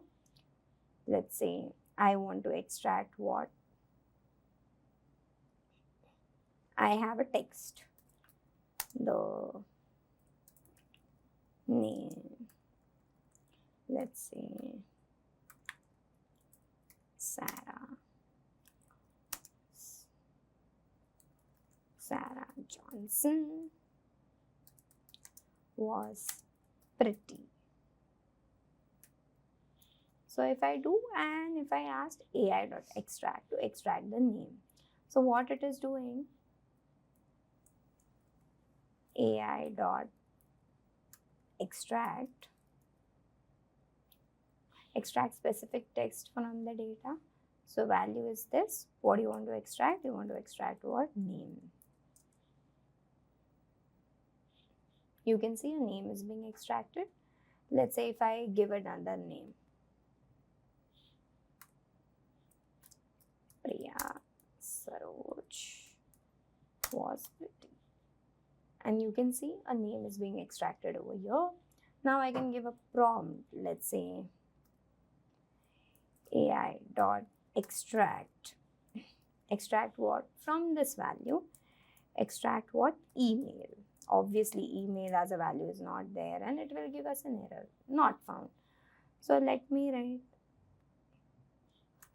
my email ID is xyz dot c, okay, let's say @yahoo.com. So this is what email ID is being written, and here you can see an email has been extracted for the same. So similar to this, there are lots of functions in terms of this ChatGPT for Excel, which you can use, which you can utilize into your Excel sheet. But one thing to take into consideration, that it's not free to use for an entire lifetime. This is having 300 prompt responses to be asked. So if you're asking this, try to make sure that you are learning on the rest of the functions which are there. There are tutorials being given if you consider all of them and then do it for the same. So if your responses, the 300 responses which are given in the earlier part is gone, you can take its subscription over here. And then there is a newbie chatbot being added where it will ask some things with respect to your data. So this was all about AI in Excel in terms of adding AI related capabilities, artificial intelligence, where I'm providing certain prompts and the answer would be provided to me as same. So this was about the AI in Excel bit of my data. So this is how an add-in of Excel is going to be helpful for me. Similar to add-in of AI, there are different add-ins which will be helpful for us in terms of making the data, preparing the data, creating new approaches of the data in terms of analysis and outcomes. So this was all about AI in Excel. So as we have studied Excel, and in Excel we have done a lot of tasks in terms of handling the data, cleaning the data, doing our analysis and so on. So what kind of tips and tricks or what kind of quick shortcuts we can use and utilize in order to make the data more relevant, in order to save our time and in order to do the processing quickly and fast? Let's try to understand that over here. So if you can see my data over here, which is a table. If you can see my data over here, which is a table related to some information. Now this information is related to the Titanic survival. Everyone must be familiar about the Titanic survival. Now in this data, you can see that the data is having certain missing elements within the data set. You can see the data is not into a proper case over here, and we have to make it quickly and possibly easy for us in terms of analysis. So what all things we can do over here? So let's see quickly that what all tips or tricks we can implement on this particular data. So imagine that I want to scroll down in terms of viewing all the records which are there. Now there are n number of records which are possibly available to me, and if I go further, you can see a lot of records are there, but the column names are not visible for me. The headers are being hidden over here. Why? Because all the rows are shifted. What if I want to freeze the header row, which means keep that row static or frozen, and I want to move all the rest of the rows? Can I be able to do it? And the answer is yes. With respect to Excel, we have something related to the freezing parameter of Excel.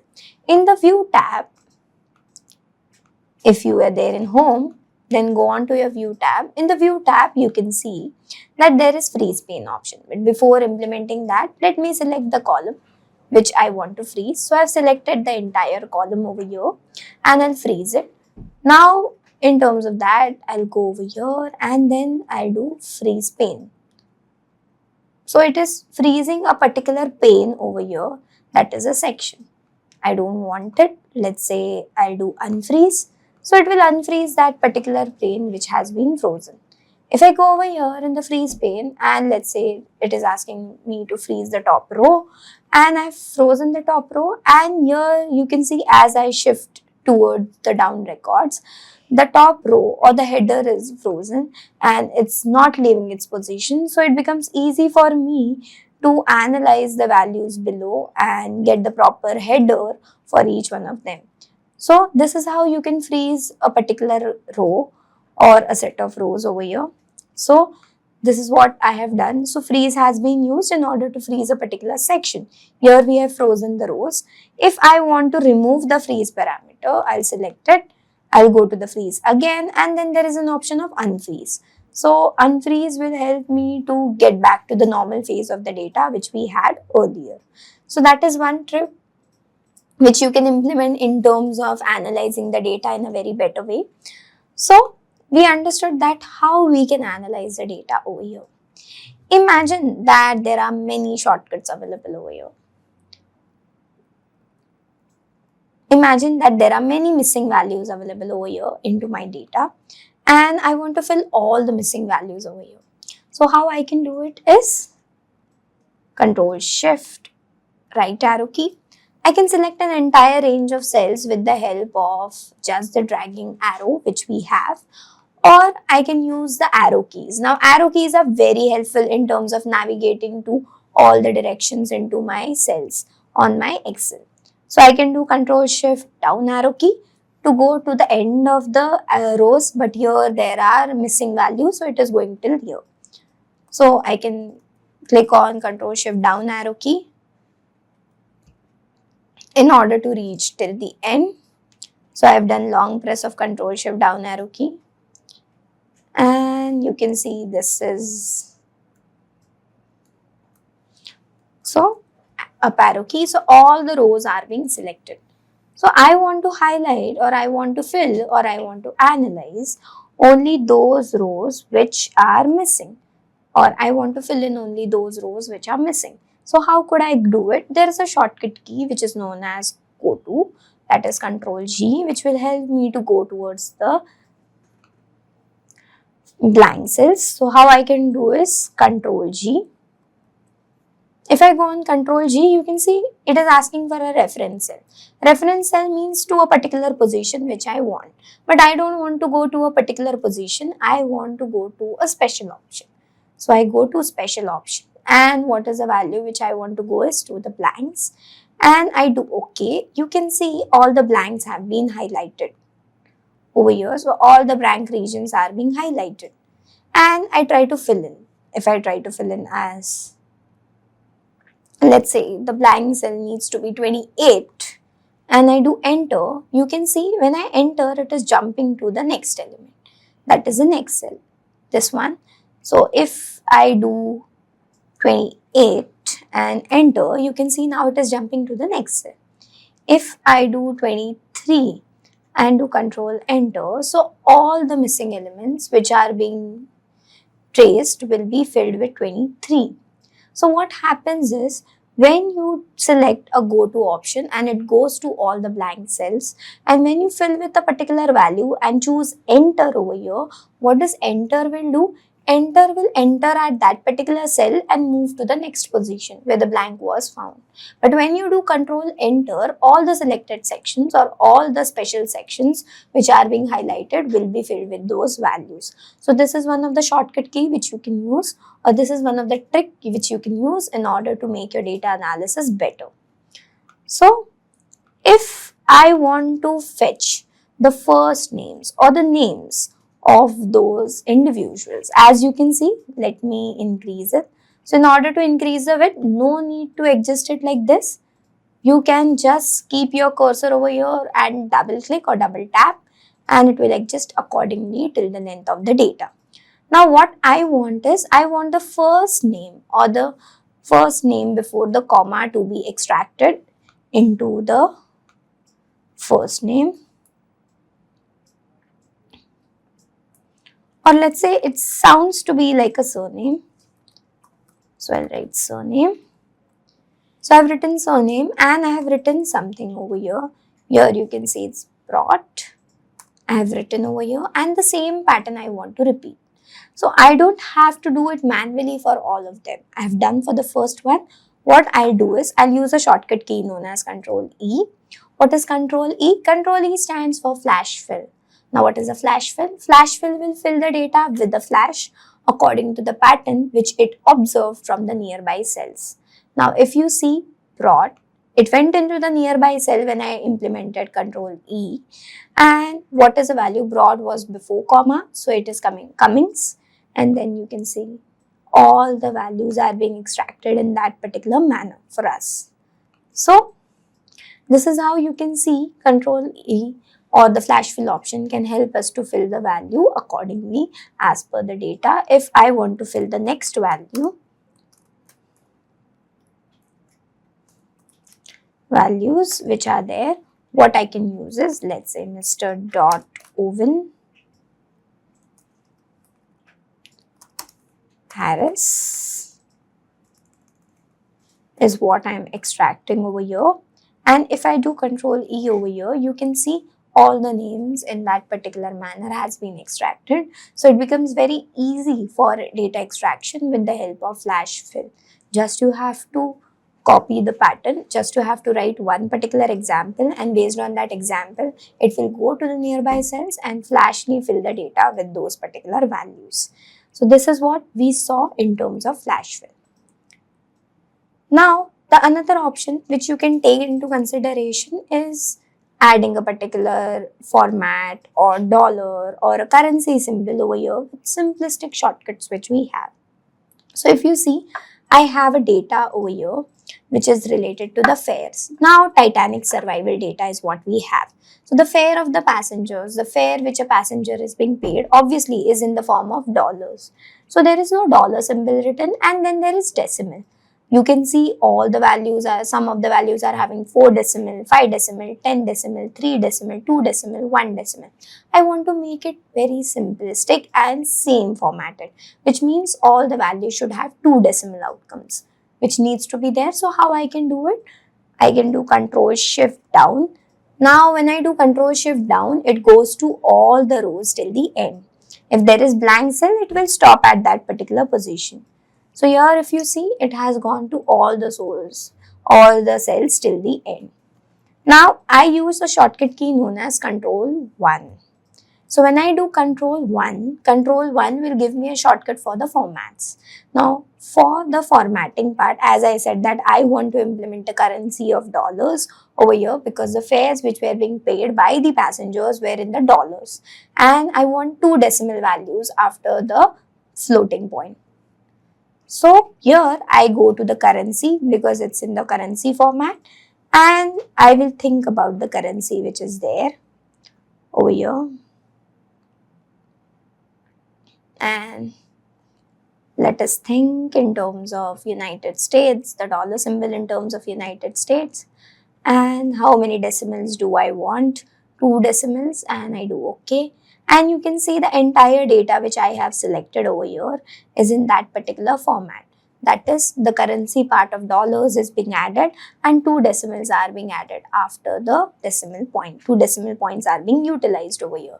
So this is one of the shortcut key which will help me to bring the data into one particular format so that I can do it or use it better for my analysis. Now, if you can see the gender over here, that is male and female, it's being available, but I want all of them into the proper case. Now, what is the meaning of proper case? Proper case is something where the first character needs to be in uppercase and rest all of them needs to be a lowercase. Here, male and female both are in small case, and I don't want that particular format. So, what should I do for the same is utilize a function known as proper. So, I will use something called as proper over here, and I'll take this data. Then you can see it's now changing the data into its proper format. I can double click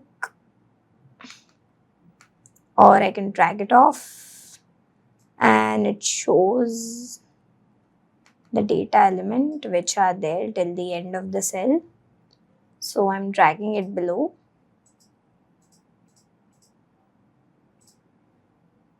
Till all the cells end. So there are total 891 records. Still the time I'm dragging it below. So you can see it has been dragged. And Control Page Up you can also use to go to the first cell or the first row. Here I've selected. If I do Control C and if I do Control V, that is going to give me error. Why? Because the reference is being considered. When I am calculating that male female into a proper case, a reference cells is being used. I don't want a formula to be copied at the background or the reference to be copied. I want only the values to be copied. In order to do that, I do first Control C, it's copied, and I can right click and use something called as paste special options. So here you can see paste special options are there, and I click on only the values, and you can see only the values are being pasted. So what I can do is I can get this and I can just press delete key. If you want to delete all the selected cells information or data which is being stored, you just have to select all of them and then press delete. If you press backspace, it is going to delete only for one particular cell, not for all of them. So delete is something which will be ideally used for you in terms of your analysis. Now, if I take this data and I want the column to be selected over here, a particular column needs to be selected over here, what shortcut I can use is Control and Space. So Control Space will help me to select the entire column on which the cell is lying, and if I press Shift Space, the entire row would be selected where the cell has been placed. So this is how I can utilize. Now imagine I want to replace 1 with something, 2 with something, 3 with something over here. So for that, I don't have to do it again and again. I can just use a shortcut of Control H, that is find and replace. What it does, first I have to select a region and then do find and replace.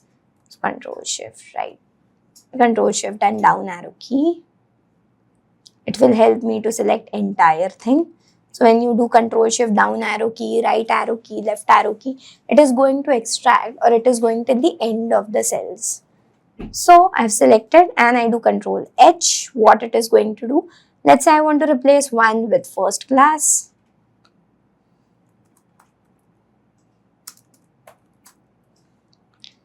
And replace all, you can do replace all, you can do replace. So one replace will happen. Find all, find next, you can do is, let's say I do replace all. So 216 replacements are made. Okay, and if I replace 2 with something called as second class over here, and here I do replace all, you can see 184 replacements have been made. And then I do 3, and here in the 3 I write third class. So passenger class 1, 2 and 3 has been replaced with first class, second class and third class. And it's okay, and you can ignore, and you can see that it has been replaced. In order to implement filters with the way of shortcuts, you can implement the filters with the help of shortcuts, and that shortcut key will be Control Shift and L. When you press Control Shift and L, filters as an option would be available for you. When you press Control Shift L again, the filters would be removed. So I want filters, so Control Shift L, and the filters are being added. So here you can see now the data is having 3 categories which we replaced with Control H with the help of find and replace, which is there. Now the ages are being filled completely. There is no null value. You can see here also there is a null value. You can fill it accordingly, however, how we have seen over here. Fair, cabin, if you don't want this column to be there because a lot of missing seems to be there available. If you don't want a column over here in terms of your analysis, what you can do is you can ideally remove it with the help of a shortcut key. Now the shortcut key is Control and the minus. So Control minus can remove the column which you had eliminated. If you want it back, you can do Control Z. But if you close the file, you cannot do Control Z and get it back. So Control Z options will be applicable till the time you have not closed the file and you can get or undo the task which has been done. So I don't want this particular column, I'll do Control and minus. This is what has been added. Imagine, let me take this age which we have, that is Control Shift and down arrow key. And what I require over here is, in order to this table, I want a shortcut chart to be added. For that, we have Alt and F1 key, which will help me to add a chart with a shortcut option. Now, for some people, Alt will work directly with F1, or you have to write Alt, Fn and F1. For me, it's Alt, Fn and F1. So it is giving me a chart in a shortcut way, that this is a chart which is being observed over here for that particular data. Now, I can go over here and I can change the chart type. So here you can see, change the chart type which you want. Let's say line chart, pie chart, bar chart, whichever chart you want could be taken into consideration over here. So if you select any of the column and you implement a chart, a quick chart could be added with the help of a shortcut key known as Alt F1 or Alt Fn and F1 for certain of them. So here, if you see that these are certain tips and tricks which we tried to implement on our data in terms of addition. So now you saw that how certain tips and tricks were added into my data in terms of making it better in terms of analysis, and how I can utilize them into our day-to-day task. So this was simplistic tips and tricks which you can implement, some shortcuts which you can add into your system so that the analysis could be made in a better way. Like this video, subscribe to our channel and comment on the concept you want to learn next.